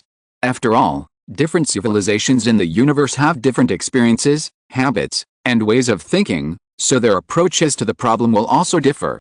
Human civilization, at this moment, is desperately pushing towards this massive impasse, trying to break out. By now, the initial time and opportunity have been used up, and the full-scale battle has officially begun. On the Deep Sea 17, countless turrets rise, rotating and firing, dazzling rays flashing across the starry sky. Attacks from space also come in droves, illuminating the space around the Deep Sea 17. The 5 human fleets are positioned at the rear. Their mission is not to engage the enemy, but to escort the Deep Sea 17 to key positions, especially the thruster area. They are also coordinating with a large number of drones to intercept the Protoss civilization's fleet. The two sides exchange fire fiercely, terrifying strikes and rays intertwining.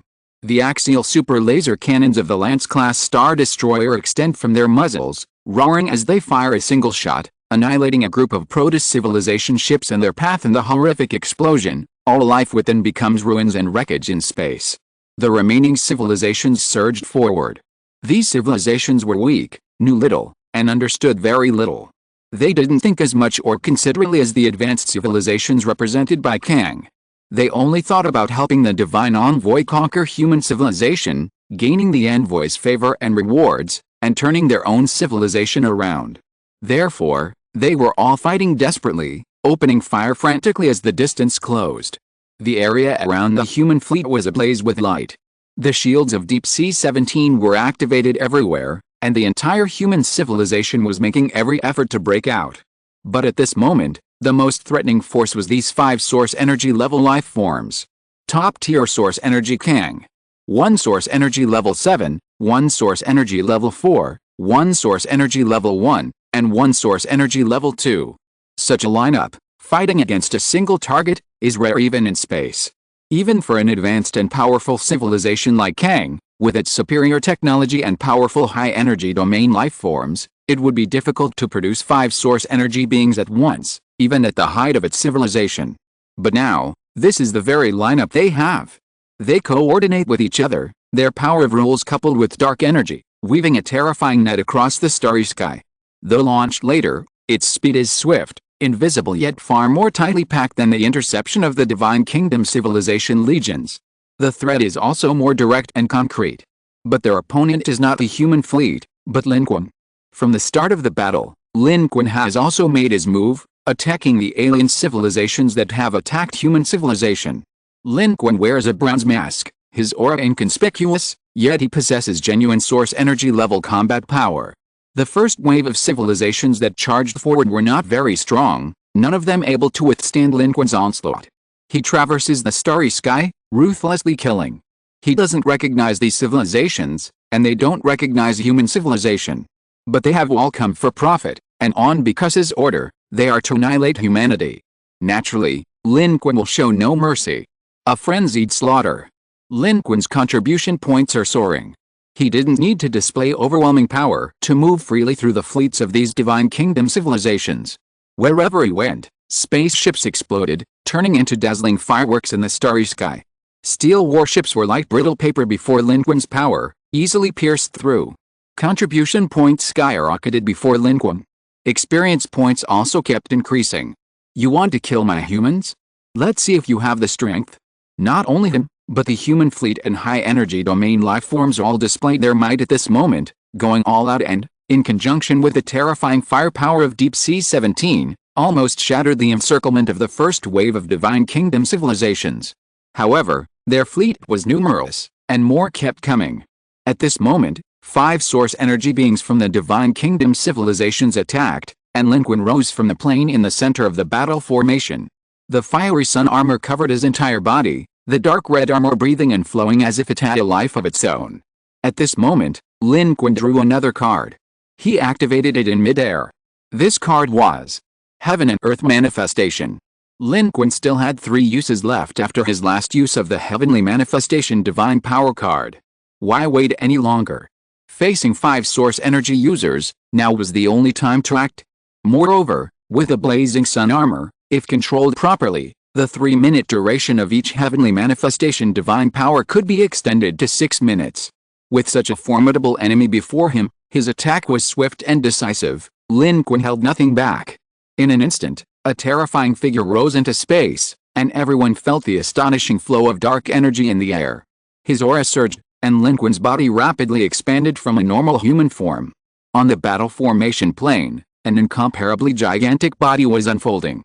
Still with a blue face and fangs, extremely ferocious, but this time, Lin Qun's own cultivation level had increased, and his Heavenly Manifestation Divine Power had grown accordingly, reaching a terrifying height of 28,000 meters. His wild hair flew wildly. In the starry sky, Lin Qun was like a god descending to earth, towering above the heavens. Aside from those on the original New Hope fleet who had witnessed this scene during the Divine Kingdom's targeted special blockade battlefield, everyone else was seeing Lin Qun like this for the first time, and were utterly shocked. On the bridge, many people watched Lin Qun display such a physique, their hearts seemingly slowing to a beat. Even the Supreme Commander, an elderly man, showed a look of shock in his eyes. Although he had heard of and read about Lin Qun's previous exploits, he hadn't experienced the same shock as witnessing it firsthand.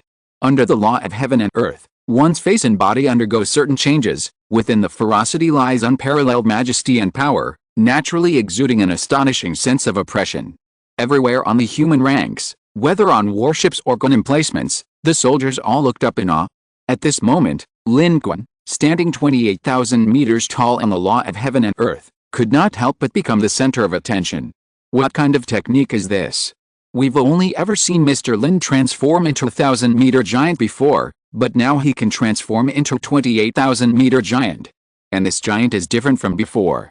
Is this the technique Mr. Lin displayed when facing 2 overlords on the battlefield of directional space ceiling? Our choice was right. With Mr. Lin here, we have hope. With Mr. Lin here, what can the Divine Kingdom's vast fleet do to us? Kill. Kill. Kill. Follow Mr. Lin closely and fight your way out. Lin Qun's heaven and earth manifestation undoubtedly boosted the confidence of the humans on the battlefield. Even Chu Yaowei, Wang Kezhen, and others frequently looked back. This is too big. Such a terrifyingly huge creature spanning the starry sky could boost morale for humans, but for the civilizations of the Divine Kingdom camp and the Independent Alliance, it instilled fear. Chapter 739 A Punch That Hits the Stars. Lin Qun's body was enormous. Towering to the heavens, his imposing and majestic presence was like a god descending to earth. In the starry sky, it felt as if he were about to step onto the edge of the stars below. Most importantly, this body wasn't a projection of a source energy level life form, but a tangible entity, embodying the laws of heaven and earth, its aura surging and incredibly powerful. Who wouldn't be terrified by such a being? They might even feel an urge to worship. This was a heaven-reaching technique from another world. At this moment, Lin Qun appeared like a mountain range directly in front of them.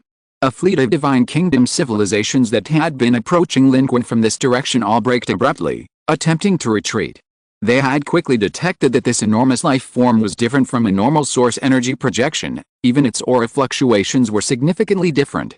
Startled, they all wanted to create some distance before proceeding. However, it was already too late. This wasn't the first time Lin Qun had displayed the law of heaven and earth. He was very familiar with its abilities. Simultaneously, he activated the all-in soldier secrets, enhancing his weapon control and boosting his combat power tenfold. At the same time, he also unleashed the heavenly demon disintegration technique. This further increased his combat power by 4 times on top of the tenfold increase. Last time, Lin Qun used the heavenly demon disintegration technique in conjunction with the all-secret, but he first used time reversal. This time was different. Lin Qun still had time reversal at his disposal. If he could control it properly, the side effects and cooldowns of the heavenly demon disintegration technique and the all-secret could be eliminated. He could use it now and use it again later. Facing the Divine Kingdom's army, Lin Qun unleashed all his trump cards. He was going all out. If he was too slow, he might not even have the chance to use his trump cards, so Lin Qun naturally dared not hold back in the slightest. This time, Lin Qun was already a source energy level life form. This increase in combat power made his aura even more terrifying, causing the starry sky to tremble. Behind him, the human fleet rapidly receded, while Lin Qun's massive body, carrying boundless lightning, charged towards the army of the Divine Kingdom civilization. He directly launched a void attack. The enormous figure briefly disappeared into space. The already astonishing speed under 40 times the combat power was accelerated once more at this moment, leaving the entire Divine Kingdom civilization stunned. How could such a terrifying giant disappear? How could he suddenly disappear? But the Divine Kingdom civilization had advanced equipment, and they discovered with horror that this human had not truly disappeared, but rather, he seems to have entered some kind of invisibility. The target human's speed is more than twice as fast as before. Evade immediately. Evade immediately. Of course, at this moment, being discovered was useless. Lin Qun's void attack was not for invisibility to approach, but for acceleration. With his massive size, there was virtually no difference between being invisible and not being invisible. He simply wanted to accelerate his charge into the Divine Kingdom fleet behind him, closing in on the wave of Divine Kingdom ships and the 5 source energy beings. After all, Lin Qun's heaven and earth manifestation technique had a limited duration. To achieve the best effect in the shortest amount of time, he needed to act quickly. In the direction Lin Qun advanced, even while invisible, a large number of Divine Kingdom ships were smashed and overturned. Although shields protected them, these warships weren't directly shattered, but they were still flying wildly through space. At this moment, relying on heaven and earth manifestation, Lin Qun was like a charging bull, smashing through carriages and crowds in his path. From the Independent Alliance's perspective, this scene was utterly contrary to the natural order. Insane. Insane. This human is charging back at the Divine Kingdom's army. What kind of ability is this? His aura is astonishing. His energy fluctuations have exceeded a certain limit. However, while his energy level fluctuations have reached an astonishing level, he doesn't have the corresponding cultivation level. What's going on? Damn it, we thought they weren't much stronger than us, but this human civilization is so ferocious. This is a completely different level of life form from our Independent Alliance. However, even so, I think this human is useless. How could he possibly be a match for 5 source energy beings, including 1 top source energy being and 1 great source energy being? Right, not to mention, there's a divine envoy behind them.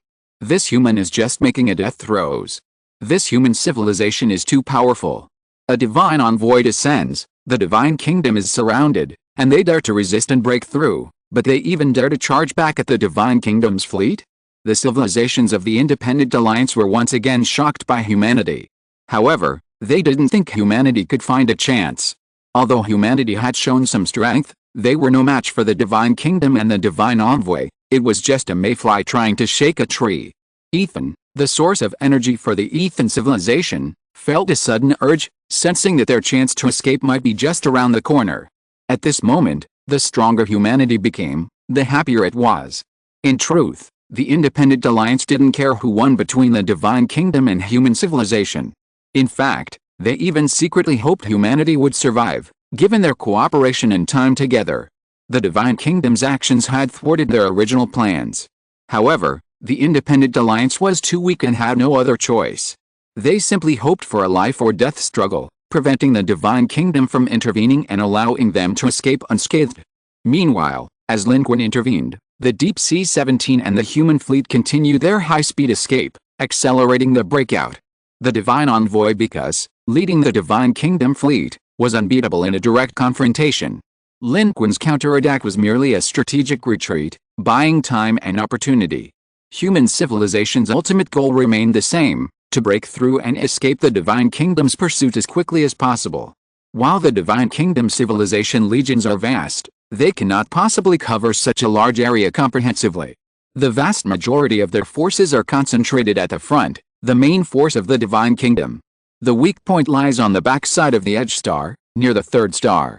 Humanity has already traversed a significant distance. Now, if they can successfully move across this final stretch and forcefully break through this weak point, They can immediately jump away and escape this dangerous situation. At this moment, the human fleet, including the Deep Sea 17 space fortress, has accelerated, unleashing its firepower while rapidly breaking outwards. With Lin Qun's intervention, intercepting a large number of Divine Kingdom fleet members and source energy level life forms, they have successfully escaped the Edge star's gravitational pull and are accelerating towards the third star. Of course, even though the Edge star and the third star are currently at their closest point in their orbits, traversing interstellar space still takes time. This is why Lin Qun was prepared to activate time reversal, ensuring at least 30 minutes of intense fighting. The starry sky is vast. Even with the current speed of the human fleet, which is still accelerating, it will still take some time to successfully reach the breakout position. Meanwhile, on the other side, Lin Qun's void attack has ended.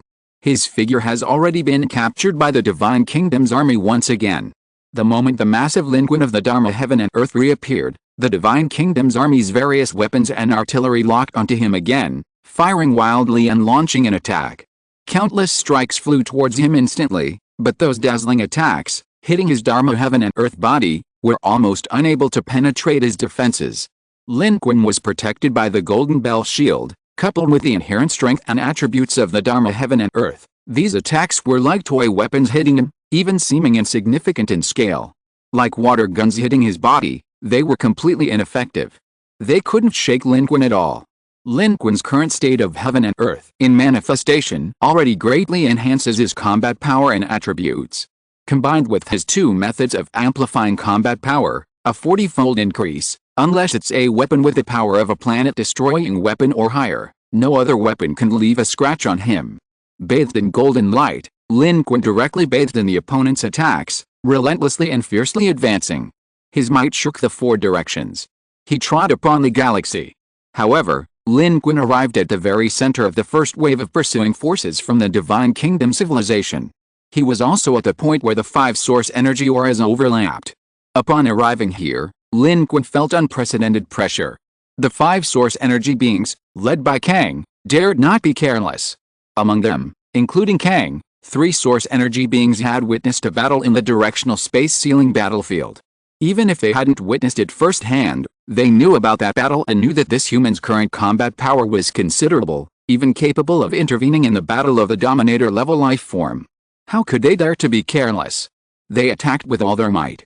The five forces of law, at this moment, cooperated astonishingly, seemingly trying to shred Lin Qun's body. Their true forms remained 20,000 kilometers away, launching their attack from afar. But Lin Qun was utterly unfazed. His power of rule surged. He raised his arm in the starry sky. Tidal ability, weight of desire activated. Lin Qun's power of rules erupted simultaneously, sweeping across the starry sky in conjunction with this skill, directly nullifying the power of rules from the five source energies. Moreover, under Lin Qun's law of heaven and earth, the power of weight of desire became extremely formidable. As he raised his arm, the desires of countless lives within the surrounding Divine Kingdom civilization fleets instantly became a part of Lin Qun. Then, as Lin Qun lowered his hand, these desires crashed down. A series of fireworks exploded tragically around Lin Qun's massive body. The surrounding Divine Kingdom civilization ships and the lives within them were all directly crushed. Life turned into bloody mud, and ships became iron discs. This was the effect of gravity, directly ignoring their defense systems and shields, acting directly on the Divine Kingdom civilization ships and lives themselves, crushing them completely. The area within 1,000 kilometers of him was completely cleared. This attack from Lin Qun, like a god. With a flick of his wrist, all life around him knelt and fell to their knees, dying instantly. Only then did Lin Qun raise his head, gazing at the starry sky. Before him, a waterfall of contribution points rolled. All were notifications of increased contribution points and experience. This round of attacks had been incredibly lucrative. Currently, the Third Arm had suffered a crushing defeat, and the civilizations within the Divine Kingdom camp were mostly fleeing, their populations overflowing. This first wave of attackers consisted of mid-level, even weaker, civilizations. Their strength was low, but their birth rates were high, their populations numerous, all points worth of contribution points. Lin Qun roughly estimated that he had harvested at least 300,000 contribution points in one strike. The experience points were countless. Countless civilizations and the last embers of life had been mercilessly extinguished in the starry sky by Lin Qun's single blow. They may have had their own ideals and hopes, or boundless visions for the future of their civilizations, but before a more powerful force, they were all destined for annihilation. This was the price they inevitably had to pay. To destroy others, one must be prepared for the extinction of one's own race. The surrounding area was cleared, and a large number of spaceships from the Divine Kingdom faction were rapidly and fearfully avoiding Lin Qun's location, as if fleeing from some plague or harbinger of doom. Meanwhile, the 5 source energy powers charged forward. They were all surprised to find that Lin Qun's power seemed to ignore their laws of rule. Therefore, they quickly changed tactics, no longer simply using laws of rule to crush him, but instead combining laws of rule with dark energy to form a deadly attack that shimmered across the starry sky. Among them, the projections of the Great Source Energy Level and Source Energy Level 4 also looked down upon the starry sky, confronting Lin Qun in a battle like giants locked in combat. Especially when observed from a distance, their battle, though far apart, seemed like close-quarters combat. However, what Lin Qun wanted was close-quarters combat. His attack had cleared a section of the Divine Kingdom faction's fleet, relieving the pressure, but it had also driven the other Divine Kingdom faction fleets away from him. He didn't have time to destroy those fleets. His target was these 5 source energy powers before him. They were a huge threat to human civilization. Of course, behind them were the supreme beings of the Divine Kingdom. Lin Qun, however, was not afraid at all. Having traveled all the way from Blue Star, what scene hadn't he seen? So what if there were 5 source energy beings? Lin Qun fought bravely. He activated the soldier's secret technique. The Vajra bracelet roared up and smashed towards Kang, while at the same time, his immortal execution sword rose from behind him, its sword light soaring 10,000 feet high, slashing towards the projection of the Great Source Energy Level behind him. Boundless sword energy vibrated, directly tearing apart the rule power of this Great Source Energy Level, shaking its star projection. He activated 3 heads and 6 arms immediately. Lin Qun conjured multiple arms. One hand formed the Emperor Seal technique, smashing back the source energy 2, while the other 2 hands shot out simultaneously, launching 2 terrifyingly large Ki Yuan slashes, forcing back the source energy 1 as well. But Lin Qun's real target was source energy 4. Lin Qun's power surged through the starry sky, but taking advantage of the cooldown of the void attack, he launched another void attack, rushing across thousands of miles, appearing before the source energy 4 in an instant. He smashed its source energy projection with a single punch, the terrifying iron fist burning with dark energy. Under the law of heaven and earth, Lin Qun's magical treasures were already unleashed, but his true form was the weapon. Pegasus Meteor Fist. 2,000 punches per second. The source energy projection of the source energy 4 was completely shattered by Lin Qun. His fist struck the high-speed spaceship where the source energy 4 was located, shattering it and blasting its body away, sending it crashing towards the edge of the star. A punch that hit a star. Lin Qun's body was enormous, but his punching speed was incredibly fast, shattering a source energy 4 in just a few seconds. But his movements didn't stop. The moment he threw his final punch, Lin Qun's primordial spirit left his body, soaring outwards like a flash of light. Under his primordial spirit, Lin Qun's gate and teleportation abilities activated simultaneously. His primordial spirit instantly returned to its previous position, grasping the gleaming immortal execution sword. A fierce and malevolent aura surged forth, seemingly shrouding Lin Qun's primordial spirit in a shocking crimson hue, but his movements didn't falter. He directly reversed the sword's trajectory, merging the countless sword energies with the main sword's light. Lin Qun burned his primordial spirit's energy, unleashing his ultimate sword strike in an instant, the sword light piercing through 20,000 miles. With a single strike, he directly cleaved the body of the other source energy 1, position opposite source energy 4, in 2. The opponent didn't even have time to react before being sliced in 2 by Lin Qun. Their power of rule seemed ineffective. Yet this human's methods were able to affect them. Most importantly and terrifyingly, this human possessed too many methods.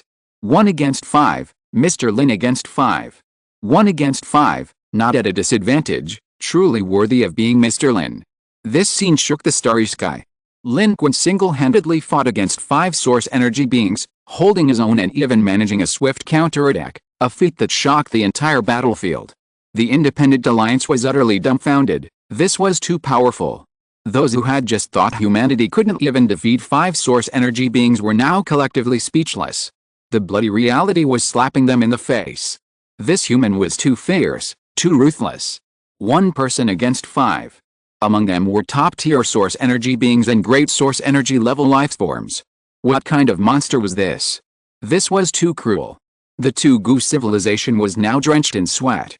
They felt a chill run down their spines for their past greedy thoughts, realizing how foolish they had been. This human civilization was simply not one they could afford to offend. The Ethan and Hao K civilizations were also terrified, thankful they had chosen peace with humanity instead of foolishly listening to the Tugu civilization's greedy advice. 1 against 5 without falling. If they had truly intervened, their 5 low-level source energy beings from the Independent Alliance wouldn't have been enough to defeat them. Just what terrifying beings are these humans, this human civilization? No wonder the Divine Envoy targeted them. Damn it, they're too powerful. What? They supposedly use technology to annihilate the Trojan horse civilization's great source energy? I think it's clearly this person. This human civilization has been faking it all along. They're probably afraid of revealing too much power and scaring us, so they haven't said anything. This human civilization is truly formidable and remarkable. However, the Divine Envoy's target is them, even if they have the means. Chapter 740 Who Can Stop Me? The scene unfolding on the battlefield was a profound shock to the civilizations and lives within the divine realm. Until now, aside from advanced civilizations like Kang, who remained vigilant, the other civilizations were generally optimistic. They had no doubts about the battle, believing that with the Divine Messenger and their numerous civilizations and fleets, this human civilization, even if somewhat special and not as weak as it appeared, was easily defeated, and its ultimate fate was already sealed. Even the considerable fighting power displayed by the humans during their escape hadn't shaken their belief. Victory was assured, that was for sure. This was why these civilizations rushed to obey Bikusa's orders to advance. Whoever captured first would gain merit before the Divine Messenger, wouldn't they? Since victory was certain, they naturally wanted to be at the forefront. But they hadn't expected this human civilization to be so powerful. At this moment, everyone sensed something amiss. Although they also felt that the human civilization wouldn't escape this battle, this human civilization was clearly not one to be easily defeated. 1 life form against 5 source energy beings, what astonishing fighting power. Meanwhile, on the battlefield, the white dwarf continued to shine. It was growing brighter in space, becoming increasingly dangerous with the passage of time. However, its value to human civilization had already been realized, successfully helping humanity bypass the edge star. Now, the white dwarf containment object was positioned behind humanity, even some distance from the battlefield between Lin Qun and the 5 source energy level life forms. Inside the Divine Envoy's rune geometry spaceship, Bikusa naturally witnessed the changes on the battlefield. In fact, its attention had been entirely focused on Lin Qun. This was its true target. This is a method I've never seen before. He's more powerful. He's indeed a source energy being. More methods, more possibilities, and such speed. This human's abilities are incredible. Few life forms can become source energy level life forms in such a short time. Bikusa's excitement was palpable. When Lin Qun appeared, all its eyes focused on him, and the life forms of its civilization inside the spaceship could feel the yearning emanating from Bikusa. It needed not hide its purpose from its own kind, they all knew its intentions.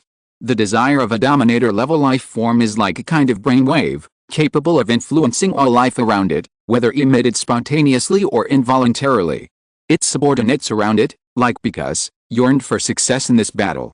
The stronger Lin Qun displayed, the more delighted Bikusa became.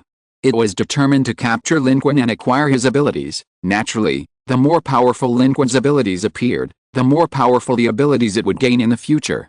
However, now was not the time for it to act. On the battlefield, Lin Qun's actions also gave the 5 source energy users in the Divine Kingdom camp a considerable shock. 1 against 5, who wouldn't be astonished? Even though Kang and the others recognized Lin Qun and knew he had intervened in the Dominator-level life form's battlefield and escaped unscathed, their current lineup was already quite formidable, yet they were still overwhelmed by Lin Qun's agility. The impact of such a direct confrontation was still different. Of the 5 source energy users, Source Energy 4 and Source Energy 1 were instantly severely injured, but the remaining Source Energy users showed no signs of slowing down. A surge of power erupted, weaving a magnificent world in space. Countless forces of law intertwined, forming a vast and terrifying white canopy, covering an area of 20,000 kilometers, as realistic as the sky beneath a planet's atmosphere, descending upon Lin Qun's colossal form. Simultaneously, the other major energy source also launched a fierce attack. Its physical body remained at a considerable distance, but its forces of law combined with dark energy, manifesting a tangible form that coalesced into an unparalleled gigantic blade in space, slashing horizontally from both sides. The remaining energy source, Source 2, positioned below to provide cover. 3 energy sources, sealing off all 4 sides. Further away, near the edge of the star, the body of Source Energy 4 had been reduced to pulp, but it wasn't dead. Its life form was peculiar. It was regressing, violently changing its body and form in space, struggling to recover. However, its aura was rapidly weakening, clearly indicating it was injured. Source Energy 1, on the other hand, was truly critically wounded and dying, drifting in the starry sky. Several Source Energy beings were engaged in fighting Lin Qun, and no one had time to care about it. Only its own civilization's life forms were sending out a fleet of ships, risking their lives to rush into the battlefield, trying to rescue it. They couldn't afford to lose their own Source Energy. At this moment, Lin Qun's primordial spirit had returned. His Vajra bracelet and immortal execution sword returned to attack. Facing attacks from multiple directions, Lin Qun was completely unafraid. He took a step into space, and terrifying hellfire appeared out of nowhere. Fueled by evil, it burned wildly even in the vacuum, spreading upwards and clinging to Lin Qun's entire body. Immediately afterward, Lin Qun activated his skill, Cartoon Force. His right hand transformed into a gigantic cartoon arm. As he clenched his fist, the cartoonish arm exploded with loud bangs, instantly expanding to several times its normal size. The scene was savage yet tinged with a touch of the absurd. Lin Qun, however, threw a punch upwards. His golden heart pounded. The power of rules swirled around Lin Qun's cartoonish arm. Lin Qun's power of rules was a power from another world. It itself had no special destructive effect, but it could combine with any of Lin Qun's superpowers, granting all of his abilities the ability to pierce through other powers of rules. All of Lin Qun's abilities were manifestations of his power of rules. This punch shot towards the sky, striking the vast, celestial canopy of rules woven above Lin Qun's head. As Lin Qun's power of rules unleashed its might, the effect of the cartoon force, amplified by Lin Qun's power of rules, shimmered like stars, ignoring Kang's power of rules and directly impacting the pale world it woven. Combined with Lin Qun's heaven and earth manifestation and 40-fold combat power boost, Lin Qun's punch was unparalleled in power. Using the characteristics of the cartoon force, it pierced through the sky, creating a terrifying black hole with a diameter of 1,500 meters right in the center of the pale white sky. The pale white sky instantly became covered with spiderweb-like cracks, shattering like fragile porcelain. Kang's power of rules caused the sky to tremble, the countless rules it wove seemingly on the verge of collapse. The pale white sky had lost its intended effect. And at the same time, Lin Qun's alternate dimension opened. The heavenly court was established. Golden light shone forth. The gate to another dimension unfolded in the real universe, like a scroll painting being unfurled. Within it, vegetation swayed, and behind it, endless graves stretched out, from which the sounds of clashing swords and galloping horses seemed to echo. Yet, behind the clash of swords and horses, an endless chorus of weeping seemed to follow, a chilling sight. The two intertwined, creating an indescribable atmosphere of bloodshed and madness. Ancient and profound, it carried a captivating aura. It was the aura and power of another world, another era, now carrying wind and thunder, rushing towards this world, this starry sky. Responding to Lin Qun's call, responding to the call of this world. At this moment, Lin Qun's voice resonated deep within the gate. "I am Lin Qun, please help me." He didn't have time to discern what era this heavenly court was in, he only cried out for help. He believed that those in the heavenly court were all human legends, and at this moment, they would surely appear to assist. Lin Qun was currently forming hand seals, unleashing a series of key yuan slashes and emperor seal techniques in a crisscross pattern. The emperor seal technique shook the starry sky, while the key yuan slashes were incredibly sharp, violently colliding with the power of the great source energy level. The starry sky trembled, countless dark energies were activated, violently vibrating, and a terrifying aura surged. The spaceship of the civilization desperately trying to pick up its own source energy level was directly blown away. In Lin Qun's hands, the immortal execution sword and the Vajra bracelet were unleashed simultaneously, smashing towards the great source energy level life form. Kang's air regrouped its power, gathering its own azure sky canopy, concentrating its rule power into a single line. It still wanted to kill it, as all the characteristics of its rule power were contained within it. That was the unity of heaven and earth. As long as Lin Qun could be encompassed within it, regardless of Lin Qun's strength or size, he would become a part of this azure sky canopy, instantly refined into its rule power, nourishing itself and becoming its power. Such a method was something only a top-tier source energy like itself could achieve. 5. Source energy. First, eliminate source energy 4, then slay the great source energy. The remaining top-tier source energy is a lone pillar, easily defeated. Normally, Lin Qun wouldn't be a match for it, but with his current heaven and earth manifestation technique and 40 times the combat power, he can deliver devastating blows. 5 together would be difficult, but one-on-one is always manageable. Of course, given the opportunity, Lin Qun would prefer to face the divine envoy of the divine kingdom, the ruler of life. This is his true opponent, his true enemy and adversary. Therefore, at this moment, he chose to activate his alternate dimension, the heavenly kingdom court. His own combat power is directly linked to the combat power of those within his alternate dimension. While Lin Qun's heaven and earth manifestation technique and 40 times the combat power are additional bonuses, his own strength, combined with the fiery sun armor, already reaches source energy 2 level. The being summoned from his alternate dimension is at least source energy 2. Having witnessed the first Emperor's intervention, Lin Qun understands that while the summoned figure's strength and realm are limited by Lin Qun's own abilities, its inherent characteristics could potentially exceed those limitations. Lin Qun's strength could be considered the lower limit and a certain upper limit for legendary figures emerging from the Heavenly Kingdom's court, but the extent to which they could be utilized depended entirely on the legendary figure summoned. At this moment, with Lin Qun's call, the clash of swords and the cries of anguish within the Heavenly Kingdom's court, unfolding like a scroll, all ceased. Then, a long hiss erupted from within. A voice rang out, "I would rather die a brutal death than be a general who disgraces his army. The butcher Baiki is here." War horses neighed, and a breathtaking, blood-red figure leaped out from the heavenly court in the alternate dimension. A surging power, a bloodthirsty aura, shook the cosmos. The man, on his crimson horse and in crimson armor, was like a streak of blood-red light. Upon closer inspection, it became clear that his horse and armor were not originally scarlet, but stained crimson with blood.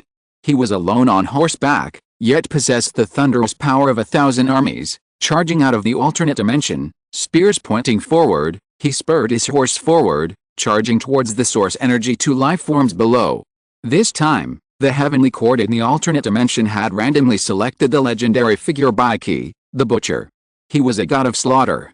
Legend has it that he had killed countless people. In the Battle of Changping, he massacred 400,000, his ruthlessness and decisiveness unparalleled in the world. Iron horses and golden spears were his life's reliance. The wailing of graves was his life's achievement. He fought fiercely for his country and for the Qin dynasty, yet was ultimately executed. Today, however, he stands behind humanity, and his enemies are no longer human. His cloak billows, his illusory crimson warhorse shatters the starry sky, and he charges forward relentlessly. Now, he reappears here, answering the call of humanity. Wherever his sword points, all are enemies. Baiki appears, shielding Lin Qun from the second-generation source energy below. His fighting style mirrors his military leadership, domineering yet cautious and strategic. Seemingly ruthless and brutal, his actions are actually calculated. The second-generation source energy user, already terrified of Lin Qun, is now forced to retreat upon discovering another astonishing second-generation source energy human. He is almost utterly defeated. Baiki and his warhorse nearly crush his source energy power as he retreats in terror. In the distance, Bikus watches this scene, murmuring, "Is this also part of his innate ability? Amazing. This is different from the last time. He seems to have improved again. This human is so surprising. His talent and ability will definitely become a part of me, definitely become a part of me." At this moment, the greed and ecstasy in Bikus's countless eyes were palpable, as if he could already envision a bright future where he could capture Lin Qun and make his talent his own. If he succeeded, his trip today wouldn't have been in vain. As for the other forces of the Divine Kingdom, they could be sacrificed at will. Meanwhile, Lin Qun unleashed his immortal execution sword and Vajra bracelet. Under the flashing of the all-secret technique, both magical treasures transformed into enormous forms, forcing the great source energy level life form to retreat in disarray. On the other side, the source energy level 4 life form had finally recovered its body and charged out again, but this time it had learned its lesson. This human was too powerful. It dared not stand alone anymore, but instead merged its body and power with Kang, advancing and retreating together with this top-tier source energy. Lin Qun accelerated towards their location. The great source energy level life form dared not confront Lin Qun head-on, constantly retreating. Even with Lin Qun's Vajra bracelet and immortal execution sword unleashed simultaneously, it couldn't defeat him for the time being. After all, a great source energy level life form that didn't want to fight head-on and wanted to escape was difficult to catch. Lin Qun's ultimate target wasn't it, its escape made no difference to its death. Taking advantage of the moment when the 5 Divine Kingdom factions' energy formations were shattered, Lin Qun turned his guns on the top-tier energy being, Kang. These 5 energy beings possessed genuine strength, but Lin Qun's heaven and earth manifestation technique had a limited duration. Once the time was up, it would end, and Lin Qun's combat power would be reduced to its original state. The remaining time reversal ability of the Flaming Sun armor needed to be saved to deal with it because. Therefore, Lin Qun couldn't afford to waste any time. Thus, while it appeared that 5 energy beings were coming to kill him, from the very beginning of the battle, it was Lin Qun who was relentlessly attacking, charging left and right. He had completely shattered the formations and power of these 5 energy beings. Lin Qun was even more so at this moment. Seeing the high-level energy being driven back, he immediately turned his guns, the immortal execution sword and the Vajra bracelet flashing their lights simultaneously. The immortal execution sword attacked head-on, while the Vajra bracelet rose upwards, expanding infinitely, forcefully withstanding the azure sky above. Kang was horrified to discover that its power was completely resisted by Lin Qun's Vajra bracelet, briefly blocked. Beneath the Vajra bracelet and the azure sky, light flickered in Lin Qun's hand. The Haoyu Sun shooting bow appeared. Under the soldier's secret technique, the Haoyu Sun shooting bow soared to great size, reaching 10,000 feet in the blink of an eye. Lin Qun grasped it, drew the bowstring, and knocked an arrow, pointing directly at Kang. Lin Qun, now possessing the heaven and earth body, with 40 times the combat power, was confident this arrow would kill Kang in one strike. He actually has a great source energy level weapon. At this moment, Kang was also greatly shocked by what it saw, but what terrified it most was the terrifying aura of death it sensed from the arrow in Lin Qun's hand. This attack was absolutely unacceptable. Otherwise, it would surely die. Better to be pierced through by an arrow. In the face of death, nothing else mattered. At this moment, Kang unhesitatingly withdrew all its power. The white sky that was about to break through the Vajra bracelet vanished instantly. Its projection dissipated, and its body rolled back, retreating into the starry sky, fleeing towards its fleet without hesitation.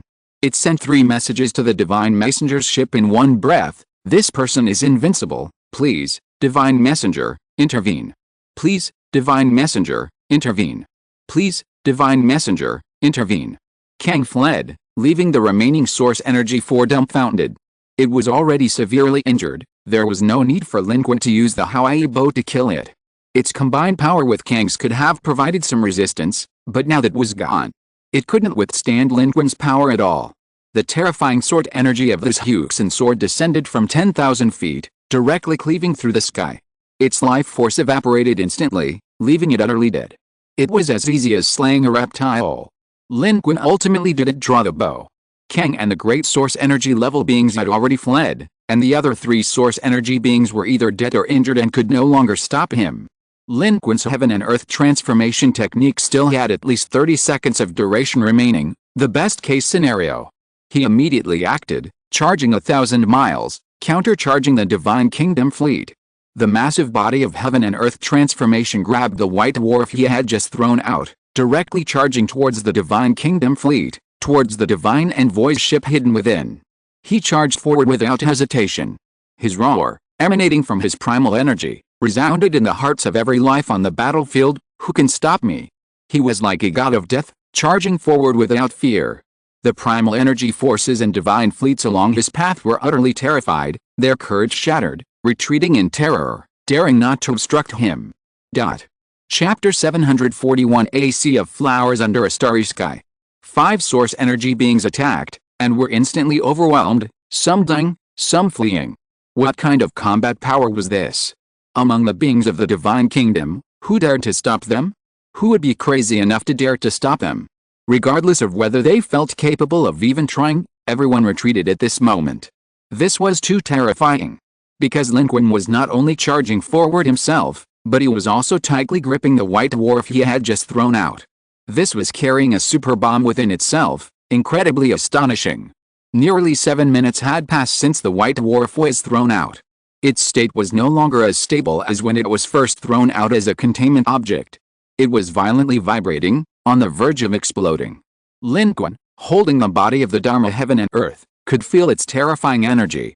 The high temperature was tearing apart the massive body of the Dharma heaven and earth. In a short time, Lin Qun's left hand, which was gripping it, had turned red and cracked. Its temperature had reached a terrifying level, even an evolved being standing in front of it would be instantly melted. Without the enhancement of his heaven and earth manifestation technique, Lin Qun wouldn't have been able to get close to it, let alone move it. It was about to explode. The particles inside were frantically trying to dissipate, and its unstable state was on the verge of collapse. This white dwarf looked tiny, but its mass was enormous, and the matter inside was contracted and dense to an alarming degree. Once it exploded, it would create a terrifying supernova storm, destroying all fleets at its center, and even potentially riddling the outer stars with holes. Lin Qun had just thrown it out to create a barrier, giving human civilization time to escape creation. Now, he was charging towards the Divine Kingdom fleet with it to maximize its remaining value, as well as the remaining value of his heaven and earth manifestation technique, making the most of these last few seconds and the white dwarf. And the effect of Lin Qun's actions was astonishing. He charged forward. The entire fleet of the Divine Kingdom civilization retreated, as if avoiding a plague. From a macroscopic perspective, this scene was both comical and awe-inspiring. Of course, these civilizations weren't entirely helpless against Lin Qun. Those civilizations that had reached this point were not weak, they all possessed their own trump cards and methods. However, they didn't need to use every means at their disposal, it wouldn't benefit them. Lin Qun didn't care either. His target wasn't these civilizations from the Divine Kingdom faction, but rather the Divine Envoy, because within the Divine Kingdom faction's fleet, his spaceship and the Divine Envoy himself. His warship was located in the center of the Divine Kingdom faction's fleet, the safest position, but it couldn't be hidden. Humans had made contact with it in the cloud pattern star system, and the characteristics of its spaceship were immediately apparent. Therefore, Lin Qun knew its location. This white dwarf, Lin Qun intended to deliver it directly to its doorstep. This would be a surprise delivery from Lin Qun. However, before he even truly got close, Lin Qun himself was already feeling the strain. The hellfire on his body had actually extinguished. New flames were burning along his left arm. His entire left arm, embodying the law of heaven and earth, was a deep crimson, as if soaked in magma, the internal temperature incredibly high. His arm was cracked with horrifying wounds, and his fiery sun armor was crumbling. Lin Qun had no choice but to immediately withdraw the fiery sun armor. It couldn't be destroyed now, its power of rules was extremely important. But with the armor withdrawn, without the support of the fiery sun's power at the foundational level, Lin Qun's power in the law of heaven and earth would also decrease significantly. He would have even less control over this scorching white dwarf. It was burning through the dark energy and power of rules that Lin Qun was using to control it. It trembled violently, and even more strangely and frantically, Lin Qun seemed to feel that at this moment, it was connected to his golden core and golden heart, every beat resonating with him. This resonance unleashed an unparalleled destructive power, exceeding the limits of what life could withstand. Lin Qun felt a terrifying suffocation, a sensation akin to a human's inability to breathe, but in his current state, breathing was unnecessary, it was an internal feeling. Every cell in Lin Qun's body was wailing. His power and flesh were screaming. The white dwarf he clutched in his hand hadn't fully exploded yet, but its surging radiation had already pierced through Lin Qun's entire body. Even his 28,000-meter-tall Dharma heaven and earth body, with a 40-fold increase in combat power, was about to collapse. Lin Qun's Dharma heaven and earth possessed power, but he lacked the matching means to wield it. He could control it, but not wield it. Moreover, it was a very special SCP containment object, possessing extreme instability, and was now on the verge of exploding. Lin Qun felt no pain as his left-hand fingers broke off and flew off. He knew he could only deliver this delivery here. In the final moment, Lin Qun had no choice but to throw it away. Lifting it up and hurling it forward, transforming the white dwarf in his hand into a real star, he forcefully hurled it towards the geometric rune ship of the Divine Envoy which was scattered in terror at the center of the Divine Kingdom's fleet in the distance. Lin Qun gave it his final strength. In Lin Qun's hand, the white dwarf transformed into a terrifying and brilliant white flash of light, which he hurled forward. Its state was extremely unstable. Now free from Lin Qun's control, its light shone infinitely brightly in the starry sky, as if another star had brilliantly bloomed at this moment. Moreover, this time, Lin Qun hurled it with his body of Dharma heaven and earth, combining the infinite power and strength of his body, and launched it into the starry sky. Although it could not actually reach the location of the Divine Envoy Biku's ship, Lin Qun's boost brought it completely to the front of Bikus and the entire Divine Kingdom's fleet. And the duration of Lin Qun's Dharma heaven and earth ability, this round of great divine power, also came to an end at this moment. With the white dwarf clutched tightly in his hand, Lin Qun's entire arm disintegrated with a subsequent throwing motion, countless pieces of flesh flying everywhere. However, this flesh was no longer normal flesh, it had turned crimson, flowing like lava. Lin Qun's massive body then plummeted backward into the starry sky. He opened his arms, his celestial form transforming into boundless radiance. In Lin Qun's pupils, the flying white dwarf was reflected, it was transforming into an increasingly bright meteor, hurtling towards its target. At this moment, it became the focus of everyone's attention. Human civilization, the Independent Alliance, and the Divine Kingdom all turned their gazes towards it. However, no one from the Divine Kingdom faction intervened, clearly waiting for the Divine Envoy to resolve the situation himself. At the same moment, the duration of the celestial formation ended, and Lin Qun's massive body, maintained by his great divine power, crumbled in space. The fiery sun armor immediately recovered Lin Qun's body. Compared to the colossal 28,000-meter-tall body of the celestial transformation, Lin Qun's true form seemed as insignificant as a drop in the ocean. At this moment, everyone's attention was focused on the white dwarf, making Lin Qun unremarkable. Moreover, Lin Qun was already familiar with the process. The instant the celestial transformation ended and the fiery sun armor donned, Lin Qun turned in mid-air, using the radiation and energy surge from the dissipation of the celestial transformation and its return to being part of the universe, taking a step into space. The apprentices and the teleportation gates abilities activated simultaneously. One step, 10,000 miles. Lin Qun took 5 steps in one breath. With the help of the teleportation gate and the apprentice's abilities, he successfully returned to the Spear-class Star Destroyer and back to the bridge.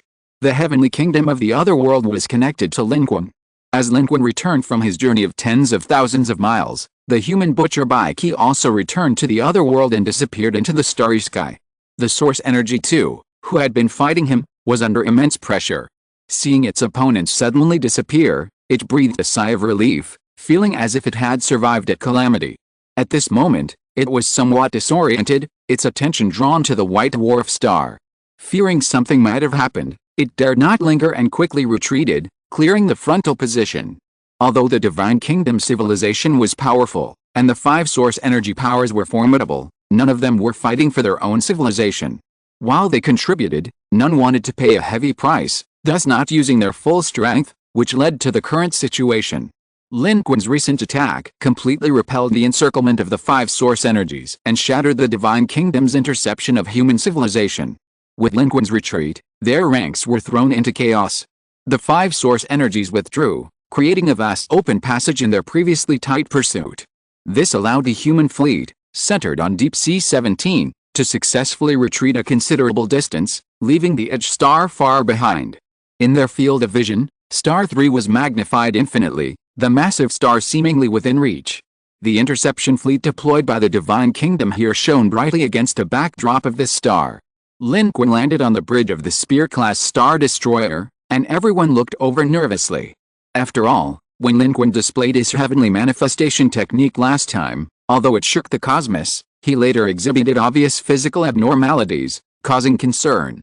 But this time, Lin Qun swayed, and the instant he landed, he immediately pulled out a small bottle and swallowed a medicine.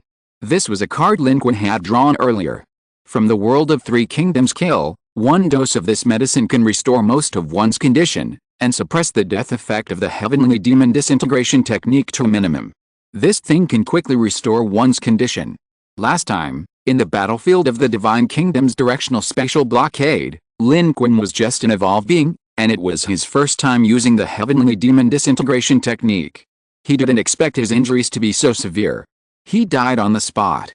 But this time, Lin Qun was prepared and didn't want to waste the few remaining opportunities of the 12 trials, so he directly took the medicine. Lin Qun had 3 medicines. All of them had the effect of reversing life and death. As long as he wasn't really dead, he could be saved. After taking this medicine, Lin Qun immediately felt the temperature in his body rise rapidly, his dark energy and physical energy were returning, and his golden core and golden heart, which had almost stopped functioning, were also warming up. This kind of unreasonable conceptual recovery is indeed powerful. The effect of the heavenly demon disintegration technique was at least 80% erased, and the remaining 20% effect was not a big deal for Lin Qun now. This is the benefit of having more cheat codes. The effects of different time-based attacks can also influence each other. For example, this medicine can suppress the effects of the heavenly demon disintegration technique. Although it cannot completely eliminate it, it can solve the suicide problem caused by the heavenly demon disintegration technique, which is already a great help to Lin Qun. I'm fine, what's going on up ahead? Lin Qun quickly regained his composure and looked ahead. Although Lin Qun had just disrupted the large formation of the pursuing Divine Kingdom civilization behind him, there were still many pursuing Divine Kingdom civilization soldiers around him, constantly exchanging fire. However, at this moment, they were clearly showing some fear and were not as vigorous as before, which gave human civilization an opportunity. The Deep C-17 roared with thousands of cannons and charged forward, like a mobile artillery platform. Human warships circled around it, forming an ironclad defense. Despite the tremors, it steadily advanced, getting closer and closer to the limit of the encirclement of the Divine Kingdom civilization. As long as they can break through this encirclement, they can cross the warp blockade range of the Divine Kingdom camp and escape via short-distance warp. With just one successful short-distance warp, humanity can shake off the Divine Kingdom's pursuers within the 2 blockade zones of this super-civilization alliance. Ahead, the Divine Kingdom camp's intercepting and encircling lines also wavered slightly at this moment. Human civilization's momentum was too overwhelming. How could they not waver?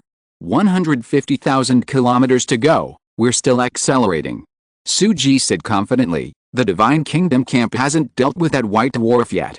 Internal conflicts must have arisen within them. The Divine Envoy is hesitant, and these lower-level civilizations dare not act now. Suji's optimism was consistent with the current situation. Lin Qun's final attack, the heavenly manifestation of Earth, sent the white dwarf flying, sending it hurtling towards the Divine Kingdom camp's army. The Divine Kingdom camp civilizations all retreated. The Divine Envoy Because and his spaceship, at this moment, became the true primary targets. Adding to the fact that Lin Qun had just made his move, killing one of the 5 source energy beings, and the remaining ones were terrified and scattered. At this moment, everyone, whether informed or not, was filled with suspicion and uncertainty, sensing something was wrong, and none dared to make a move. Moreover, there was the white dwarf, a super time bomb. The Divine Kingdom's camp was rife with internal strife. The Divine Envoy, Because, had come with his own agenda. If he could take it down smoothly, all would be well. If not, his reluctance to act naturally created internal chaos, with no one willing to risk their lives to intercept him. Kang, unable to sit still any longer, directly addressed Because, saying, Divine Envoy, the white dwarf is nearing its critical threshold. Please intervene. Along with Kang's words, several other top-tier civilizations within this Divine Kingdom's army also spoke up, requesting Bikase's intervention. This wasn't just about destroying the white dwarf, it was about turning against human civilization. The white dwarf was originally heading straight for Bikase, so it was Bikase's responsibility to deal with it. In the bridge command center of the Deep C-17, Papiru said, only an overlord can deal with this white dwarf without harm. If it refuses to intervene, given the current state of the Divine Kingdom's army, we should be able to break through. If it does intervene. The weasel-like figure's expression was unusually grave. Though positioned at the back, it stared intently at the screen. Others didn't know the overlord's strength, But everyone here could see that the Divine Kingdom was undoubtedly watching whether the Divine Envoy would intervene. Therefore, the central screen showed the direction of the White Dwarf and the Divine Envoy's ship. Everyone was incredibly tense. Whether the Divine Envoy intervened or not would drastically alter humanity's situation. The Supreme Commander, an elderly man, said, "Last time with the cloud pattern star system, it was afraid and dared not act rashly.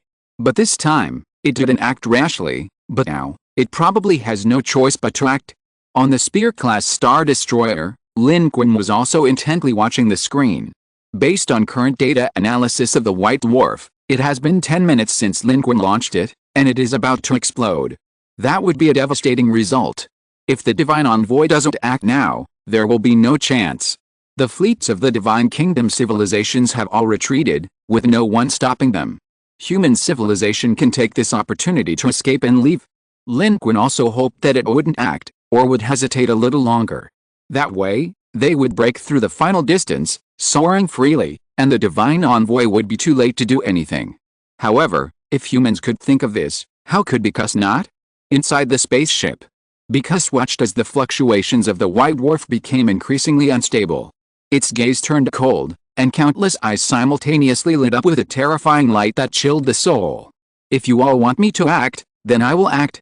Humans, I want to see if you have any other means." At this moment, from its location, an unparalleled terrifying aura erupted, instantly spreading at the speed of light to the sun that was shining brighter and brighter in space, directly enveloping it in its power. Its burst speed seemed to have been accelerated in an instant. Its light expanded endlessly. All nearby civilizations felt a chill of terror, as if it were truly about to erupt. But in the next second, the light and matter streams all exploded, transforming into endless, strange flowers that bloomed boundlessly across the starry sky. Wherever its light reached, wherever the matter streams exploded, it was filled with these strange seas of flowers. They bloomed indiscriminately, spreading across the galaxy, filling almost everyone's vision in an instant. Under the light of the warships, they were vibrant and colorful, each flower exceptionally vivid, a strange and magnificent sight almost impossible to see in the universe. And the White Dwarf's reaction was completely annihilated at this moment. In its original location, at the center of the sea of flowers, the largest and most magnificent cluster of flowers grew. Bicus's voice resounded throughout the starry sky at this moment, echoing in the heart of every living being. "Ladies and gentlemen, isn't it beautiful?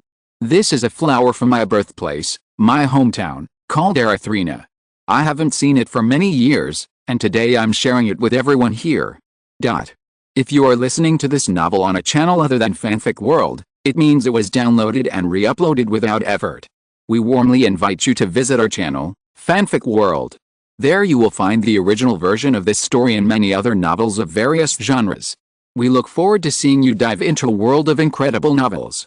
Chapter 742 The Power of the Overlord. It's made its move, they're doomed. Outside the battlefield, the fleet of the Third Arm Overlord remained in a relatively safe position, undetected by any side. In fact, their location allowed them to monitor all sides and detect situations unseen by others. Among them, the insect-like top-tier source energy sensed the aura and power rising from distant interstellar space, spreading beyond the limits of physical transmission, and made the above judgment. The power of this divine envoy from the opposing side alarmed it, seemingly even surpassing that of their own Third Arm Overlord. Deep within the Third Arm Overlord's fleet, the Kenas civilization and the Third Arm Overlord remained silent in the darkness. However, their advanced detectors showed an egg-shaped spaceship from the deeper reaches of the dark starry sky, emerging from the ocean-like shadowy mass of the Trojan horse civilization chasing the Divine Kingdom's army, closing in at an alarming speed. This spaceship was extremely advanced, other civilizations hadn't detected it, only they had. But the Kenas civilization and the Third Arm Overlord remained inactive, showing no intention of notifying their fleets. Because this egg-shaped spaceship wasn't coming for them. At the same moment, at the edge of the quadruple star system battlefield, with a single move, the Divine Messenger Bicus annihilated the White Dwarf. SCP-037 vanished silently into the starry sky, transforming into an endless sea of flowers. Its destructive power was easily erased. Accompanying this was the voice of the Divine Messenger Bicus, gentle and soothing, its meaning understood by all life, and capable of sensing the incredible power within its tranquility. This supreme being, The divine messenger of the divine kingdom, displayed his power in this way. Kang raised his head, looking at the strange flowers that flew past his body, equally shocked by the power of a supreme being. This wasn't just shock, it was more like astonishment. Everyone was astonished. This was godlike power. Just as the divine ghost civilization regarded the Lin supreme being as a god back in the level 3 civilization battlefield. Did they not know that it was a powerful life form? Did they not know that there were no true gods in the universe? Of course they knew. It was just that supreme beings were too powerful. Because his actions at this moment directly confirmed humanity's previous suspicions. In this special civilization battlefield of Star System 613, it was no longer subject to the restrictions of the cloud pattern star system, it could act freely. While because had been brutally beaten by Erlang Shen in the southern Heavenly Gate battlefield, running around in disarray, everyone knew that dominating life was no joke. Here, the southern Heavenly Gate was gone, and because his combat power was no longer limited by the level 2 civilization battlefield, its violence could be displayed wantonly. When because his voice rang out, Lin Qun raised his head and replied, "In my world, there is also a flower called the epiphyllum, a fleeting beauty, however beautiful, it is only a momentary brilliance." Lin Qun's source energy sent this message from the Spear-class Star Destroyer into space, to the Divine Messenger because, his response. Lin Qun knew that because his words were meant for him, a warning and a cold mockery, and because would certainly hear them. Because in the entire starry sky, Lin Qun was its only target. As Lin Qun spoke, the sea of flowers under the starry sky reached its peak of bloom, then began to wither and perish rapidly. The starry sky was not a place where plants could survive, especially since they were products born from the distortion of reality under the influence of Bikuse's power. Those flowers were indeed born at this moment by Bikuse through inhuman force distorting the rules of the world, but as plants, they could not survive in a vacuum. Under Bikuse's power, they bloomed briefly for a fleeting moment before all withered in the starry sky. The breathtaking sea of flowers, brimming with boundless vitality, instantly became a scene of death and decay. From vitality to death, it seemed to illustrate that the sovereign could control the life and death of all things. And at this moment, a magnificent power rose from the battlefield. Humanity's various devices and instruments frantically changed their status, warning that an unstoppable and terrifying force was about to launch a direct attack on them. That was the power of the sovereign. In the command center of the Deep Sea 17, the elderly Supreme Commander's pupils contracted inch by inch. "It's here. All units, prepare immediately." "It's useless," Papiru said coldly from the side. "I only suggest you slow down. The Overlord has made its move. Unless you have the technology to contend with the Overlord, just wait for Lin Qun. If he wins, we live. If he loses, we die. This is all we can do, and the only thing we can do." Papiru's voice was colder than ever before, stating the facts indifferently.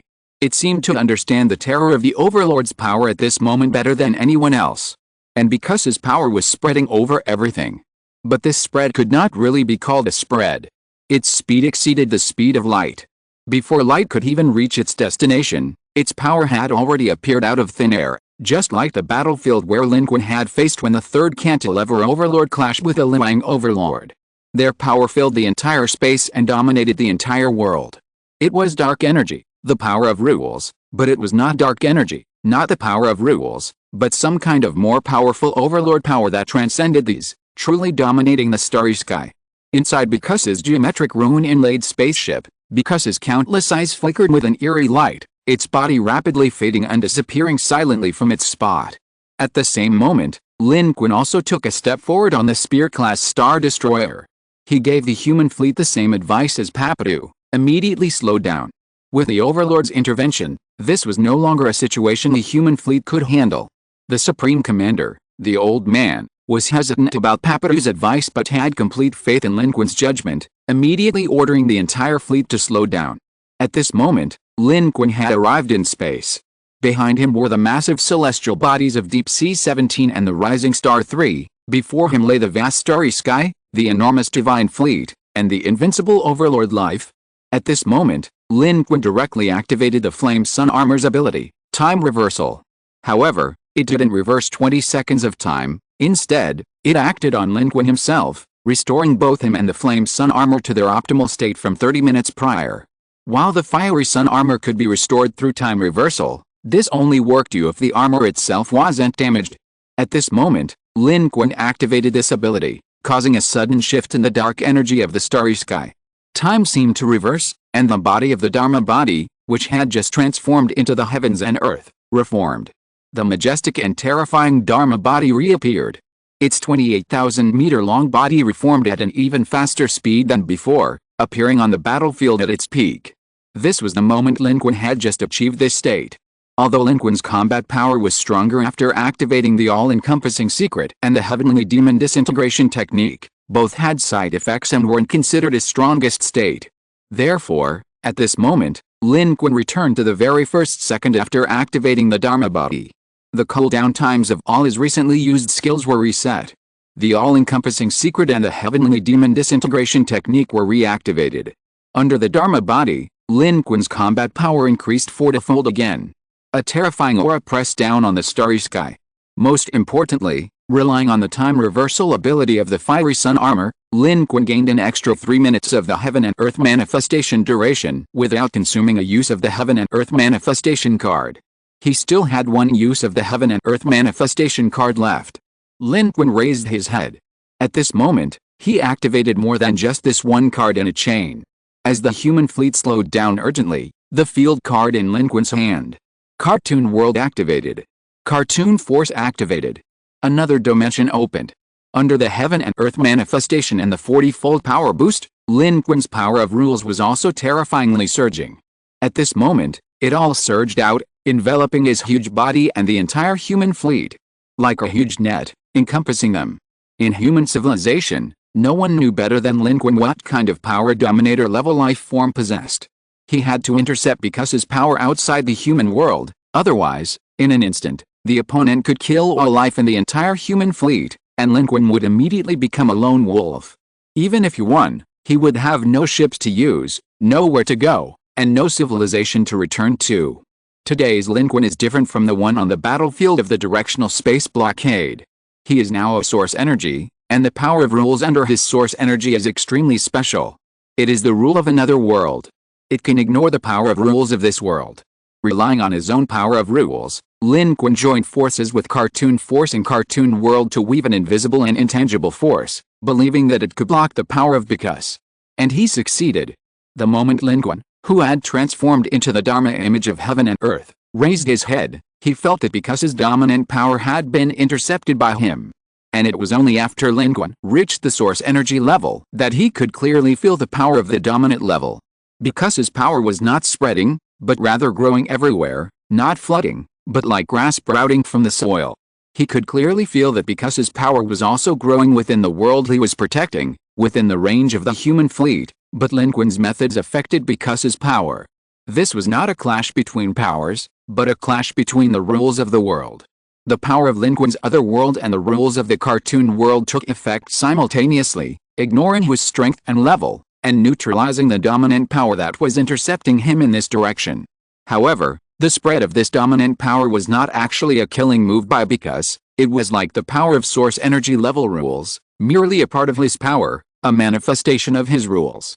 At this moment, when Lin Qun raised his head, his enormous Dharma form standing tall and firm, countless eyes lit up in the starry sky directly in front of him. Those were Bikusa's eyes. However, at this moment, Bikusa's true form seemed to have vanished, his eyes hung in the sky, spreading out across an entire plane of starry sky. No matter which direction Lin Qun looked, he could see a pair of terrifying eyes. These eyes, large and small, some defined by human convention, and others by non-human definitions, hung in the sky, each emitting a deep purple, strange light, like another tangible curtain hanging upside down from the heavens. Bikusa's true form was still nowhere to be found. But his power had already arrived. At the same time, within Lin Qun's alternate dimension, a fierce wind howled. The butcher Baiki charged out on horseback, his body a crimson hue, radiating overwhelming killing intent. He charged forward, armor-clad, leading the charge towards the nearest, colossal vertical pupil. The state of these eyes was extremely strange, appearing both near and far, seemingly both distant and close. Baiki's charge was even more so, though it seemed there was still some distance. He had only gone a short distance before crashing headlong into the vertical pupil ahead. A horrifying scene unfolded. A solitary finger, or some kind of finger-like organ, suddenly emerged from the center of the pupil, Enormous. Compared to Bai Qi and his warhorse, they were like ants compared to a giant tree. It pointed directly into the void, striking Bai Qi directly. Immediately afterward, Bai Qi and his warhorse abruptly stopped, silently turning into blood. In an instant, they were annihilated. Bai Qi, not being a true life form, vanished completely in an instant after turning into blood. Lin Qun, however, clearly sensed that his connection with Bai Qi had been severed. A legendary figure from a randomly generated alternate dimension within the past 24 hours had been instantly annihilated. This was the terrifying power of the opponent. It only wanted to capture the living Lin Qun, thus not directly eliminating him.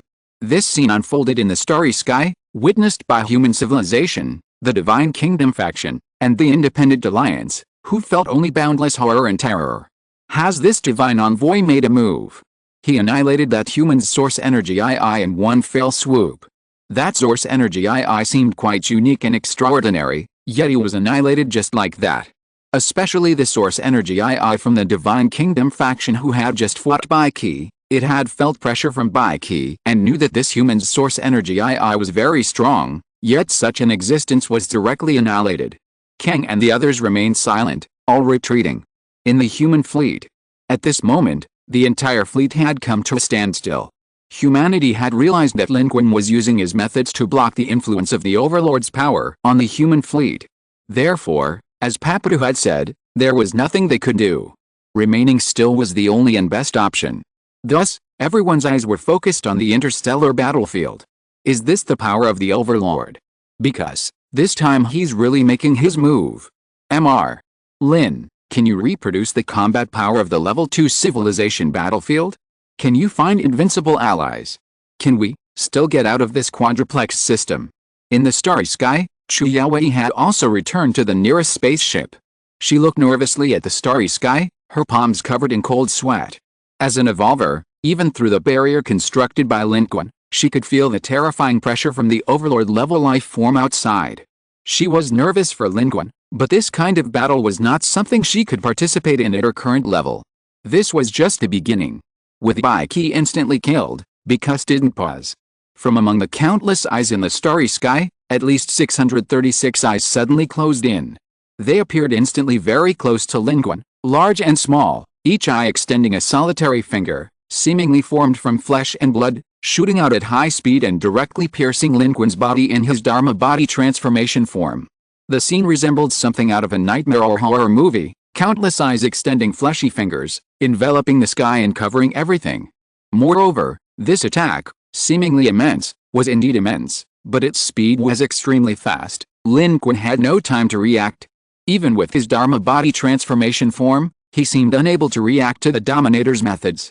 By the time he realized it, his 28,000-meter-long body, rendered in a near anime-like state by his cartoon force, had already been pierced by these countless fingers. The fingers protruding from the large eyes were 1,000 meters long and 100 meters wide, while the smaller ones were 10 meters long and 2 meters wide. They covered Lin Qun's body from top to bottom, each black, fleshy finger like a chain, piercing through Lin Qun's massive body, which ordinary weapons couldn't tear apart, from top to bottom. Every joint, every vital organ, and every other vital organ was pierced. Lin Qun's eyes, ears, mouth, and nose were all pierced by the fingers. Blood flowed everywhere from Lin Qun's enormous body. Where his eyes were pierced, 2 streaks of golden blood were left. Like countless chains, they locked the 28,000-meter-long Lin Qun in the starry sky. And all of this happened almost instantly. Even Lin Qun didn't have time to react before he was locked up. This was the power of the Overlord. In the cloud pattern star system, it was limited by the battlefield rules of the Divine Kingdom civilization and couldn't use its full power, but here, it was different. In the battlefield of targeted blockade, the third cantilever Overlord and the Shadow Overlord were each other's targets, and didn't go all out against the intruding Lin Qun, which allowed Lin Qun to successfully disrupt the situation. But now, Lin Qun is truly facing an Overlord directly. This is the power of an Overlord-level life form. With a single move, Because locked Lin Qun in place. It didn't want to give Lin Qun a chance to retaliate, but it wanted to capture him alive. Only with a living Lin Qun could it successfully extract the talent abilities it desired for its own use. As for the other humans, it would be better to capture them as well, but if that wasn't possible, Capturing Lin Qun meant the deaths of the other humans were no big deal. And now, it seemed to have succeeded. With a single move, Lin Qun didn't even have the chance to react before being firmly locked in place in the starry sky by the opponent's power. His body, like the law of heaven and earth, could not see, speak, hear, look, smell, or move. He was already in its grasp. Because his voice echoed in Lin Qun's mind. You really think I fear you? What use are all your tricks if you're not the ruler? You won't even have the chance to use them, human. You are mine now. Chapter 743 5 Suns in the Sky. This was an utterly terrifying scene. A giant 28,000 meters tall was surrounded by over 600 distinct eyes, each with a dark finger protruding from its body, locking it in place. The colossal giant, like a sealed god, was wretchedly immobilized, raging yet powerless, which only served to highlight the terrifying power of the attacker. Such a colossal form could be sealed off in an instant. Under the law of heaven and earth, apart from planet-destroying weapons, Lin Qun's body was impenetrable by ordinary means. Lin Qun could even fight against top-tier source energy like Kang, and with multiple methods and weapons, he could defeat Kang, causing 5 source energy beings to crumble. Yet, even Lin Qun was instantly suppressed. It was simply a matter of fundamental strength. The difference was too great. And at this moment, the entire starry sky was deathly silent. This scene sent a chill down the spines of both humans and other life forms. This was the terror of a dominator. Human civilization is finished. Kang turned around, already worried that their not going all out might have angered the divine messenger. Human civilization was now utterly silent. The silence was terrifying. People could hardly believe their eyes. Lin Qun, humanity's strongest being, the one who had created countless miracles, had been captured by Bacchus. At that moment, in the starry sky, those eyes were moving, pulling Lin Qun's body backward, seemingly trying to bring him back to the location of the geometric rune ship. Lin Qun's body remained motionless, seemingly unable to act, completely controlled by Bacchus. The power of the Overlord hasn't entered. Lin Qun's power is still there, but Chuyaowei gritted her teeth and raised her head, staring at the scene on the battlefield, her whole body trembling. Meanwhile, aboard the Deep Sea 17, the Supreme Commander was the first to recover from the immense shock. Looking at Lin Qun, cruelly locked and dragged into the darkness, the light in his eyes grew increasingly fierce. He roared and gave the order, "What are you all doing? Full speed ahead of Deep Sea 17. Open fire. We're ramming Mr. Lin."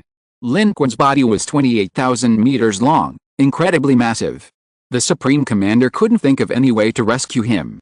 The only option was to ram the equally massive Deep Sea 17, combined with concentrated firepower, to see if they could sever the countless eyes and fingers of the divine messenger, because at this moment, Bacchus seemed to have victory firmly in his grasp.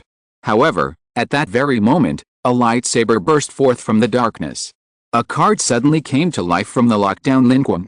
His body, pierced by countless fingers, twisted inexplicably, a scene impossible for beings in the three-dimensional world. His right hand was forcibly pulled outward, his arm contorting like a pretzel, and several large gashes were torn from Bacchus's fingers. But this had no effect on Lin Qun. Because at this moment, Lin Qun had activated his cartoon power. Because his methods could lock down the three-dimensional Lin Qun, who embodied the laws of heaven and earth, but the current Lin Qun was in a state of cartoon power, his body able to twist and even bend at will. How could realistic and ruthless methods lock down a cartoon character? Lin Qun forcibly pulled out his left and right hands in an unbelievable way. He couldn't see, but he could feel. One hand gripped a 1,000-meter-long finger that had pierced through his chest, while the other hand was raised to the sky. In his palm, a card burned in the void, transforming into a 6-pointed star. This 6-pointed star ignored the power of Bacchus and rapidly shot out within the world controlled by its domineering power, following Lin Qun's arm and striking the giant finger that Lin Qun's other hand was gripping tightly. Bacchus sensed something was wrong and, in a desperate act, severed the finger instantly. But it was too late. The arc of light from the 6-pointed star struck the eye behind it directly. The eye and the 6-pointed star vanished abruptly in an instant. Then, 150,000 kilometers away in the starry sky from Lin Qun's celestial transformation realm, Bacchus's true form, which was hidden there and consisted entirely of eyes, was forced out of the void. The 6-pointed star struck its true form like a cannonball, carrying its body into the starry sky. In the blink of an eye, Lin Qun had struck Bacchus in return. That card was The Curse of the Six-Pointed Star. The Curse of the Six-Pointed Star is a sealing card. Even against a Dominator-level life form, it can only seal for a maximum of 2 minutes. However, because was indeed a Dominator-level life form. The moment Lin Qun counterattacked, its other fingers moved forward simultaneously, directly throwing Lin Qun away and slamming him hard into the deep sea 17, which was rushing to meet him and couldn't break in time. The 28,000-meter giant crashed down. The celestial body trembled.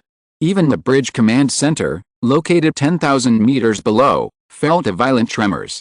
Lin Qun's body, the heavenly manifestation form, was almost torn to pieces, ripped apart by the opponent. For Lin Qun, it was also extremely shocking. Because his cartoon power effect was gone. With just one strike, he was directly knocked back from his cartoon character state to three-dimensional, and the cartoon power skill instantly went into cooldown. The books of the Cartoon Kingdom seemed to have been hit by an invisible and terrifyingly huge force, instantly closing and disappearing into the starry sky. This was something that had never happened before. This proves that because his power has exceeded the limits of both. Lin Qun's escape using his cartoonish strength was already at its limit. Moreover, if he had been any slower, this method of breaking the deadlock might have ultimately failed. Lin Qun's heavenly body, towering 28,000 meters tall, was incredibly brutal in a single exchange, countless wounds gushing blood, his massive body almost torn to pieces. The gap was still too great. Last time Lin Qun intervened in the Battle of the Rulers, he wasn't the target of the two rulers, but this time, he was Bikuse's direct opponent. Moreover, Lin Qun could sense that although Bikuse's strength had been weakened by the punishment of the civilization battlefield during the previous battle of the Cloud Pattern Star System's Level 2 civilization, he still seemed to be slightly stronger than the Third Arm Overlord. The thought quickly flashed through his mind. Lin Qun's movements didn't pause for a moment. Nor did he dare to pause. In a battle against a ruler, even a slight delay might mean losing the chance to retaliate. Now that the preemptive strike was successful, he had to quickly follow up with the next move. No matter how strong you are, I have a cheat code. The strange methods from Earth might be able to counter its pure violence. At this moment, Lin Qun immediately took a second pill. Under the effect of the medicine, Lin Qun's body rapidly recovered, but because it was so large, the recovery speed was slower than his original body. However, Lin Qun stepped onto the ground and stood up from the surface of Deep Sea 17. With the activation of the Soldier's Secret, the Vajra bracelet and the Immortal Execution Sword rose simultaneously, both glowing and displaying astonishing power. Lin Qun looked up at the starry sky. The surrounding sovereign power was beginning to reverse, returning to the location of Bikuse's original body 150,000 kilometers away. The sovereign's aura and spreading power were rapidly shrinking. This is sealed. Sealed? No, not completely sealed. Lin Qun's eyes had recovered first, and he was also shocked by the power of the sovereign. This is Bikuse's true power. It was chosen by the Divine Kingdom as a divine messenger, and as a sovereign-level life form, its power was stronger and more deadly than that of the third cantilever overlord. Lin Qun hadn't reacted in time, he hadn't even seen how his opponent attacked. Fortunately, Lin Qun was never careless and had already deployed his cartoon force. This served both to defend against the human fleet and to build a defense for himself, playing a crucial role. Otherwise, Lin Qun might have been captured alive, which would have been the worst possible outcome. If captured and killed, Lin Qun could still revive using the abilities of the 12 trials, clearing all debuffs and regaining his chance. However, Bikuse wanted to keep Lin Qun alive and wouldn't kill him until he successfully stripped Lin Qun of his innate abilities. In that case, Lin Qun wouldn't be able to change the situation through resurrection, and it would truly be the end for him. Fortunately, he had the cartoon force. Lin Qun reacted quickly, immediately using the cartoon force in conjunction with the hexagram curse to break the deadlock. As long as he could bind his opponent, given the current superficial unity of the Divine Kingdom civilization, no one could stop them. In less than 2 minutes, human civilization could potentially widen the final gap and escape. However, the reality seemed to be different. Deep within Lin Qun's vision and perception, the sovereign powers withdrew, but were not sealed away. Instead, the aura of Bikuse's true form expanded infinitely. Just moments before, it had concealed itself, actively hiding within the starry sky, relying on its methods to attack from tens of thousands of miles away. But now, with its power withdrawn, its aura swelled like never before. Moreover, its spherical body, though shrouded in the six-pointed star, now radiated an unparalleled, terrifying light.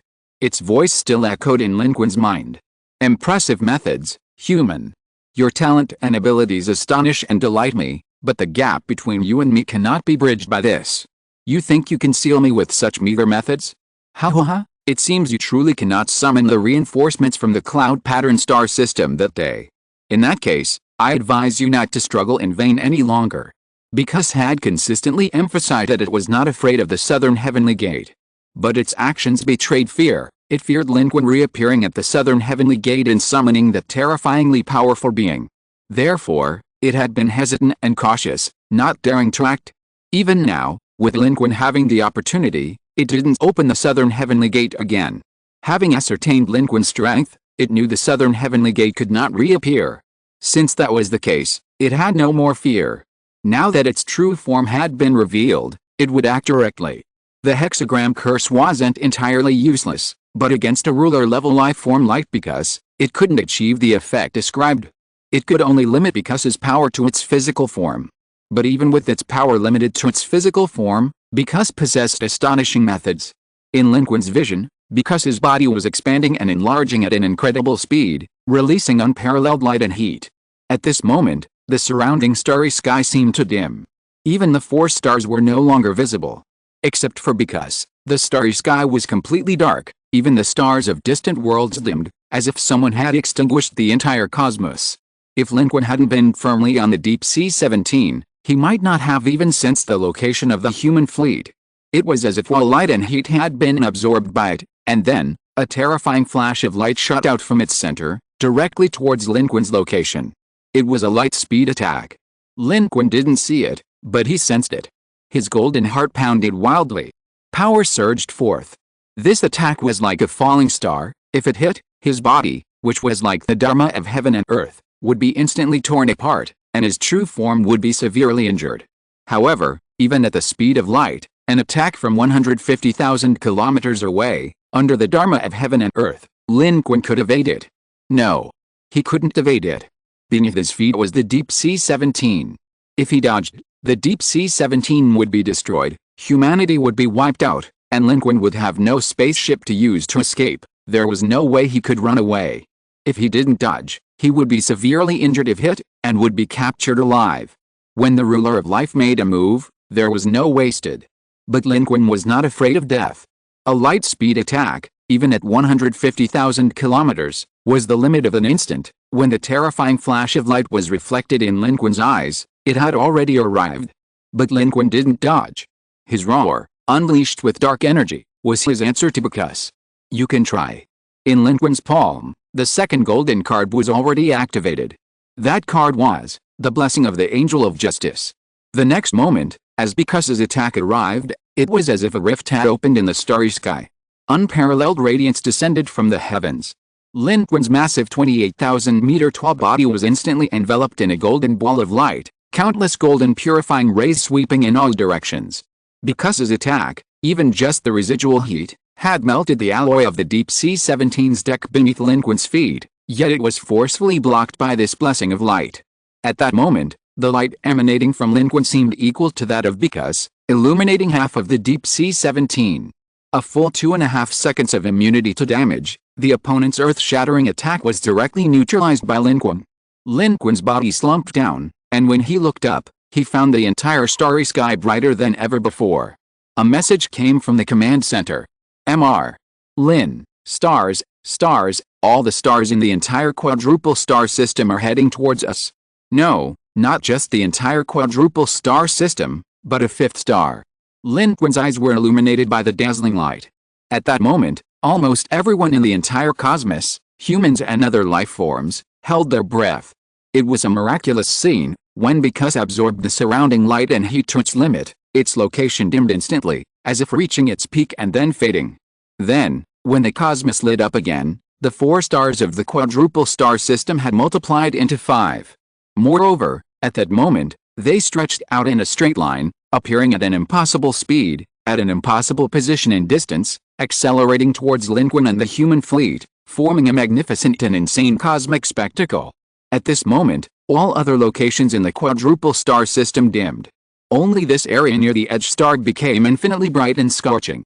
These 5 stars, regardless of distance, were forcibly pulled together at this moment, ignoring distance, normal physical laws, and understandable norms. They appeared simultaneously, were instantly and forcibly gathered on the edge of the star battlefield, and then accelerated towards the forest, crashing into the human ships and fleets. Human instruments were frantically alarming, the distance between them was closing. This tactic had actually been shown to some extent before when Bicus made his move in the second-level civilization battlefield of the Cloud Pattern star system, but at that time it didn't display its power or form a significant killing move.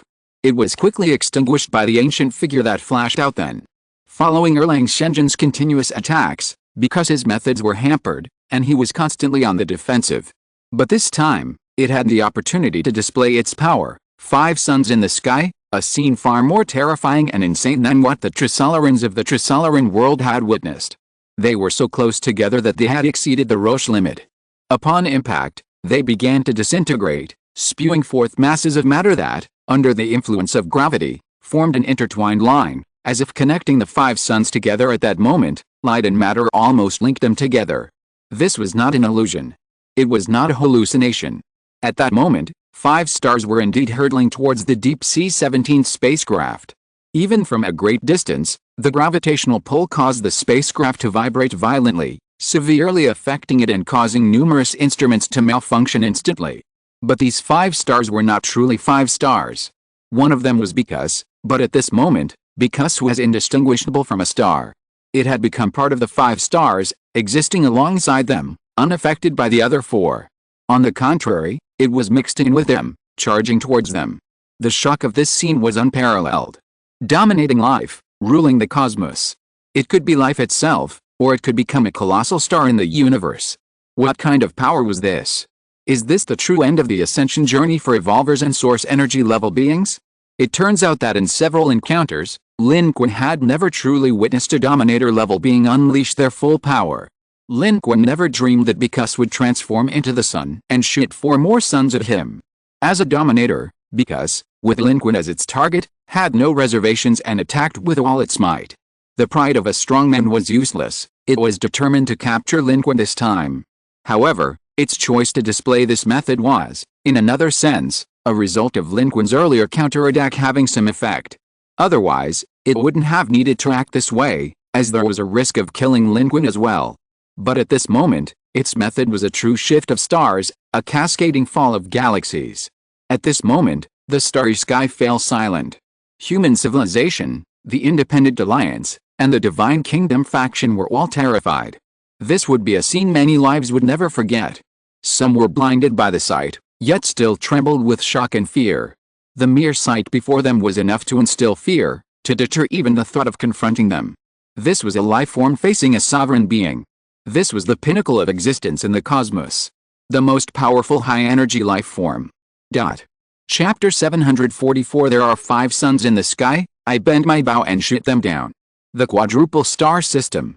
At the position of star number 4 in the binary pair of stars 3 and 4, which is the opposite direction of the quadruple star system from the original star 3 and the edge stars, a completely dark, egg-shaped spaceship, unnoticed by anyone except the equally concealed Third Arm Overlord fleet, sped into this system. At this moment, neither the Divine Kingdom civilization, the human civilization, nor the Independent Alliance, whether capable of detecting it or not, discovered it. This was because the 5 stars heading towards humanity were now the focus of the entire battlefield. The violent reaction caused by the movement of the celestial bodies also provided natural cover for this dark, egg-shaped spaceship, allowing it to enter this battlefield almost unnoticed. At this moment, within the quadruple star system, 5 stars shone brightly in the sky, an unparalleled and terrifying sight. The starry sky was the chessboard, the stars the pieces. This seemed to perfectly describe the scene before them. Even among rulers, there are differences. Bicus may not be the most powerful ruler, but he is definitely one of the best among ruler-level beings, stronger than Liang and the Third Arm Overlord. Otherwise, he wouldn't have become a divine messenger of the God Kingdom. And the scene before him was a display of his power as a ruler-level being.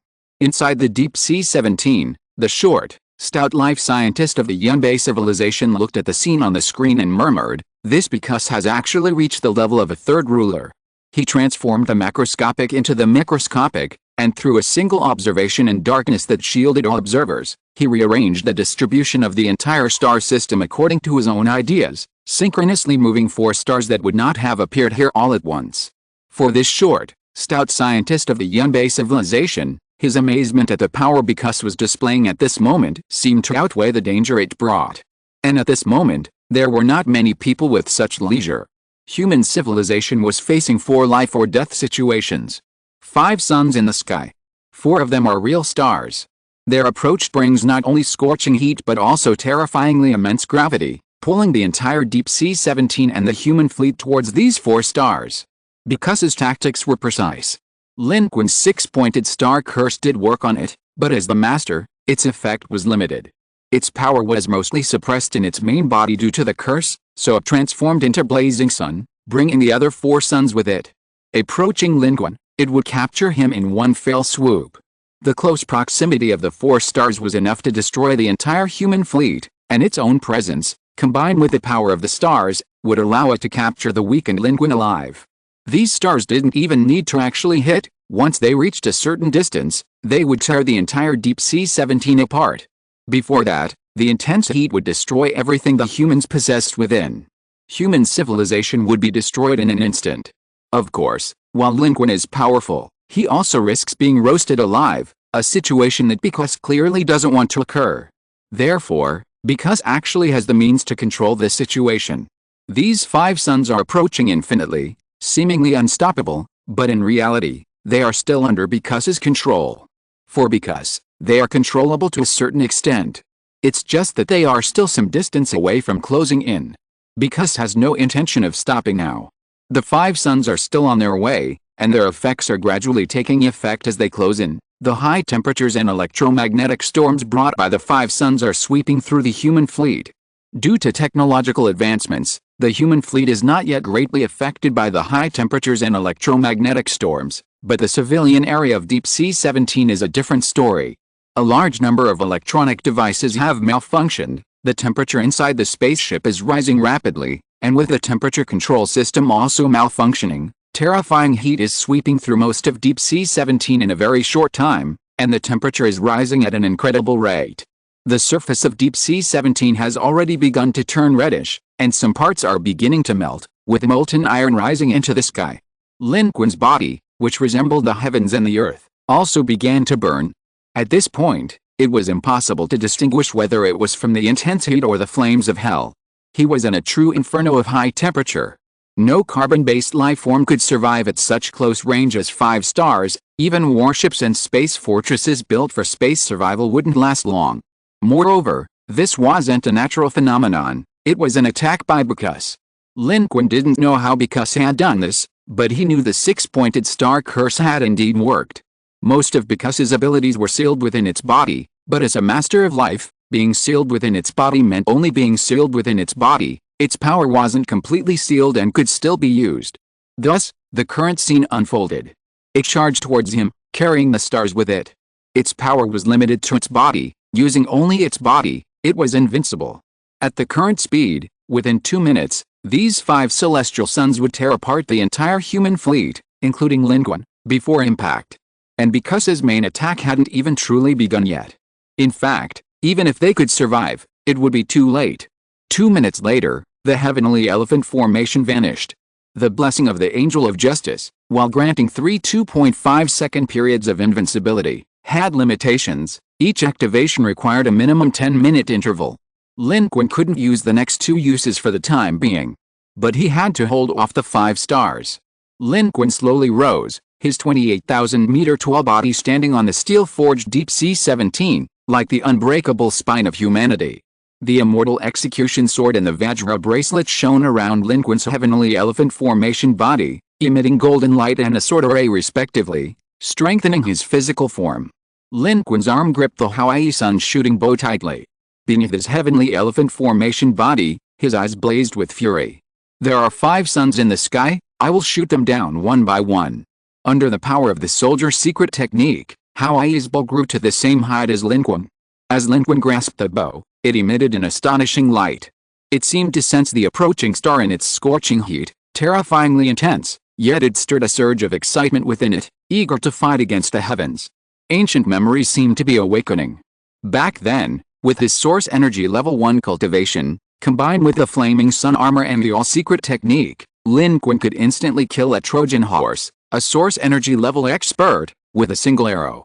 Now, with his heaven and earth manifestation technique and a 40-fold increase in combat power, he could even contend with top-tier source energy experts.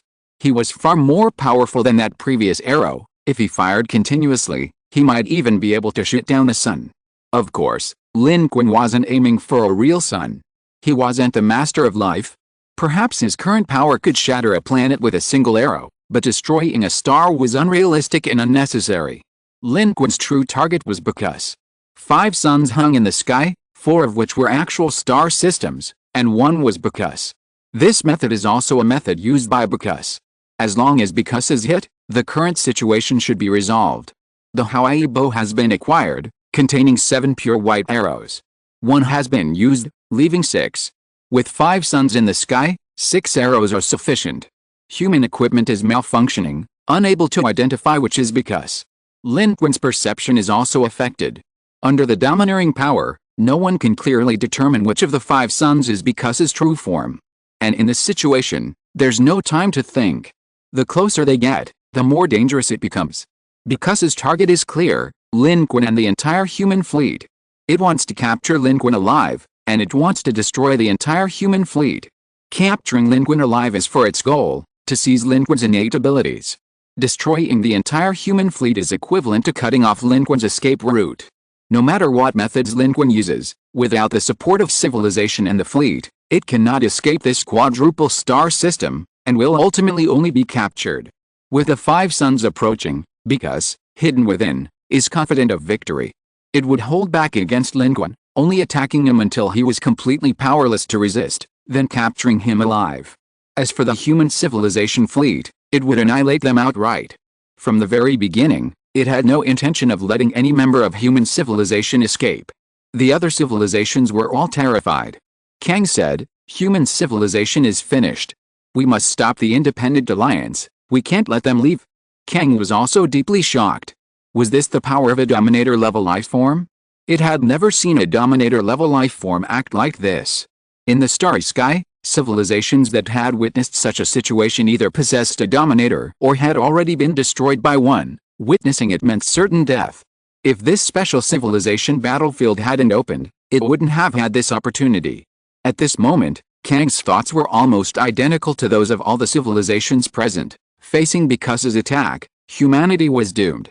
The outcome of this battle was already decided. At this time, another fleet of divine kingdoms flew out, directly firing and intercepting the Independent Alliance fleet that was trying to slip away, determined not to let the Independent Alliance members go. But at this moment, humanity had not given up resistance. Lin Qun raised its head proudly. He stood atop the Deep Sea 17, the very pillar of human civilization, the last line of defense for the human fleet.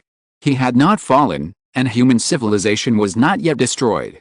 At this moment, Lin Qun had already drawn his bow and nocked an arrow. The arrow was on the string. Boundless power poured into it, and the Hawaii bow and arrow in Lin Qun's hands shone with unprecedented brilliance. Yet, their light paled in comparison to the brilliance of the stars, like stars against the blazing sun. And Lin Qun would use the stars to shake the sun. Time was of the essence. His physique, like that of a being of heaven and earth, was astonishing, yet Lin Qun felt as if his entire body was about to burst into flames.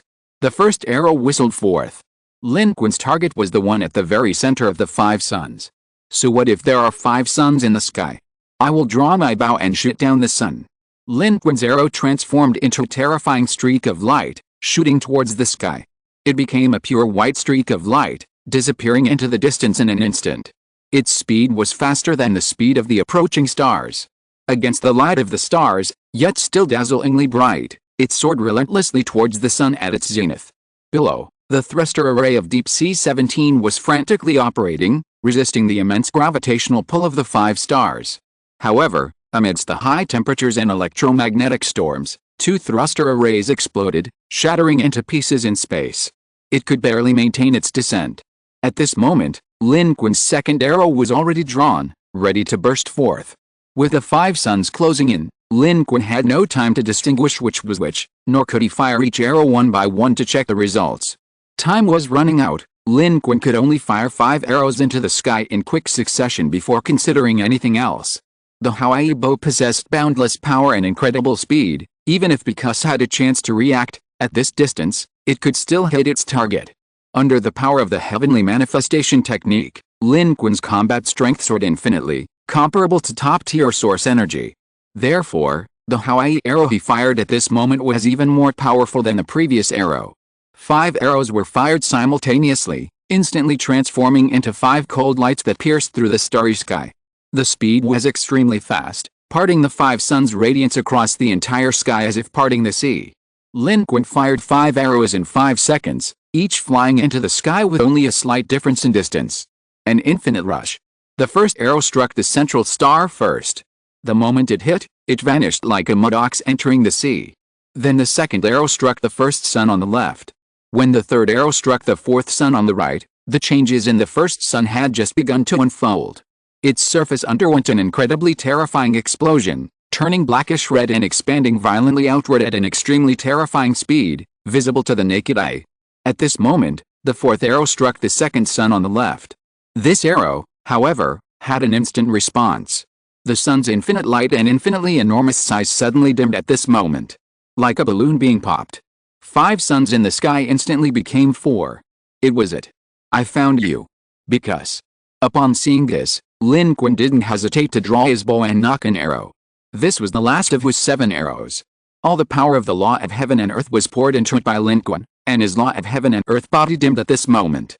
Then, as Lin Qun released the bowstring, the arrow burst forth.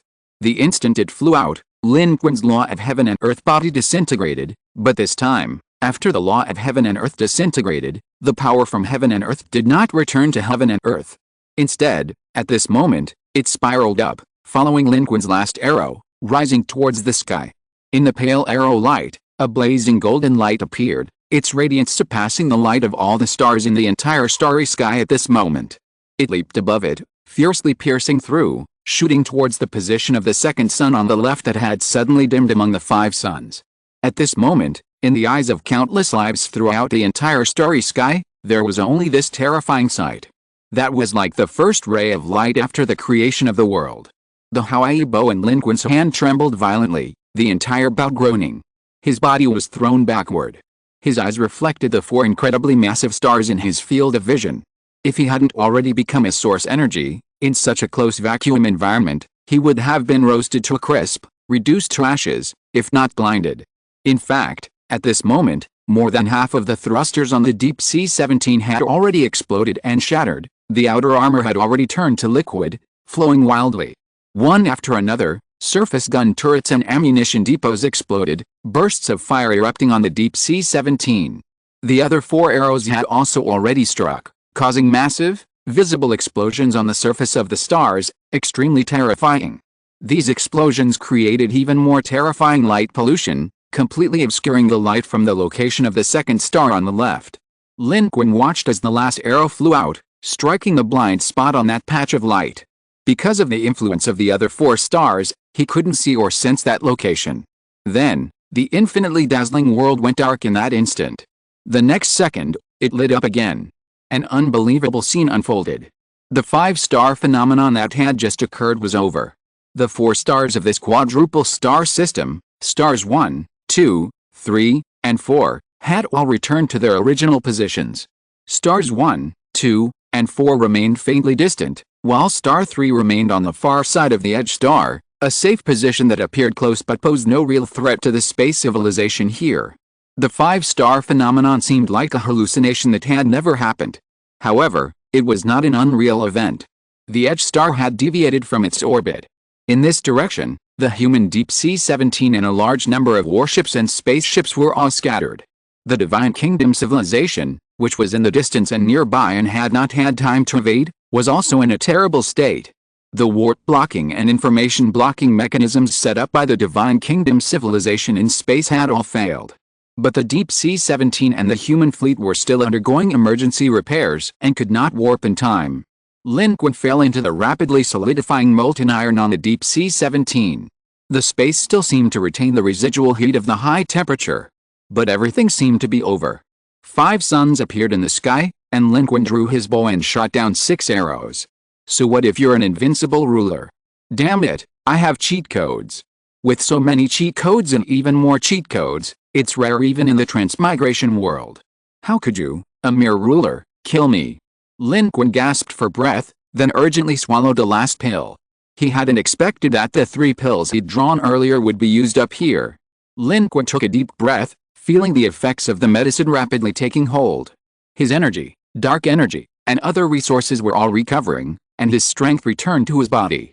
His reaction was the fastest among everyone. He immediately supported himself, rising from the gradually cooling and solidifying molten iron.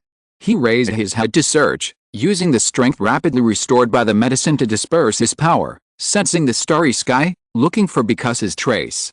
Looking at the scene before him, Lin Qun could only conclude that both of his arrows had hit their mark. Especially the last arrow, imbued with the power of the heavenly manifestation body, was incredibly powerful, breaking through the divine messenger Biku's methods, leading to the current situation. So, what happened to the divine messenger Biku after being hit by 2 arrows? Is it dead? No, there's no indication, it's not dead. Then where is it? Chapter 745. This human civilization is incredibly terrifying. What kind of combat power does Mr. Lin possess? He defeated the divine envoy. Disappeared, truly disappeared. The 5 suns have vanished, they've all returned to their original positions. My God, what happened? What happened? What happened? Inside the human deep-sea space fortress number 17, the scene was already filled with cries of despair. Many places were ablaze, and some people had even died or been crippled by the effects. They all thought it was truly the end of the world, that human civilization was truly doomed. Their branch of human civilization was coming to an end. Many people wept bitterly, embracing their families and friends one last time. Although there was Brent besides the humans of Blue Star, who wanted to die.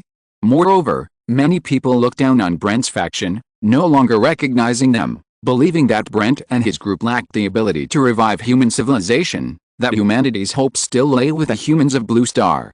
At this moment, they were even more desperate, feeling that humanity was truly without hope. But unexpectedly, in the blink of an eye, everything was over. The 5 suns, so close at hand, disappeared. Some systems inside the Deep Sea 17 began to automatically restart and recover, extinguishing the fire and regulating the temperature. Although the temperature was still somewhat high, it had recovered to a level where no one would die in the shortest possible time. However, people looked at each other, both surprised and puzzled by the situation. Many didn't even know what had happened. The 5 suns in the sky had come too quickly. And now, the 5 suns had dissipated, which also happened too quickly. For many humans who were not advanced enough, they had no idea how things had changed so drastically in such a short time. However, the result was good. Human civilization had not been torn apart by the 5 suns, human civilization had not perished. Meanwhile, on human warships, at the front lines, and in the bridge command center, although the people there couldn't keep up with the battle between Lin Qun and Biku, they at least clearly understood what had just happened. 5 suns appeared. Lin Qun shot an arrow at them. He defeated the divine messenger Biku. He really succeeded. He broke Biku's 5 suns in the sky. Lin's combat power is unparalleled. Even Li Zhang couldn't help but exclaim. From Shanghai to today, Lin Qun has created too many impossibilities.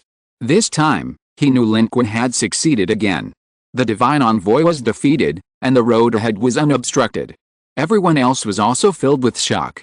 They had actually been in despair just now. They were powerless to do anything. But Lin Qun had once again turned the tide. With such momentum, I thought we were doomed. This sovereign life is far too powerful. But we have Mr. Lin. With Mr. Lin here, the sovereign life can't do anything to us. 5 suns can't kill us.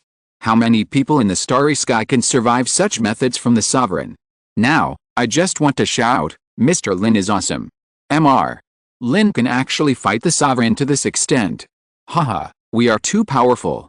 Everyone felt the joy of surviving a disaster. The scene just now was too terrifying. It was almost something that humans could not resist. 5 suns and 4 stars. Without any other means, the human fleet would have been reduced to ashes. But even such a powerful method of moving stars had been broken by Lin Qun. However, some were deeply reflecting and filled with lingering fear, realizing that humanity's path forward was still long, and the current progress was incomparable to the truly powerful beings in space. The Supreme Commander and other members of the command structure reacted even faster, already issuing orders methodically to restore the fleet's mobility and disengage from the battlefield. Excitement aside, human civilization was not yet safe.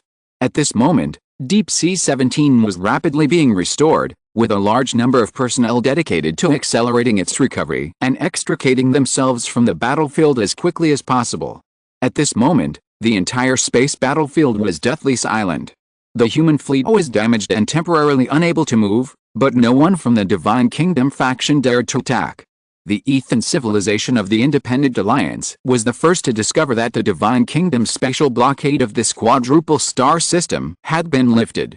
Ethan immediately issued an order. The Divine Envoy's actions this time have affected the entire quadruple star system. The warp block has been lifted, and the Divine Kingdom civilization legions are in chaos. We must immediately use a short-distance warp to leave this place. With the star approaching, some weaker civilizations within the Independent Alliance, whose equipment was insufficiently advanced, were unable to take off. However, the Independent Alliance was not truly unified. In times of crisis, everyone fled for their own lives. At Ethan's command, they quickly initiated short-distance warps, running as fast as they could, wishing they could sprout wings and escape. Although joining the Divine Kingdom was tempting, everything that had just happened, Kang's order to intercept them during the previous attempt to escape, undoubtedly made the civilizations of the Independent Alliance, who had already witnessed the cruelty of space, abandon such thoughts.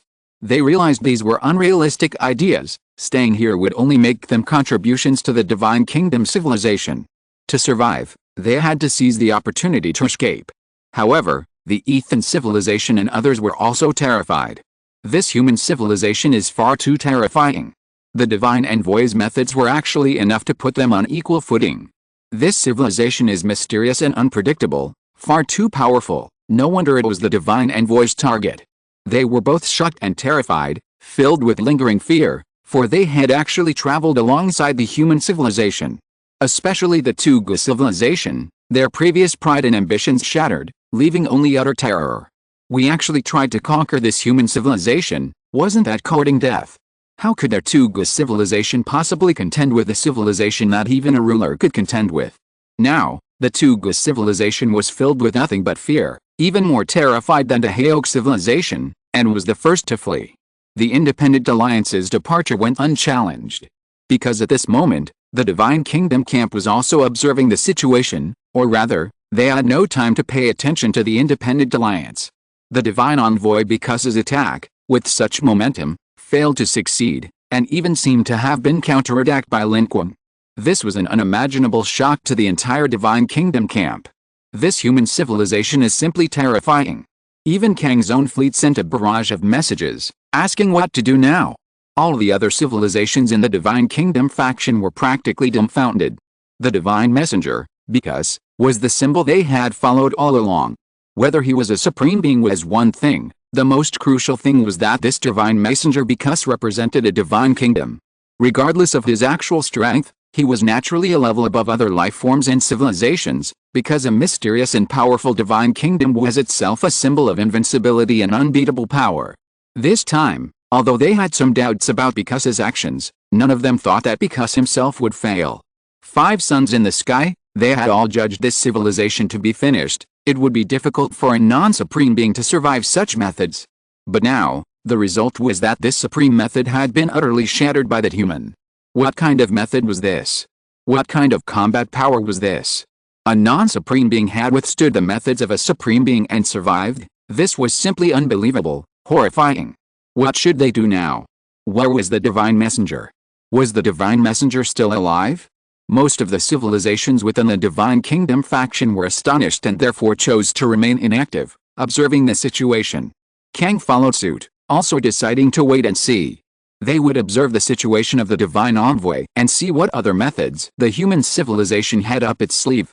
This battle had seen too many unexpected developments, leaving Kang and the others uncertain, especially regarding the seemingly ordinary human civilization, whose unexpected methods surprised everyone. Kang didn't want to become a pawn in someone else's game. If even the Divine Envoy couldn't defeat them, what else could they fight? Meanwhile, the Divine Kingdom faction civilizations and Lin Qun were searching for the Divine Envoy, because, to confirm his situation before deciding on their next move. Lin Qun, having not received a kill notification from the civilization battlefield, knew that the Divine Envoy because was alive, but the entire Divine Kingdom faction was unaware of this and was filled with alarm, searching frantically. The fleet's affairs could be left to the Supreme Commander, the Old Man, and others. He didn't need to worry about them. At this moment, he only needed to focus on his own responsibilities. Meanwhile, the medicine was rapidly taking effect. Lin Qun's body rose from the ground. His senses and vision detected nothing, and the same seemed to be true for the Divine Kingdom civilization. With those 2 arrows and the seal of the 6-pointed star, the Divine Envoy because, though not dead, was likely injured. Because his combat power was terrifying. In the Battle of the Cloud Pattern Star System, it had actually been punished by the Divine Kingdom according to its rules, its combat power directly weakened by a level, yet it still possessed such strength, truly inconceivable. However, the power of the Divine Kingdom behind this was also incredible. For a powerful being like because to have its combat power directly weakened by a level, and for it to only suffer, what kind of method was used? At this moment, the human fleet beneath Lin Qun's feet had completed its restart, and the final Deep Sea 17 was also restarting. The remaining thrusters spewed flames, and the restart would soon be complete. At that time, human civilization would successfully escape the battlefield, completely shaking off its pursuers. However, at this very moment, after a silence that lasted for about 3 minutes, the drifting forces in space suddenly began to converge again. A huge projection once more rose from the planetary disk plane of the quadruple star system. That was the projection of because. Its enormous spherical body rose from the plane with unparalleled grandeur, a sight that, like the spread of its domineering power, was not measured by conventional speed. Its projection rose abruptly, overlooking the entire planetary disk. Human, do you really think you can kill me? Lin Qun raised his head. He knew that the seal on the 6-pointed star had ended at this moment. Because his power was rising again within the 4-star system. Accompanying its projection, countless eyes opened in the starry sky. Some were as large as planets, others as small as a normal human eye. Yet they were omnipresent, above and below, spreading out along the planetary disk's central axis. Boundless pressure began to descend. Each of its eyes was filled with rage and greed. It wanted to crush the human fleet, it wanted to capture Lin Qun alive, it wanted. Suddenly, because his aura abruptly weakened, the starry sky was suddenly illuminated. In an inconspicuous corner of the battlefield's starry sky, a dazzling light suddenly shone forth. Like a rainbow, it tore through the cosmos, stretching infinitely, like a sword piercing the sun, directly striking the true form of because, hidden beneath the massive projection of the starry sky. A concealed egg-shaped spaceship was exposed with this attack, appearing completely within the sight of all life and civilization. Immediately afterward, a second aura of dominance rose across the battlefield. It was a completely unfamiliar aura of dominance, yet it filled the entire Divine Kingdom faction with boundless terror. It's the dominance of a super civilization. It's the dominance of a super civilization. This earth-shattering attack pierced through the entire quadruple star system, obliterating the Divine Envoy's projection, and instantly piercing its true form. Because had just fought a bloody battle with Lin Qun, and while it appeared formidable, it was actually injured. Its overwhelming power was only for ordinary life forms, those on a lower level were no match for it. Even injured, it was far from being a match for a single dominance. But now, it was another dominance that had struck. This egg-shaped spaceship was none other than the spaceship of the super civilization. It had just broken through the pursuing super civilization alliance's army of the Divine Kingdom, leaving them far behind. With its extremely advanced technology, it had stealthily infiltrated the 4-star system, while because and the Divine Kingdom civilization army were besieging humanity and Lin Qun. Now, it struck with lightning speed, achieving a decisive victory. Because his aura weakened rapidly in the blink of an eye. The Dominator's attack was far more terrifying than the 2 arrows from Lin Qun's heavenly and earthly sun shooting bow. Because wasn't instantly killed, but it was brought to the brink of death. Its true form was exposed, almost 2/3 of it sliced away by the flash of light. Its already ugly and terrifying body became even more horrifying, but what was even more terrifying was the powerful Dominator's force contained in the sneak attack, threatening to obliterate it entirely in space. Because his geometric ruined spaceship immediately sprang into action, flashing incredibly in space before appearing behind it. Because, in its flight, escaped into its own spaceship and accelerated away into the distance. With a final glance back, Because was filled with resentment and horror. It felt it was almost there, almost succeeded in capturing that human. But the ruler of the super civilization had appeared. Already wounded, it was now on the verge of death, powerless to fight again. There was no choice. To leave meant death. It was about to be slaughtered here by the ruler of that super civilization. Just as its target was Lin Qun, the primary target of the Super Civilization Alliance was the rulers of this star system, especially those of the Divine Kingdom faction. Therefore, Because had no choice but to flee, and as a ruler, its reaction was incredibly swift. It all happened with unbelievable speed. The once domineering divine envoy Because was now on the verge of death, fleeing in panic like a stray dog. And the egg-shaped spaceship, radiating an incredibly powerful aura, relentlessly pursued it. The surrounding civilizations trembled in terror, not daring to move an inch. It could annihilate them all with a flick of its wrist. But the ruler of this super civilization did not do so. Its target was the divine envoy Because, the ruler. Having struck successfully, it pursued relentlessly without hesitation. In its eyes, killing the surrounding civilizations was pointless. Annihilating the ruler of the Divine Kingdom was far more valuable than wiping out all the civilizations within its faction. The situation changed dramatically in an instant, with the two rulers fleeing into the cosmos. Because his objective was ultimately unsuccessful. In fact, many lower civilizations and life forms, even at the moment of all this, were unaware of what had happened.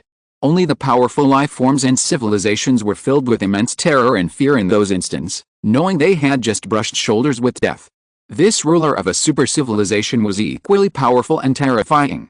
Perhaps only on such a battlefield, under such circumstances, could one witness so many rulers in succession.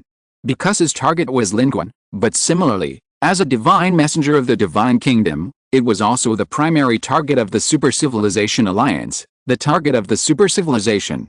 At the edge of the quadruple star system, the Trojan Horse Civilization Legion of the Super Civilization Alliance was rapidly approaching, launching various attacks. This was the price Because had paid for its relentless leapfrog pursuit to this point. Their location and direction had already been exposed, and the pursuers from the Super Civilization Alliance were hot on their heels. Because wasn't afraid of losing civilizations within the Divine Kingdom camp, but he still couldn't quickly capture Lin Qun. Now, the Super Civilization Alliance's pursuers had arrived. Because had missed his last chance, and was critically wounded and on the verge of death, fleeing in a sorry state.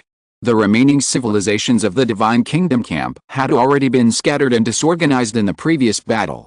Now, seeing the Divine Envoy's defeat, they all panicked. As for human civilization, no one cared anymore. With the Divine Envoy Because gone, who would dare to attack human civilization? Especially after human civilization displayed astonishing combat power. Even top-tier source energy experts like King and the advanced civilization behind them were wary. Who else would dare to make a move? Even knowing that human civilization was Bicus's target, and that conquering it would gain the favor of the Divine Envoy, they still needed to be alive to defeat it. Moreover, the Divine Envoy was already heavily wounded and had fled. If Bicus died, wouldn't all their achievements be for naught? Furthermore, with the Super Civilization Alliance pursuing them, and the Divine Envoy gone, the strength of the Divine Kingdom Civilization legions was greatly reduced, and their own safety was in serious question. Even the weakest civilizations that joined the Divine Kingdom's camp possessed some level of capability. They understood this logic. Therefore, at this moment, no one from the Divine Kingdom's camp attacked Lin Qun and human civilization. The situation on the 4-star battlefield underwent a tremendous change with this upheaval. Chapter 746 Fight Your Way Out. The Super Civilization Alliance is now the most powerful force in the entire Third Arm. The defeat of the Third Arm's overlord, the massive retreat of the Divine Kingdom faction, and the displacement of countless civilizations fleeing to the Second Arm are all thanks to it. Therefore, the arrival of the Super Civilization Alliance's army has completely altered the war situation within this quadruple star system. The Divine Envoy, Because, fled, chasing the Super Civilization's ruler, and quickly disappeared from the scene. Simultaneously, the Super Civilization Alliance's army approached the quadruple star system, an endless shadow enveloping this bright four-star system, like a gaping maw from the dark sky. Their fleet spread like a swarm of locusts. Most of these were Trojan horse civilizations. Their existence successfully compensated for the super-civilization alliance's numerical weakness. Now, numbers had become their advantage. Their shadowy fleet spread out from several directions, advancing in swarms, sweeping across one massive star after another in the quadruple star system, attempting to encircle and devour the human and divine kingdom fleets. In truth, the losses to the divine kingdom's fleet weren't too great. Previously, during the encirclement of humanity, their powerful and advanced civilizations hadn't made a move, remaining cunning and cautious. Therefore, almost all their losses were to mid-level and low-level civilizations. However, their formation was completely disrupted. Coupled with the departure of the divine envoy, their aura dissipated. Furthermore, due to Lin Qun's intervention, the human fleet's charge, and their divine envoy Biku's recent 5 suns shining together, they scattered like a heap of loose sand. Now, facing the invasion of the super-civilization alliance, their lines became increasingly chaotic, almost unable to form an effective resistance. At this point, the remaining divine kingdom civilizations further contracted. Their control positions on the outer ring of the 4-star system were being eroded in large swaths, all converging towards the positions of the most powerful and advanced level 1 battlefield civilizations. With the divine envoy gone and the super-civilization army arriving, these powerful and advanced level 1 battlefield civilizations were now the last lifeline for the weaker civilizations within the divine kingdom. At this moment, from the ever-growing ranks of the divine kingdom's forces, Kang's aura rose from the center, enveloping its entire fleet as it gradually retreated, casting a deep glance at humanity. Human civilization also began its slow retreat. Seeing Biku's heavily wounded escape and the current actions of the divine kingdom civilizations, Lin Qun realized that Kang and the other civilizations had lost their will to fight, and had no intention of stopping them. Although they were part of the divine kingdom civilizations, they did not desire annihilation. To continue causing trouble for humanity at this time would be tantamount to suicide, especially since humanity was Biku's target, and with Bikus nowhere to be seen, what was the point of their actions? Even now, the fleets of the divine kingdom civilizations that had been blocking humanity's path dispersed, converging on Kang's position, no longer blocking humanity's advance. At this moment, they even felt a sense of fear towards human civilization. After all, not everyone could survive an attack from a dominant life form. After 5 days in the sky, the human civilization's fleet appeared to have suffered severe damage, with its overall combat power significantly reduced. However, for the civilizations within the current divine kingdom faction, the human fleet was not the primary threat. The Lin Qun, capable of fighting the divine envoy Bikus to a standstill, terrified and deterred them from attacking or intercepting, focusing solely on escape. How could they allow a life capable of confronting a divine envoy to remain? That would be suicide. The divine kingdom faction's fleet here now aimed only for survival. Any other benefits were contingent on this goal. Therefore, at this point, no one would attack a human civilization. The only obstacle to their progress was the newly arrived super-civilization alliance. Ignore them. The divine envoy is gone. They shouldn't fire on us anymore. We need to leave quickly and prevent the super-civilization alliance from trapping us here, the elderly Supreme Commander calmly ordered from the bridge command center of the Deep Sea 17. A massive encirclement by the super-civilization alliance was forming. The human civilization's fleet had restarted and was accelerating its departure, as was the divine kingdom civilization led by Kang. They would leave from another direction. Kang said, "We shouldn't pursue the humans anymore. Lord Bikus, don't chase them lightly either. Let's leave here first, go to a safe place, reunite with Overlord Lin, and then make further plans." Kang was also very shrewd. Living divine messengers are divine messengers, but dead ones are nothing. Bikus fled heavily injured, and his actions were suspicious. If they followed, Bikus, in his current state, would certainly be no match for the overlord of that super-civilization. They would then be used as cannon fodder. In this situation, it was best to make other plans. If the divine messengers returned, they could say that they had lost track of them and hadn't followed. The divine messengers wouldn't be able to say anything. If they didn't return, then it would be even more useless. Kang and the other divine kingdom civilizations regrouped and headed in another direction. They all seized the time to leave. At the same time, Lin Qun had also returned to the human fleet. With the divine envoy gone and the divine kingdom civilization no longer a threat, Lin Qun naturally had no need to remain at the front. Lin Qun returned to the Spear-class Star Destroyer. This time, with the help of the Flaming Sun armor, he used the Heavenly Demon Disintegration Technique and the all-encompassing secret twice, taking 3 pills in succession, successfully pulling himself back from the brink of death due to the side effects of the Heavenly Demon Disintegration Technique. However, Lin Qun still felt somewhat uncomfortable, as if the effects were still present. Ultimately, while the pills were potent, they were not as effective as directly resurrecting and resetting one's entire condition. If one were to die, another would naturally restore 100%. Of course, this slight impact was insignificant to Lin Qun. Back in the Spear-class Star Destroyer, Lin Qun immediately sat cross-legged to recover his dark energy, stamina, and power of rules. Chu Yaowei and the others, also in the Spear-class Star Destroyer, were worried, but seeing this, they didn't ask any questions, simply giving Lin Qun time and space. Meanwhile, the movements of the Trojan Horse Civilization Army of the Super Civilization Alliance were gradually becoming clearer. Their scale was immense, surging like a black tide during the probe. They split into countless streams from the entrance of the quadruple star system, with many heading straight for the central area, converging towards the edge of the battlefield, while the rest flanked from the outer ring, locking onto the fleets of humanity and the Divine Kingdom faction. Their sheer number was terrifying. The Divine Kingdom faction's fleet seemed insignificant in comparison, directly threatened. Moreover, this Trojan Horse Civilization fleet, pursued by the Divine Kingdom faction's legion, was indeed different. Several advanced Trojan Horse spaceships led the way, accompanied by numerous energy fluctuations.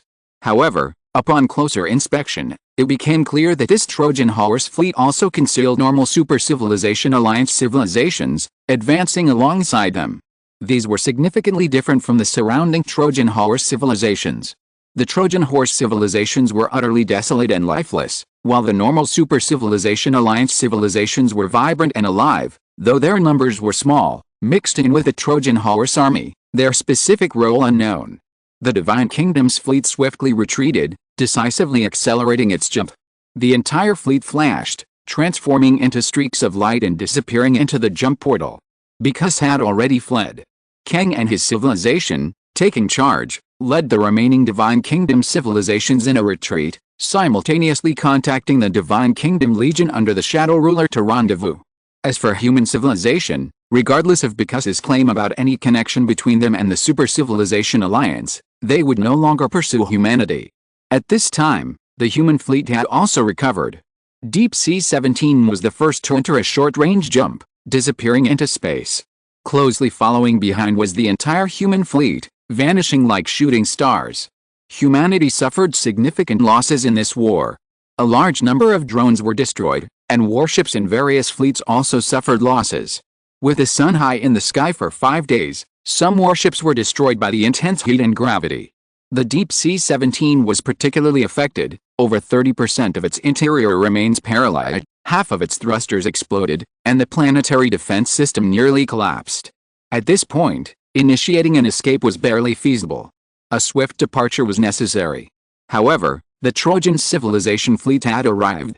This wave of Trojan civilization fleets seemed far more agile than those encountered by the Independent Alliance and humanity before, achieving timely jump pursuit. Large numbers of Trojan civilization fleets quickly pursued the Divine Kingdom Civilization Army and the Human Civilization Army that had entered the jump. The Divine Kingdom Civilization fleet's jump direction differed from humanity's, so they were unlikely to meet again. Meanwhile, in a corner of the starry sky, the fleet of the Third Arm Overlord was quietly moving backward. They had perfectly concealed themselves, remaining undetected by either side. However, with the dense pursuit of the Super Civilization Alliance and the 4-star system war nearly over, there was almost no need for them to remain. At this time, the insect-like civilization received news from the Third Arm Overlord. The Third Arm Overlord ordered a 2-pronged attack, one led by the Third Arm Overlord to track down the Super Civilization ruler and the Divine Messenger Bicus, while the insect-like civilization led another group from the Third Arm Overlord's camp to pursue human civilization. Bicus's keen interest in humans aroused suspicion in the Third Arm Overlord, prompting him to investigate. The power displayed by Lin Qun also filled the Third Arm Overlord with doubt and uncertainty, making him feel something was amiss. The human civilization's progress was too rapid, especially the human life form mentioned earlier, whose growth rate was astonishing. Coupled with Bikkus's interest in humans, the Third Arm Overlord realized something. However, the Third Arm Overlord had no clear information.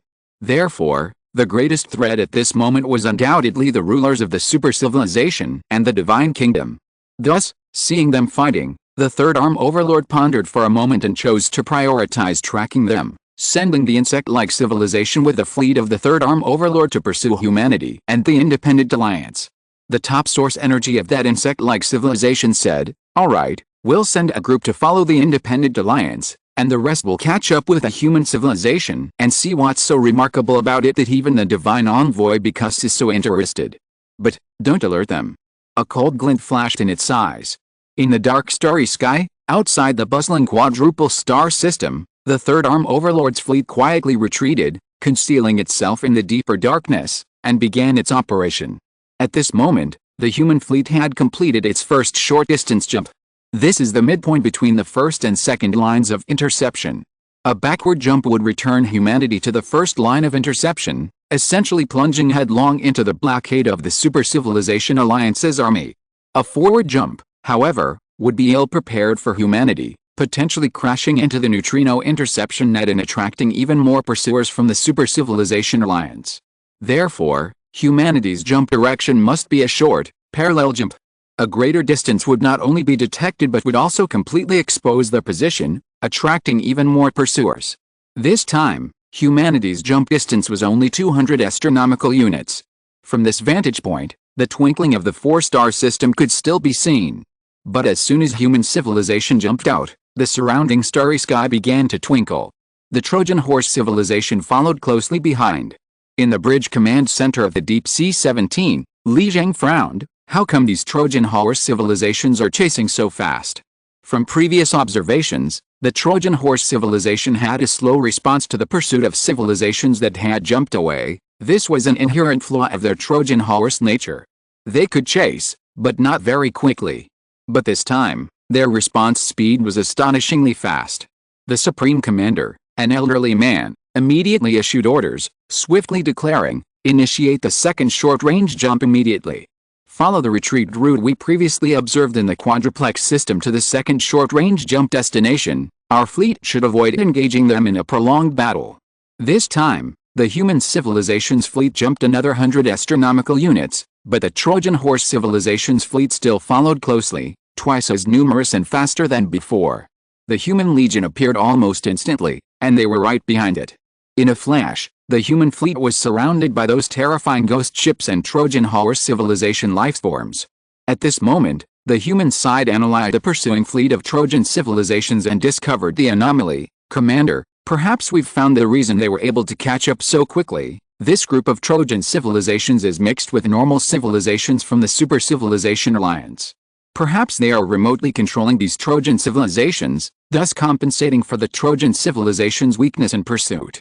The Supreme Commander, an old man, gazed at the starry sky and said, "It seems that we can't shake them off by running away like this.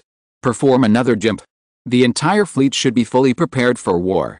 After the next jump, deploy in advance and fight our way out, destroying these Super Civilization Alliance remote controllers within the Trojan civilizations." The Supreme Commander's eyes flashed with a captivating light. He decisively issued the order to start the war. There was nothing more to say to the Super Civilization Alliance. If the Super Civilization Alliance wanted to annihilate them all, the only way was to decisively engage in battle and maintain movement. Otherwise, hesitation would trap them, and by then it would be too late to escape. This time, human civilization leaped 80 astronomical units. Upon emerging, instead of immediately preparing for another leap, they deployed their entire fleet for battle. Countless cannons rose, and various weapons gleamed, scattering across the starry sky. As the Trojan civilization's pursuers closed in, they opened fire, a furious barrage, and relentlessly attacked them. While everyone was being overwhelmed by the power of the Divine Kingdom faction, they harbored resentment. Humanity couldn't defeat Bikkus, but the arrival of the Super Civilization Alliance meant they had no choice but to unleash a furious barrage, both to carve a bloody path and to vent their anger. However, the human civilization fleet was severely damaged, and a swift breakout was the best course of action. The main cannon of Deep Sea 17 unleashed a blinding flash. As the leap portal opened, the pursuing Trojan civilization fleet was instantly met with a devastating blow. Their tattered ghost fleet and undead lifeforms fell in droves in the starry sky, shot down and destroyed by humanity. Meanwhile, aboard the Spear-class Star Destroyer, Lin Qun suddenly opened his eyes. As a source energy level being, his recovery speed was already fast enough. In this short time, Lin Qun's combat strength had recovered to more than 50%, which was sufficient in a battlefield of this level. Although the Super Civilization Alliance was troublesome, they were different from the aggressive Divine Kingdom camp, and because the current number of enemies was still within humanity's tolerance, Lin Qun's figure surged forward, his source energy aura surging. The Trojan Horse Civilization fleet ahead was fiercely attacked by the combined heavy fire of Lin Qun and the human fleet. Explosions rippled through the air, and clusters of blazing orange-red flames silently burst open in the dark starry sky, dazzling for a moment those Trojan Horse Civilization ships and Trojan Horse lifeforms that had been charging towards Lin Qun and humanity were all intercepted halfway. Lin Qun, on the other hand, moved as if he were in an empty field, cutting straight through the enemy lines and heading towards the few normal ships of the Super Civilization Alliance and the Trojan Horse Civilization fleet. Destroy them, and humanity can retreat unscathed. The Trojan Civilization fleet pursuing humanity wasn't powerful. Their primary target remained the Divine Kingdom's legions. Destroying the human fleet was merely a secondary objective. However, their numbers were astonishing. When humanity chose to engage in battle, amidst the flying cannons, the Trojan Civilization fleet, undeterred by losses, simultaneously sent in large numbers of other Trojan Civilization fleets, instantly forming encirclements and attempting to completely surround and seal off the human civilization. Meanwhile, the human civilization fleet, firing relentlessly without pause, maintained a relatively safe distance to avoid infection, fighting its way forward. Fighting its way through. Chapter 747 500,000 contribution points. This was a dark expanse of starry sky. No other celestial bodies existed nearby. Deathly silence and stillness were the most common and realistic features of the cosmos. But suddenly, the darkness was shattered, a single light appeared, followed by a flood of light, instantly illuminating the darkness. It was a rapidly approaching fleet engaged in a fierce battle. The Trojan civilization, like a black tide, had completely surrounded the human civilization's legion, and the two sides were locked in a fierce firefight. Large numbers of Trojan civilization ships and lifeforms, burning their warships and themselves, accelerated towards the human fleet, while the humans opened fire in a full-scale interception. This scene was rare in the cosmos. Like an aerial combat game, large numbers of Trojan civilization ships and lifeforms were being annihilated in the void, as humans opened fire frantically. Humans were fighting their way out, firing and breaking through at high speed, while the Trojan civilization moved accordingly. The boundless shadows of the Trojan civilization fleet formed a roller-like structure, revolving around the human civilization's fleet, moving with it, and clashing with it. At the same time, new Trojan civilization fleets continued to pour in, joining the fray. However, as their numbers increased, the pressure on the human fleet also gradually intensified. After all, the overall strength of the human fleet had declined after the recent battle, and the massive explosions and damage to the Deep Sea 17 cannons made them particularly vulnerable against this dense, swarm-like enemy force. Nevertheless, the human fleet continued to advance.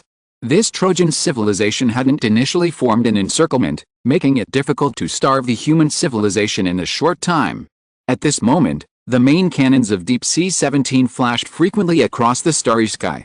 With each flash, sections of the enemy fleet in front were pierced through. Wherever the dazzling energy-beaming cannon struck, the Trojan civilization fleets in their direction instantly evaporated, melting in the terrifying impact. Yet, the Trojan civilization fleets behind them continued to charge forward fearlessly.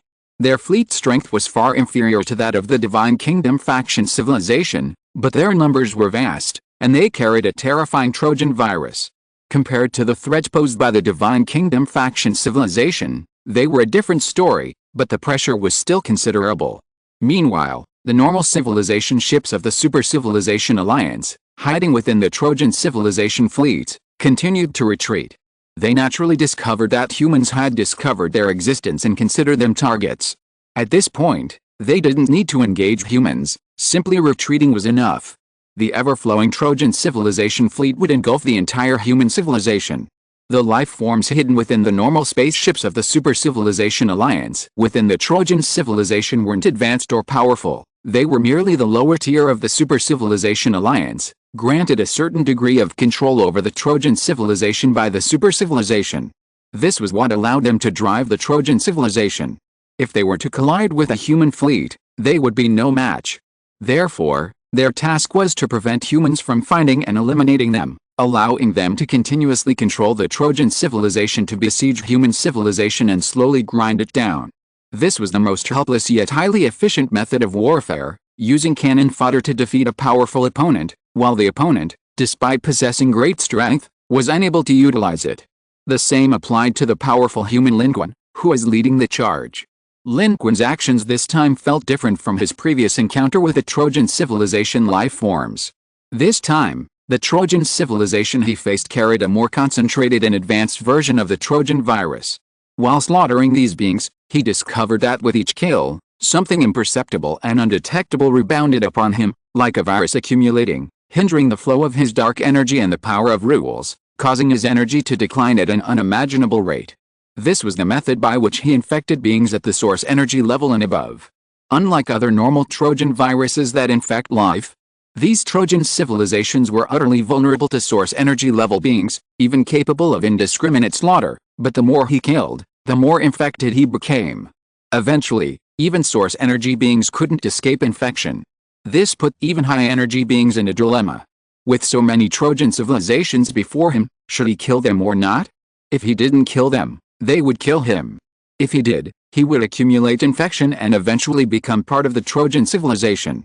This Trojan virus created by a super civilization was indeed bizarre and terrifying. And with human methods, it was difficult to even understand its principles, let alone counter it. However, Lin Qun's recent rampage, though lacking experience, yielded a large number of contribution points from these Trojan civilization beings. In a short time, he had already accumulated over 10,000 contribution points, which, at a ratio of 10-1, meant he had killed over 100,000 Trojan beings. Already injured and burdened by the virus, he felt a heaviness, as if something was slowing him down. Meanwhile, the normal ships of the Super Civilization Alliance in the center of the Trojan civilization fleet were rapidly retreating. They repeatedly increased the distance between themselves and Lin Qun, retreating whenever the human civilization advanced, relying on the Trojan civilization's suicidal attacks to desperately delay the human civilization's advance. Lin Qun attacked. The Emperor's Seal technique flashed with brilliance, suppressing a fleet and its inhabitants of the Trojan civilization. Ghost ships exploded, crushing countless Trojan beings. At that moment, an astonishing aura of source energy II suddenly rose from the Trojan civilization's fleet and its inhabitants. It turned out to be a hidden source energy level 2 Trojan civilization life form, which had been lying dormant for a long time, seemingly under the deployment and control of the normal civilization of the Super Civilization Alliance, waiting for this moment. At this moment, Lin Qun had killed countless Trojan civilization life forms, gaining more than 70,000 contribution points, but as a result, his condition was like that of someone poisoned. His control over dark energy and rule power had both declined, and his energy attribute had not dropped for a long time, as if it were stuck. Coupled with the injuries from the previous battle, Lin Qun's condition was at its worst. And the opponent made his move at this moment, launching a surprise attack to kill Lin Qun directly. Strike while the iron is hot. In fact, the normal civilization of the Super Civilization Alliance that was remotely controlling the Trojan civilization was not very strong, and did not even have source energy level. It was not advanced in itself, but they had the ability to control the Trojan civilization fleet of the Super Civilization. This was the sharp sword in their hands. However, this attack, the source energy level 2 of this Trojan civilization still failed. Lin Qun directly activated the blessing of the Angel of Justice. Terrifying divine light descended from the sky. Immune to 2.5 seconds of damage. The blessing of the Angel of Justice can be activated 3 times consecutively within 24 hours, with each activation lasting 10 minutes. Each activation grants immunity to damage for 2.5 seconds. On the battlefield, this is a miracle. Noble damage immunity. The attack from source energy II was completely blocked by the blessing of the Angel of Justice. Enveloped in golden light, for 2.5 seconds, All attacks were ineffective against Lin Qun, who was enveloped in divine light. He was invincible.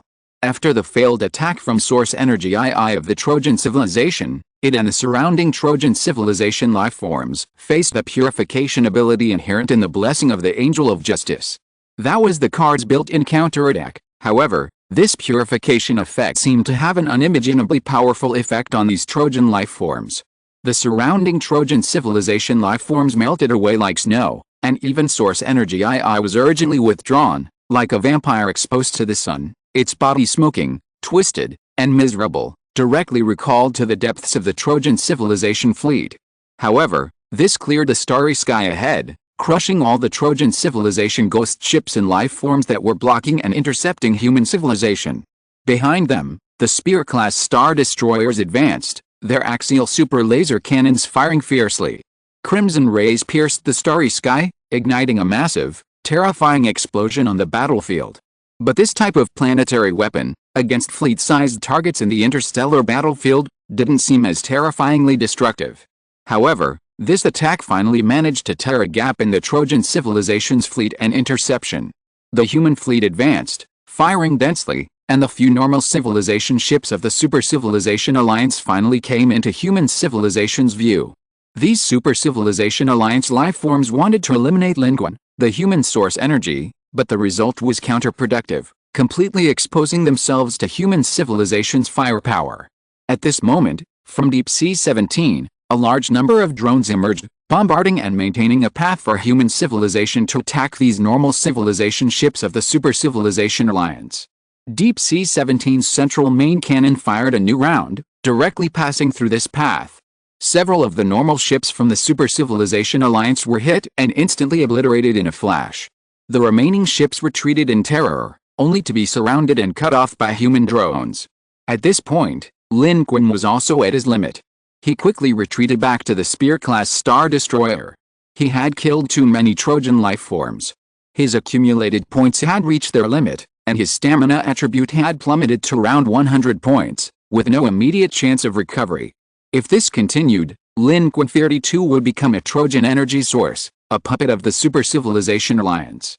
Therefore, seeing the situation stabilize, he immediately retreated. Lin Qun didn't know if becoming a Trojan life form counted as death. He had 12 trials. If it was death, he wasn't afraid, as he could revive once. But if it wasn't, but rather a matter between life and death, then it would be troublesome.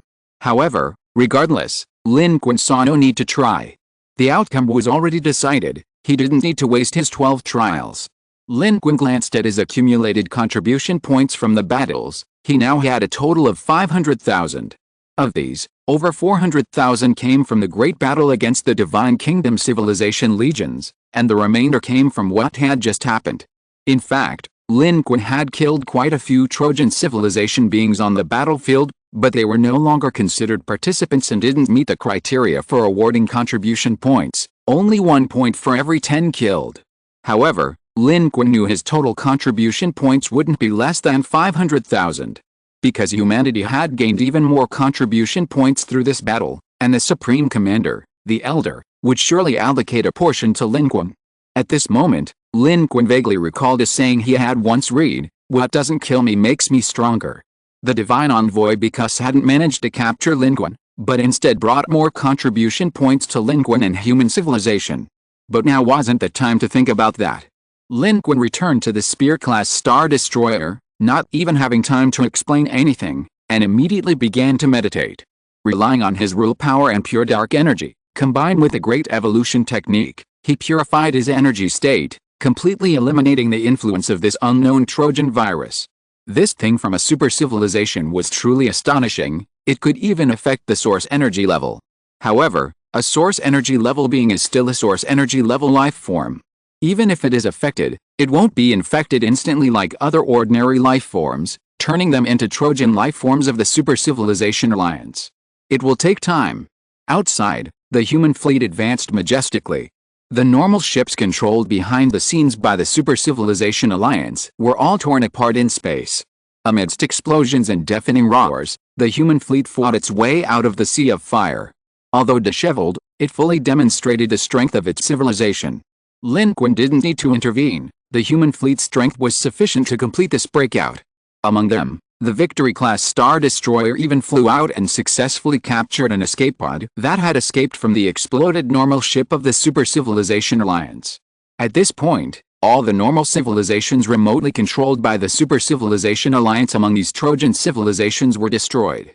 After the human fleet gained distance from the Trojan civilizations, it immediately performed another short distance jump, quickly appearing at a parallel position 50 astronomical units away. This place was still an uninhabited deep space, surrounded by darkness. Upon entering this area, the humans immediately entered stealth mode and sailed silently. Tension was high on every warship and on the bridge. Will they keep chasing us? This was the question on everyone's mind. If the Trojan civilization continued to hold them off, human civilization would be trapped. But this time, the outcome seemed optimistic. 10 minutes passed, and no pursuers followed. The human fleet had silently sailed a considerable distance. Phew, we're safe for now. With these words from the elderly Supreme Commander, everyone cheered, filled with the joy of surviving a close call. Everyone felt a deep sense of relief. We're safe. We're finally safe. Great. Sure enough, after destroying those ships of normal civilizations hidden within the Trojan civilization, no one can remotely control the Trojan civilizations in the vicinity to chase us anymore. We've successfully shaken them off. It's like a dream. We actually survived. Under the dual pursuit of the Divine Kingdom and the Super Civilization Alliance. This is unbelievable. Our human civilization shouldn't perish. The message of safety spread, and the entire Federation was momentarily stunned and bewildered. A complex mix of disbelief and inexplicable joy filled the air. Many didn't even know their location, or how it had all happened. What happened? We seem to have gone very far. I only know that our choice was right. Our choice was right. We chose Mr. Lin, and Mr. Lin fought his way through with us. In a corner, Professor Wu, and others who had supported Lin Qun, were filled with joy. This outcome was the greatest affirmation and reward for their choice. They hadn't made the wrong choice. Human civilization can only win by choosing itself. Professor Wu said. Otherwise, temporary survival will only lead to death. The Federation's high-ranking officials on the bridge also wore complex expressions. They knew that human civilization had once again walked a tightrope, almost falling off a precipice. Fortunately, they had succeeded. The Supreme Commander, an elderly man, took a deep breath and said, "Don't be too happy. We need to repair the warships first. Our ships, especially Deep Sea 17, are severely damaged. Deep Sea 17 has a large number of civilians on board. We must ensure the safety of Deep Sea 17's living quarters and life support systems. Then, the entire fleet will continue its silent navigation and make contact with a Jichi civilization, which is still in the Independent Alliance. We haven't completed our painting and can't pass through the second interception for the time being. The Independent Alliance hasn't completed its painting either, so they certainly can't leave. We need their help to reach the second cantilever completely." The unfortunate Independent Alliance thought they had successfully escaped. Little did they know that there were human spies among them who would provide humanity with the Independent Alliance's location. After this battle, the situation in the area between the first and second lines of defense changed dramatically. Leaving this area as quickly as possible was paramount. However, the elderly Supreme Commander hadn't forgotten other matters. He continued issuing orders. "We also need to interrogate the prisoners of the Super Civilization Alliance we captured as soon as possible. Perhaps we can obtain the technology to circumvent the Trojan virus from them. And information about the deployment of the Super Civilization Alliance." Just now, these Super Civilization Alliance civilizations not only remotely controlled the Trojan civilizations to respond and pursue them quickly, but they were also present and extremely close to them, yet they weren't infected by the Trojan virus. They must have some kind of shielding method. With a series of orders issued, the entire human fleet was busy once again. The elderly Supreme Commander then asked, "Connect with Mr. Lin. How is Mr. Lin doing?" At this moment, aboard the Spear-class Star Destroyer, Lin Qun was completing another round of meditation. The Trojan virus within his body was being cleansed by the power of Lin Qun's rules, and his golden core and golden heart had both returned to normal. It was at this moment that he slowly opened his eyes. Chapter 748 I am evenly matched with all things. Lin Qun opened his eyes and the first thing he saw was a beautiful, slightly nervous face, her bright eyes fixed on him. It was Chu Yaowei. She was looking at him anxiously, And as soon as Lin Qun opened his eyes, she couldn't help but ask, "Lin Qun, how are you?" She was too close. Close enough that Lin Qun could smell her scent, see the fine blood vessels in her dark eyes, and feel her breath so close to his. He could clearly feel her presence. It was an indescribable feeling. Lin Qun stared at her, momentarily stunned, and didn't even hear what she was saying. What? Chu Yaowei, however, was still concerned about Lin Qun, seemingly unaware that she was too close, and simply asked the same question again. I'm fine. Lin Qun was inexplicably out of breath, but he had indeed come to his senses, and with Chu Yaowei's help, he stood up on his own. He regained his composure. His gaze shifted. The spot where he had just been adjusting his breathing was right in the center of the bridge of the Long Spear-class Star Destroyer. Time was of the essence, and Lin Qun needed to eliminate the distractions as quickly as possible. However, the elimination process was quite simple. Although this Trojan horse civilization was an evolved version, it was still no match for the power of rules. Lin Qun discovered that as long as he concentrated his power of rules to eradicate it, he could quickly eliminate it without difficulty, but it would be difficult in actual combat.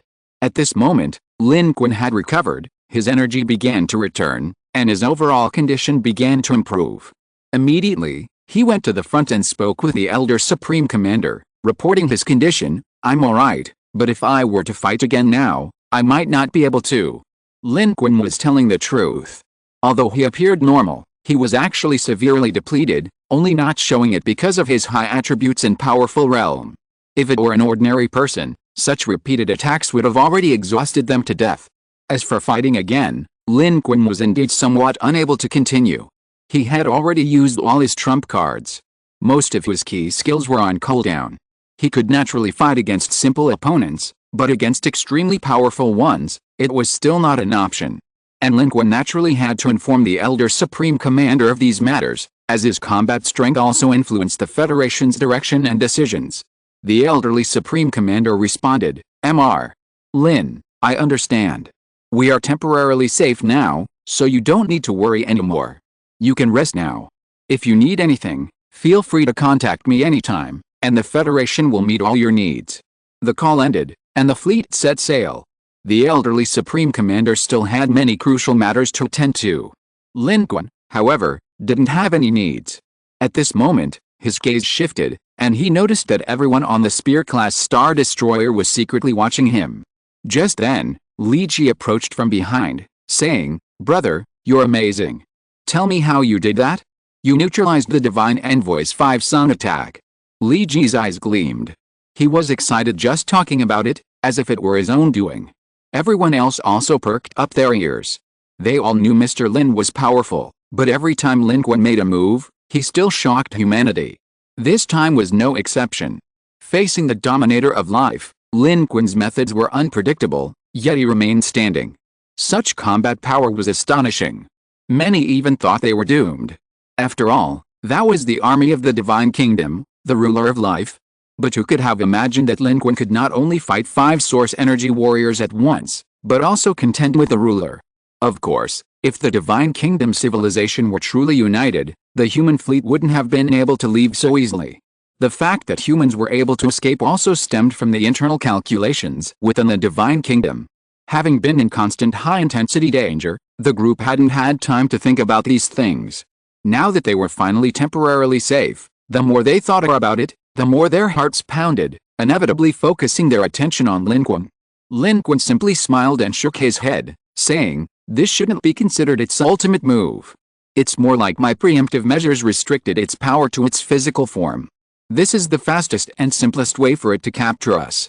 Although its move looks fierce, I estimate it can stop itself. After all, it wants to capture us. And thankfully, it wants to capture us alive. Otherwise, with its strength, capturing us would be risky, but killing us would be much easier. As for how it managed to have 5 suns in the sky, I'm not entirely sure. This is probably a sovereign's method. Don't overhype me. If another sovereign appeared, I wouldn't be able to handle it. Even top-tier life forms are beyond my capabilities. What Lin Qun said is true. But to contend with the Dominator is only possible if Lin Qun uses all his trump cards. Now, the law of heaven and earth has only one last chance to be used. Lin Qun knows his own limitations, The gap between source energy levels is vast, especially between great source energy and top-tier source energy, which are also thresholds. Lin Qun's regular combat power is at most enough to contend with lower-level great source energy level opponents. Even against top-tier source energy, without using heavyweight trump cards like Law of Heaven and Earth, Lin Qun is no match and will only have to run away. Fortunately, the Super Civilization Alliance arrived. Because acted too ostentatiously this time. It was in a hurry, forcibly coming over, alarming the Super Civilization Alliance's forces to pursue it, and failing to quickly capture Lin Qun and human civilization. This put it in a disadvantageous position, allowing human civilization to escape. Otherwise, even if Lin Qun had blocked the opponent's Five Suns soaring technique, they might not have escaped like this during the Four Stars War. From this perspective, the Super Civilization Alliance actually helped human civilization this time. And now, Lin Qun had used up all 7 arrows of Hao Yi's Sun's shooting bow. Now, he needed to hope to draw forging ability. Lin Qun thought, with good luck at hand, this shouldn't be difficult. At this moment, Lin Qun took the opportunity to level up. This time, Lin Qun had slain countless alien civilizations. Although the Trojan horse civilization beings he killed later only gave contribution points and no experience, the large number of Divine Kingdom civilization beings he had killed earlier all gave experience. Lin Qun had even killed a Divine Kingdom civilization being with a source energy level 2 on the spot, gaining 21 million experience points from just one source energy level 2 being. Including the remaining kills, Lin Qun's total experience points this time were approximately 40 million contribution points, just enough to level up. Lin Qun leveled up on the spot. Level 93, 2350/4480000, Strength 999, Agility 999, Constitution 999, Stamina 999/999, Dark Energy 999/999, Power of Rules 100/100, all attributes increased by more than 60 points. However, as his level increased, Lin Qun discovered that at higher levels, the key to rapid leveling was still defeating other high-energy life forms, who provided a large amount of experience points. In fact, contribution points were not very useful for high-energy life forms, as the items available in the contribution point shop were mostly external items, offering limited boosts to individuals but greater boosts to civilizations. After all, other life forms couldn't create far greater value than contribution points themselves by using them for card draws like Lin Qun. Therefore, experience points were actually more important for high-energy life forms. Under normal circumstances, around level 90, it was difficult for ordinary life forms to achieve source energy, and their attributes weren't as astonishingly high as Lin Qun's. This was because Lin Qun had multiple other means of support and amplification. At this point, Lin Qun vaguely understood why the high-energy life forms of the participating civilizations hadn't actively engaged in combat during the previous civilization battles. For them, harvesting a group of inexperienced beings is less efficient than giving opportunities to the civilization itself and its other individuals. It's the choice that maximizes resources. This might be intentional on the part of the Divine Kingdom civilization battlefield. Of course, this doesn't really apply to the current Special Civilization Battlefield number 613. The current Special Civilization Battlefield number 613 is completely different. Participation, contribution points, and experience are no longer important. For most civilizations, survival is paramount. Lin Qun also relaxed briefly and talked a lot with Li Ji and the others. He had noticed Chu Yaowei's worried expression and told her that he was fine. Chu Yaowei said, "It would be best if that super civilization's ruling life form could kill because only then can we be truly satisfied." Lin Qun nodded, "I hope so too. However, because he's cunning and treacherous, with many tricks up his sleeve. As a ruling life form, even if the super civilization's ruler succeeds in a sneak attack, killing him might not be so easy." Lin Qun's gaze was heavy. He had a nagging feeling. Because they would meet again. Meanwhile, the human fleet had sailed some distance, maintaining contact with a Jichi civilization, though not yet successfully. The vastness of space and the perils of the surroundings meant contact had to be made with extreme caution. But a tail had already followed a human fleet. After the humans had completely shaken off the Trojan horse, they too had begun their operation. This fleet was sent by the third cantilever overlord, a civilization of insect-like life. Their top-tier source energy was now fixed on the human fleet ahead. Their technology was far more advanced, and they remained hidden, almost undetected by the humans. At this moment, the top-tier source energy of this insect-like civilization remained silent for a moment, then said, "Our fleet remains silent. I'll try." That powerful being in the human civilization is likely already at its weakest point. They've been following for a long time. This top-tier energy source has been observing, and just now clearly saw that during the great battle between human civilization and the Trojan horse civilization, the human powerhouse briefly made a move, but ultimately didn't launch a major attack, instead retreating back into the fleet. This could be due to the virus from the super civilization alliance taking effect, or it could be that he's exhausted. Even the most powerful life form, after repeated battles, even facing a dominant life form directly, should be nearing its limit at this point. Perhaps, we can seize this opportunity to take down the entire human civilization. This way, we can both please the Overlord and find out in advance what secrets these humans hold. This insect-like civilization's top-tier energy source also has doubts. The Divine Envoy because is determined to obtain it. Is this human civilization truly related to the Super Civilization Alliance, or? Now that the Divine Envoy is absent, and the Third Arm Overlord is absent, if we can find out now, and if this human civilization truly has some benefits that even the Divine Envoy wants, then it must also benefit it in its civilization. Now is the best time to seize it. Otherwise, once the Third Arm Overlord returns, it won't be its turn and its civilization will be left behind. Therefore, this insect-like top-tier energy source was ready to give it a try. It had already made thorough preparations. Among its fleet was a captured spaceship from a Divine Kingdom civilization, not too bad. It concealed its own fleet behind it, while it, with a few people, appeared in this spaceship, disguised as pursuers from the Divine Kingdom, charging at high speed and appearing in humanity's path. It was cunning. Disguising itself as a Divine Kingdom meant it wouldn't expose its fleet or its own identity. If it could win, its remaining fleet would reappear to take down the entire human civilization. If it couldn't, it could retreat unscathed using its own strength. The appearance of this insect-like top-tier energy source in its spaceship immediately attracted the attention of the human fleet. Target detected. Fleet identified, suspected to be a Divine Kingdom civilization.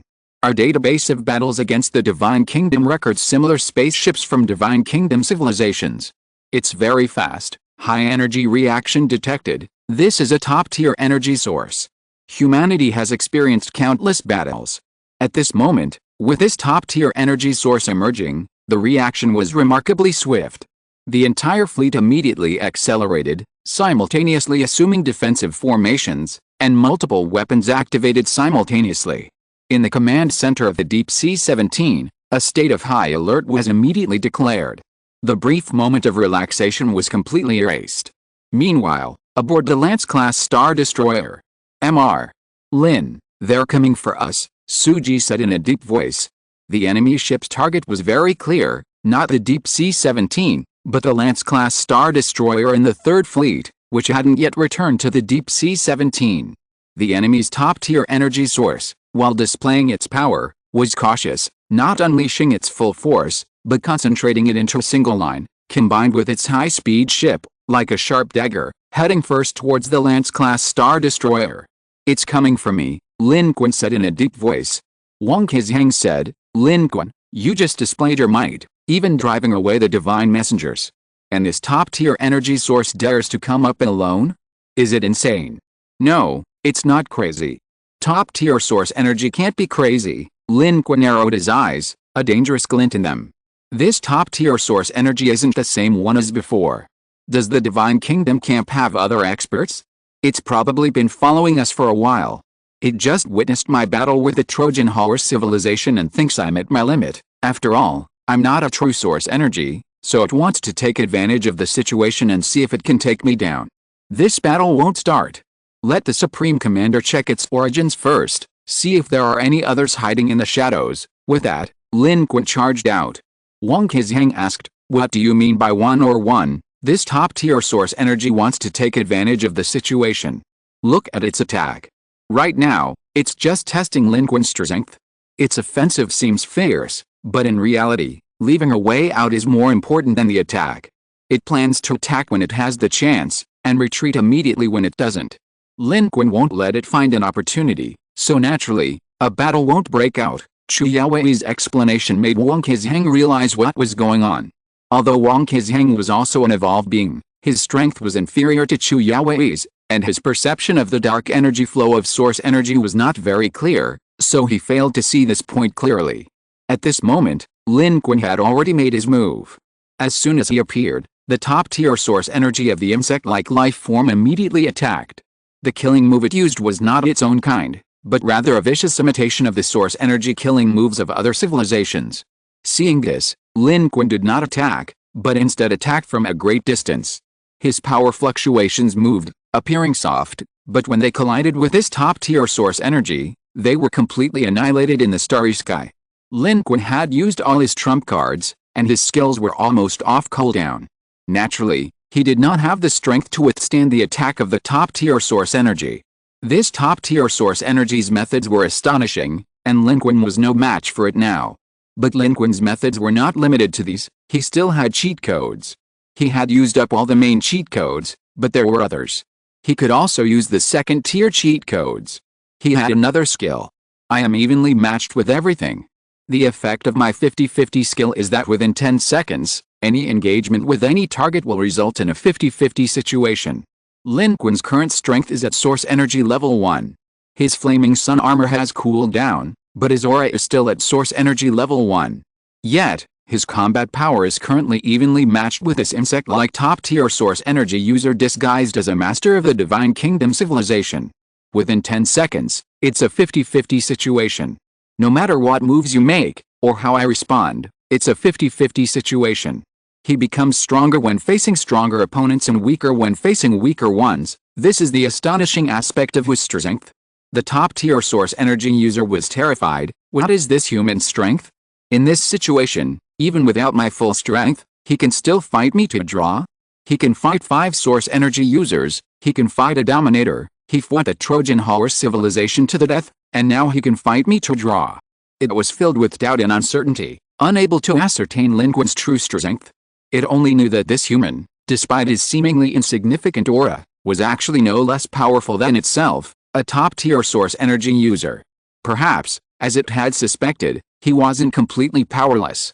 But what happened next was even more astonishing. The human's aura surged, like a wolf in sheep's clothing, revealing its formidable power and combat strength. This was Lin Qun activating another skill. This was a title ability Lin Qun had gained after the settlement of the level 2 civilization battlefield. Seems very strong. He activated it directly on the opponent, causing them to feel disoriented and believe they were incredibly powerful. This seems very strong ability, combined with the previous evenly matched exchange, allowed Lin Qun to use 2 combined techniques to feign weakness, pretending to be a super powerful figure to intimidate top-tier source energy level life forms. If you are listening to this novel on a channel other than Fanfic World, it means it was downloaded and re-uploaded without effort. We warmly invite you to visit our channel, Fanfic World.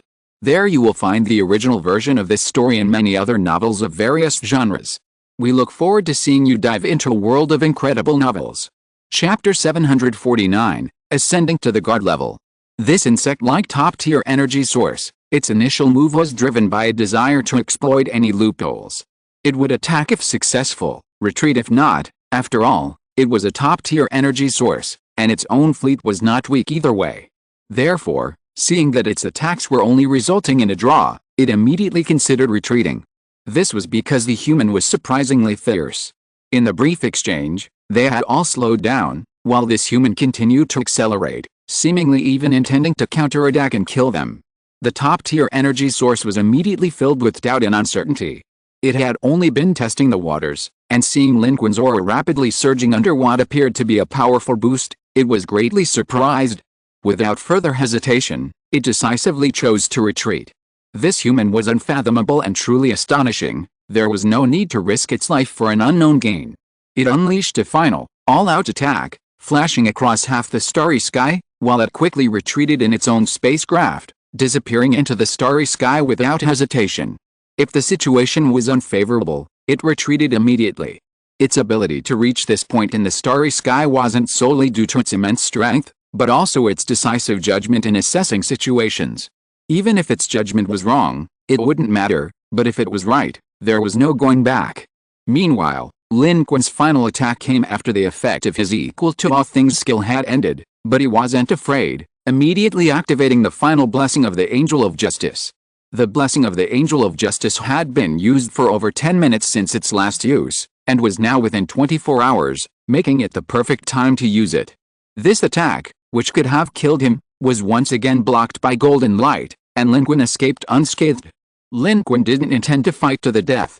He had used all his trump cards. The appearance of this top-tier source energy from the Divine Kingdom civilization was strange, and its true strength was unknown.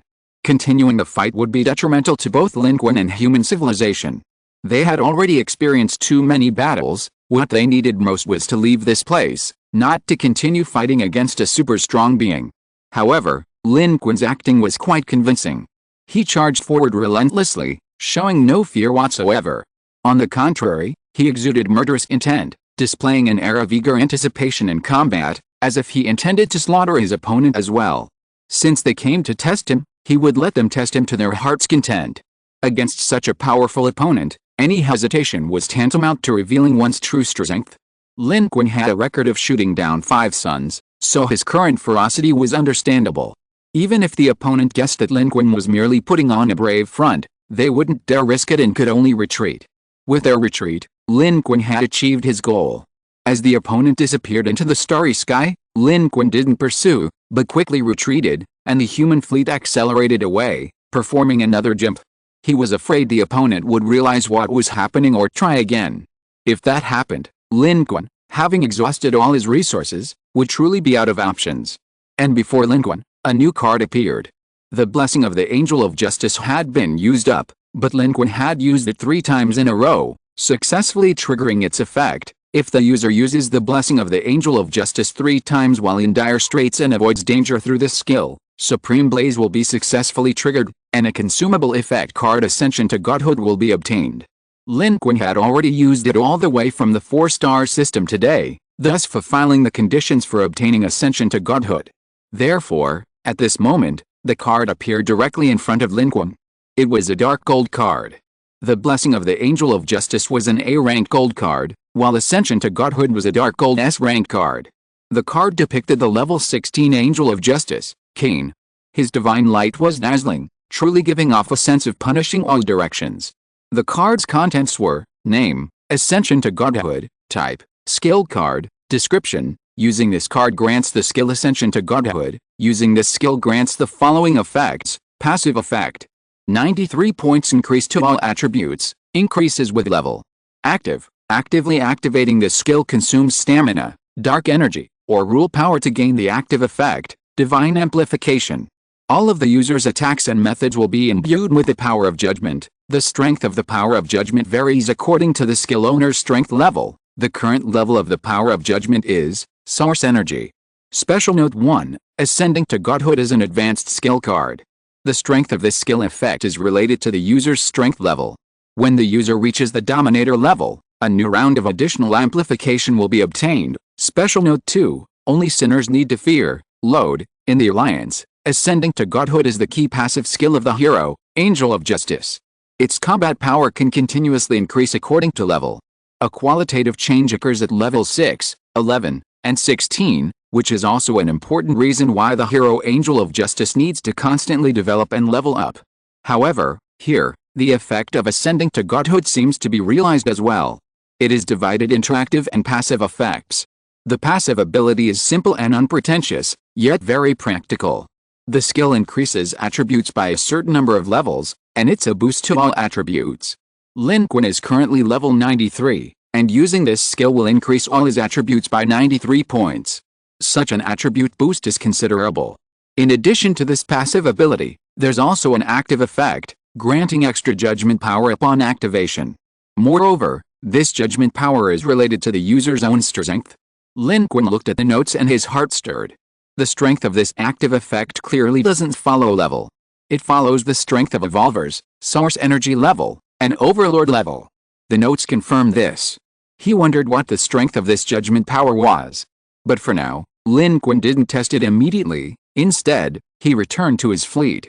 Inside the Spear-class Star Destroyer, everyone looked over nervously. The scene just now, where Lin Qun directly confronted the top-tier source energy, had everyone on edge. However, the current outcome was good. The human fleet had resumed movement, and the Supreme Commander, the old man, was extremely cautious, continuing to search the surrounding area, worried that others might be following them. Suji said, "We can only find civilizations weaker than us or about our size. If their technology far surpasses ours, even if we search with all our might, meticulously and diligently, we'll likely find nothing." Everyone understood Suji's assessment, but a degree of caution was still necessary. Indeed, as Suji said, despite humanity's all-out search, they hadn't discovered the hidden followers of the third helical arm's overlords, led by an insect-like life form. This was naturally due to the technological gap. The top-tier energy source of the insect-like life form feigned retreat, quickly abandoning the Divine Kingdom civilization ships used for disguise, and returned to its own fleet, saying, "This human is not simple. They will definitely be wary of our attack this time. Let's retreat further." Secretly, they further increased the distance between themselves and the human civilization's fleet. This position was already quite peripheral for them. A slight increase in distance could result in them being left behind. However, the top-tier energy source of the insect-like life form remained vigilant. Maintaining a safe distance was better than being discovered. At this moment, all its ulterior motives had been extinguished. This encounter had left it uncertain and unsure. Its immediate priority was to fulfill its overlord's orders and align itself with human civilization. Meanwhile, humanity had indeed found nothing, but lingering here was no longer advisable. The Supreme Commander, an elderly man, issued the order, "The battle is temporarily over. We are now withdrawing our fleet and leaving." A worried expression flickered in the Supreme Commander's eyes. Although the detection results were optimistic, and the suddenly appearing top-tier energy source had been startled away by Mr. Lin, the Supreme Commander still had a nagging feeling, as if something else lurked in the darkness and shadows, watching them with chilling eyes. The Supreme Commander took a deep breath, summoned the technical team, and ordered them to continue searching and reviewing, leaving no detail overlooked, and no potential enemy in sight. Under the Supreme Commander's command, the human fleet began to rapidly converge. The 5 fleets that had been stationed outside and a large number of drones were all recalled and entered the Deep Sea 17. Humanity suffered considerable losses in this battle, but the Deep Sea 17 proved its worth. This space fortress was far safer than the Ark spaceship. If humanity had continued to rely on the Ark for interstellar travel, countless more lives would have been lost. The current losses are relatively small, well within the limits of human civilization's capacity. Lin Qun and his group then returned to the fleet. Reaching the bridge, they met the Supreme Commander. The elderly Supreme Commander, upon seeing Lin Qun, didn't say anything, but simply embraced him. That embrace spoke volumes. The Supreme Commander's meaning was crystal clear. The others on the bridge also rose upon seeing Lin Qun. However, Lin Qun didn't linger. After handling his own matters, he temporarily left. The Great War is now over, and human civilization is relying on the Jichi civilization, its spies within the Independent Alliance, to track the Alliance's movements. This will take some time, and it's beyond Lin Qun's reach. For him and the other powerful figures of human civilization, there's no need to worry or participate now. What they need to do is rest and recover. The war has temporarily ended, but civilization is not entirely safe. The situation remains tense. Human civilization is still tracking the Independent Alliance, naturally wanting to utilize the information they possess. At this stage, human civilization no longer has the time to advise its intelligence network and ascertain the situation at the third interception and the entry point of the second cantilever. By the time humanity figures it out, it may be too late to escape. After all, humanity has already been discovered by Bikus, and if Bikus successfully escapes from the control of the Super Civilization Alliance's overlord, he may very well return. For human civilization, quickly crossing the Super Civilization Alliance's interception of the second cantilever and completely shaking off Bikus is of paramount importance. Humanity is even more eager to get out of there than the Independent Alliance. Under these circumstances, humanity naturally doesn't have time to explore and recruit on its own. The Independent Alliance possesses readily available information, so it's essential to utilize them to save time as much as possible and leave this dangerous place beset on all sides. The Independent Alliance is not strong, it is neither a member of the Divine Kingdom nor the overlord of the third cantilever, and it poses no threat to humanity. It remains the best guide option for human civilization at present. Throughout the 4-star system war, the Independent Alliance remained aloof, refusing to attack human civilization. Their goal was simple: survival. Their attitude towards the Divine Kingdom was also rational, making them a relatively unique group in the current cosmos, perfectly suited to humanity's needs. With the help of the Jiki civilization, humanity's good brother within the Independent Alliance, finding the fleeing alliance again wouldn't be a problem. The poor Independent Alliance, unaware that they were being used as tools by humanity, who were determined to exploit them to the fullest extent. Meanwhile, the Federal Security Department began interrogating the captured prisoners from the Super Civilization Alliance. Lin Qun didn't participate. He had accumulated a considerable amount of contribution points and had just obtained a new card that allowed him to ascend to godhood. He was currently planning to recover and study it. However, he was stopped by Papadu as he was leaving. This Yunbei civilization being, who seemed to have a naturally shifty look, approached Lin Qun and showered him with compliments, his flattery flowing like a torrent. Lin Qun felt a headache coming on. The guy kept talking as he walked, and everyone else along the way made way. Lin Qun walked a short distance, then stopped and looked at Papadu, saying, "What exactly are you trying to say?" Papadu also stopped, chuckled, and rubbed his hands together, saying, "It's nothing.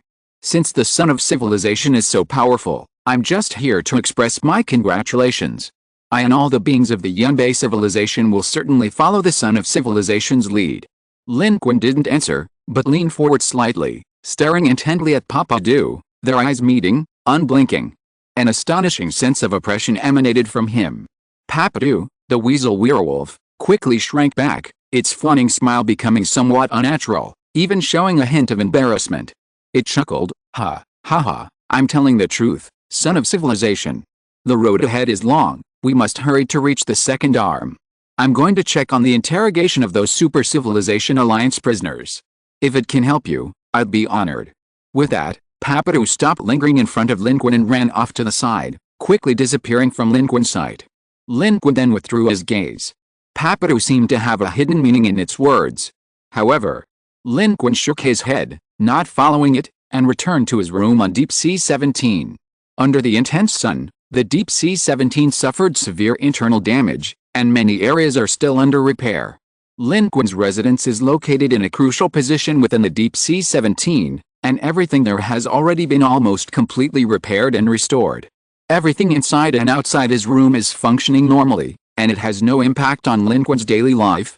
After returning to his room, Lin Qun first sat cross-legged to meditate and regulate his breathing. Only after he had regulated his condition did he open his eyes. This recent continuous battle, even using the heavenly demon disintegration technique twice, although he survived, his condition was still not good, and this effect could not be recovered overnight. Lin Qun estimated that it would probably take some time for him to return to his peak condition. However, he was indeed safe for now, and there probably wouldn't be any major problems. After pondering for a moment, Lin Qun flipped his hand and took out the card that had just been granted the Ascension to Godhood rank. Without hesitation, he directly chose to load the Ascension to Godhood rank ability. Lin Qun's eyes flashed. The first thing he felt was the permanent increase in attributes. A direct 93-point boost to all attributes. Immediately, Lin Qun activated the active effect, slowly raising his arm. A golden light appeared in his palm, flowing as if alive under his control. Lin Qun sensed that the characteristics of this power were almost identical to the power of rules. He was somewhat surprised. It turned out that the power of judgment brought by the Ascension steps was a unique characteristic of the power of rules. Although it still used Lin Qun's own power, this was equivalent to Lin Qun possessing an additional power of rules. Source energy life forms could only have one power of rules. This was determined by their evolutionary stage abilities and life characteristics. But Lin Qun, with his Dominator's power, could be said to have three powers of rules: his own power of rules, the power of rules inherent in the Flaming Sun armor, and this Dominator's power. If combined with Spirit Summoning Talismans, he could even gain another one. Power of rules is both a characteristic and a rule. It is extremely powerful. Others only have one, but Lin Qun could produce so many. This Ascension steps could provide one power of rules at the source energy level, so what about at the Dominator level? Lin Qun recalled the effects described in the card's notes. Although this card was only S rank, its growth potential was astonishing. Judgment power swirled in Lin Qun's hand. This so-called judgment power was actually very similar to the purification effect that Lin Qun had experienced when using the blessing of the Angel of Justice, a pure power with a purifying effect, and extremely hard, like a golden sword. It was a powerful force of rules, perfect for offensive use. Of course, as a force of rules, this dominant power consumed a considerable amount of energy, but Lin Qun was now a source energy user, so he could withstand it. Chapter 750 Card Draw. Vajra Realm Divine Power? After briefly sensing the power of the rules in his hand, Lin Qun flipped his palm, and the golden power vanished. Then, Lin Qun's gaze fell upon his contribution points. His total contribution points had changed again, now reaching 550,000. These extra points couldn't have been conjured up by him. They were transferred to Lin Qun by the Supreme Commander through Civilization Authority, redistributed contribution points. This amount wasn't large, partly due to the redistribution limit, and partly because the human civilization itself didn't reap many contribution points in this type of battle.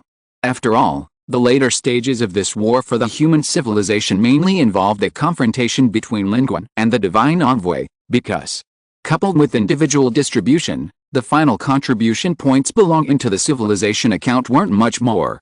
With 550,000 contribution points in a level 5 card pool, allowing for 2 card draws, Lin Qun didn't hesitate and immediately chose to draw. Currently, the human fleet was still in contact with a Jichi civilization. The entire human civilization remained in the gap between the third and second cantilever arms, surrounded by undercurrents, enemies all, with battles potentially erupting at any moment. Having gained contribution points, the natural next step was to quickly draw cards and convert them into tangible combat power. Lin Qun, hoping for good luck, immediately began drawing cards. 400,000 contribution points were deducted. The first dark gold card quickly appeared. It was a skill card. Name, Vajra Realm Divine Power Type. Skill card description, using this skill card grants the skill Vajra Realm Divine Power. Activating Vajra Realm Divine Power increases the user's combat and defense power by 15%, and helps the user recover and adjust their body to its optimal state for combat. Special note, Vajra Realm Divine Power has 3 levels of power. Each level increases the power of Vajra Realm Divine Power by 15%. Load, Vajra Realm Divine Power. This was an ability from the world of Wu Zhengji. Lin Qun vaguely remembered it, but hadn't expected to draw it now. The effects of this Vajra Realm Divine Power were clearly different from the original story, modified to reflect the realities of this world. Of course, the core remained unchanged. This Vajra Realm Divine Power is an extremely suitable divine power for combat. It not only directly enhances the user's combat and defensive capabilities but also allows for prolonged battles. Loading it grants 1 level, each level increasing power by 15%, with a maximum increase of 45% across 3 levels. That's nearly half. Combined with Lin Qun's all-encompassing secret and the Heavenly Demon disintegration technique, it can further enhance his abilities. And this is only a portion of its power. Lin Qun chose to load it, feeling the Vajra Realm Divine Power flow through his body. His eyes blazed with astonishing light. Immediately afterward, he clenched his fist, and golden light emerged, enveloping his skin like golden armor. If used in conjunction with a golden bell shield, it might have unexpected synergistic effects. Moreover, Lin Qun unexpectedly discovered that using this Vajra Realm Divine Power also seemed to have a certain effect on restoring his current state.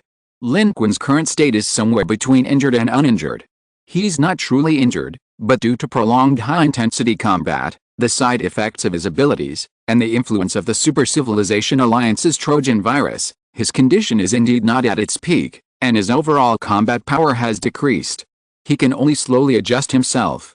After all, he used the Heavenly Demon disintegration technique twice, which should have resulted in his immediate death from the backlash, but he didn't, thanks to the medicine. However, the underlying effects are difficult to reverse. But the special adjusting effect of the Vajra Realm Divine Power seems to be able to temporarily erase these negative aspects of Lin Qun's condition, allowing him to maintain his peak condition in battle. This doesn't solve Lin Qun's fundamental problem, but it allows him to maintain good combat power. At this moment, the second dark gold card also appeared. With only 2 cards to draw, and enough time for good luck, Lin Qun's card drawing pace wasn't as tense. This second card was a strange item card. Name, Undying Totem Type. Consumable item card rank, S description, using this item card grants you an undying totem.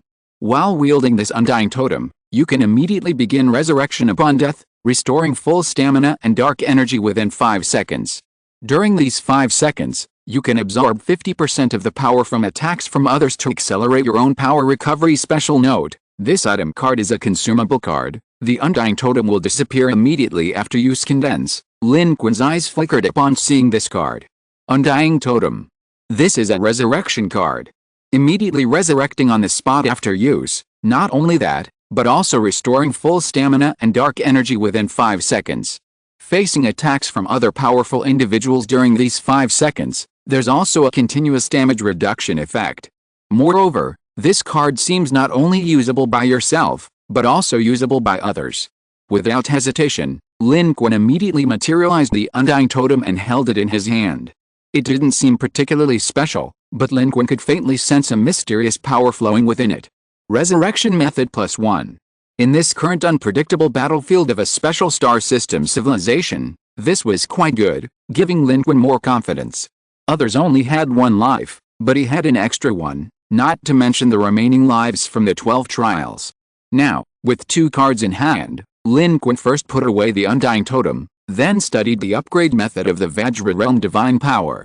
Similar to Lin Qun's other cultivation abilities, after cultivating a little and gaining initial insight, he could choose to use contribution points to upgrade, meaning he could still upgrade using cheats.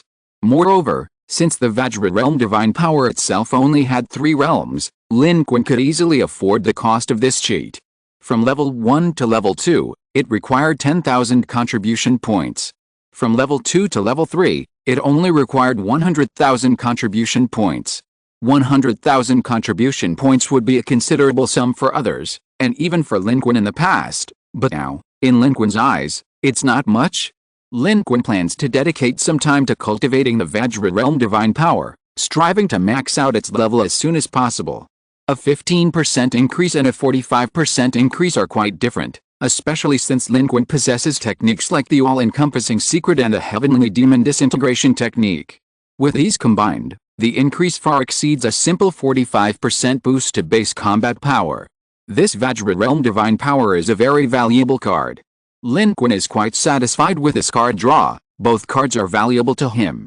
Of course, what Lin Qun wants most right now is to draw a forging card. The Hawaii Sun shooting bow was incredibly powerful, and its effectiveness was directly related to the user's strength. Lin Qun, under the heavenly manifestation technique, could use it to threaten the sovereign, making it extremely useful. However, he had run out of arrows, rendering the Hawaii bow useless.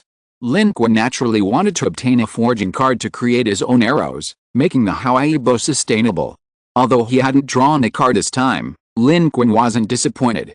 He believed he would eventually draw the relevant card, allowing him to have as many arrows as he wanted. Afterward, Lin Qun thought for a moment and arranged for a crystal ball to be delivered to him. Lin Qun had previously drawn a door of divination ability, enhancing his spiritual perception and granting him the possibility of fuzzy divination, but he hadn't used it. Previously, he hadn't had the time, opportunity, or a target for divination. But this time, he was prepared to try this divination method. Lin Qun is currently the top person in the Federation. His room has a dedicated guest phone, with someone on standby 24/7. Whatever Lin Qun needs, a single call is all it takes for a quick and efficient response. Lin Qun's request was swiftly relayed through this channel. The staff on the other end were highly attentive and concerned upon receiving Lin Qun's call. Serving Mr. Lin was an honor, and they only hoped to satisfy him. However, when they heard Mr. Lin's request, they thought they had misheard. Mr. Lin's request is actually a crystal ball? And he specifically said it's for divination. The head of Lin Qun's guest service department was dumbfounded. What would Mr. Lin need such a crystal ball for? Divination? That seemed somewhat. But they remained highly professional. Even though they thought it was a bit far-fetched, they still found a crystal ball for Lin Qun in less than 10 minutes. It was of excellent quality, crystal clear, and looked very good. And what they didn't expect was that their guess was absolutely correct. Lin Qun really did use the crystal ball for divination. Or rather, what else can a crystal ball do besides divination? With a crystal ball in hand, Lin Qun was immediately eager to try. Who hasn't fantasized about using a crystal ball for divination? Now, that fantasy had come true for Lin Qun. The Sequence 7 divination card had already been loaded into Lin Qun's inventory, and he was aware of the related divination abilities, but operating it was somewhat difficult. Lin Qun initially tried several rounds, but all his attempts ended in failure. Lin Qun gradually figured out that the success of divination was related to his own abilities and thoughts. Although loading the Sequence 7 divination card as a skill card saved him a lot of trouble, the rules of divination itself still had to be followed. Moreover, the ambiguity of the divination results was also related to the fact that Lin Qun's current path of power only reached Sequence 7 and his own cultivation level was only at the early stage of source energy. Insufficient strength naturally made divination difficult. Furthermore, divination had many requirements, not everything could be divined. The more uncertain the target, the stronger the target, and the more advanced the technology, the more ambiguous the divination would be. Lin Qun's primary purpose in this attempt was to use the crystal ball and his divination abilities to predict the fate of Bacchus. Matters of insignificance and weakness were not worth divination. The very reason Lin Qun wanted to test Bacchus's divination abilities was because of the crystal ball. During the 4-star system unification war, Bacchus was severely injured and forced to flee by the ruler of a super civilization. What Lin Qun wanted most was undoubtedly whether Bacchus had been killed. This was crucial. Bacchus's target was Lin Qun, his life or death was directly related to Lin Qun's situation. Lin Qun naturally hoped that Bacchus had shot himself in the foot and been killed by the ruler of the Super Civilization Alliance. That would mean he and human civilization had eliminated a major threat, a very good thing. Given Lin Qun's current situation and capabilities, it was impossible for him and humanity to track Bacchus and the ruler of the Super Civilization Alliance, who was pursuing him to obtain information. That would be extremely dangerous. Therefore, Lin Qun thought of the divination ability and decided to try it now to see if he could use this method to find out what he wanted to know from a great distance. In his next divination, Lin Qun learned from his previous failures and correctly executed the process. He didn't rely solely on the power of Sequence 7 itself, but instead used the power of rules to infuse his energy. He discovered that, aside from his own and the opponent's strength, only the energy attribute seemed to have a significant impact on divination. This time, Lin Qun succeeded. The crystal ball first emitted a hazy light, followed by flashing, bizarre images. Then, as Lin Qun continued his divination, channeling his energy and perception, the blurry images became clear for the first time. A deep starry sky appeared on the crystal ball. Bacchus was not dead. The main subject of the image was still its geometric rune spaceship, but this once advanced and powerful ship now appeared somewhat battered and damaged. Every rune on its ship was glowing, moving at high speed through the starry sky, and behind it, the pursuers were not visible in the crystal ball's image. Presumably, the pursuers were the rulers of the super civilization, their figures existing outside the crystal ball's image. Because Lin Qun's primary target in his divination was Bacchus, the clouds in the scene gradually disappeared, and the image became clear. Just as Lin Qun clearly saw the scene, it suddenly changed. From the side of the chase, in the deep, dark starry sky, another cold, eerie light suddenly shot out, its aura powerful and extremely domineering, directly intercepting Bacchus's spaceship. It seemed that someone was secretly sabotaging the situation, trying to help the ruler of the super civilization kill Bacchus. Bacchus and the ruler of the super civilization were locked in a high-speed chase, quite a stalemate, but this cold light was about to break the deadlock, making Bacchus's situation even worse. Who is this? The being sabotaging the situation must be the ruler, but who is it? Lin Qun carefully discerned, sensing a strange sense of familiarity.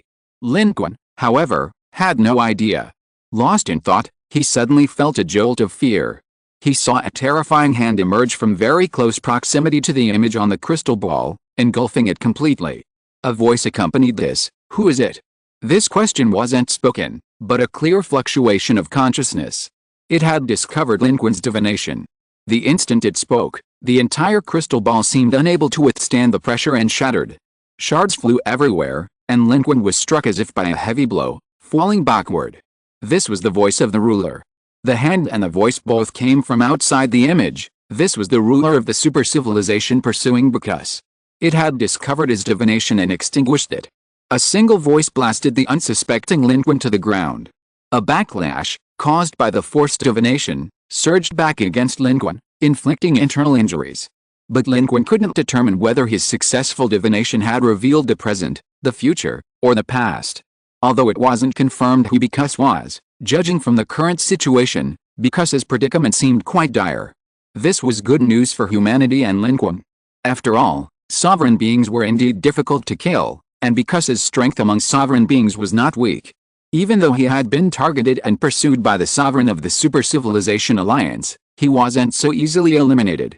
However, this divination proved that spying on a sovereign was extremely dangerous. He had been directly discovered. Lin Qun felt a pang of fear, an indescribable panic.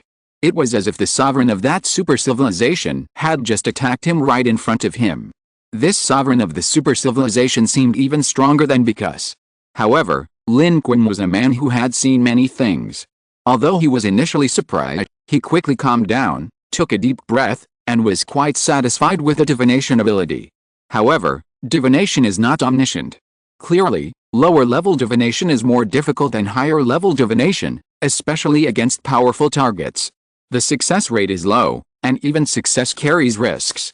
Lin Qun almost suffered a backlash during his divination this time. His crystal ball shattered. Lin Qun even felt that if the crystal ball hadn't given up, the opponent's hand might have even reached through to attack him. It seems divination requires caution. And if Lin Qun hadn't already possessed source energy and multiple methods to enhance his energy, he might not have even been able to divine the life of the sovereign. He only managed to see it for a fleeting moment after repeated divinations. However, even that fleeting moment was enough. Being able to glimpse the life of the sovereign for a moment, such a method could play a crucial role at a critical moment. Lin Qun now recalled what had just happened. Although it was only a fleeting moment, many things occurred in that instant of divination. Although Because' death wasn't confirmed, the domineering force that suddenly appeared and intercepted Because directly blocked his path. This might help the sovereign of the super civilization successfully catch up with the fleeing divine messenger. Even if Because doesn't die, he'll be badly injured. And that domineering power, Lin Qun recalled it, and it felt strangely familiar. Wasn't that the third spinning arm overlord? End of this chapter. Thank you so much for reading until the end. Don't forget to give it a like. Looking for more exclusive content and immediate access? Subscribe to our Patreon. Remember, every like, subscription or donation encourages us to continue. Thank you all. See you in the next video.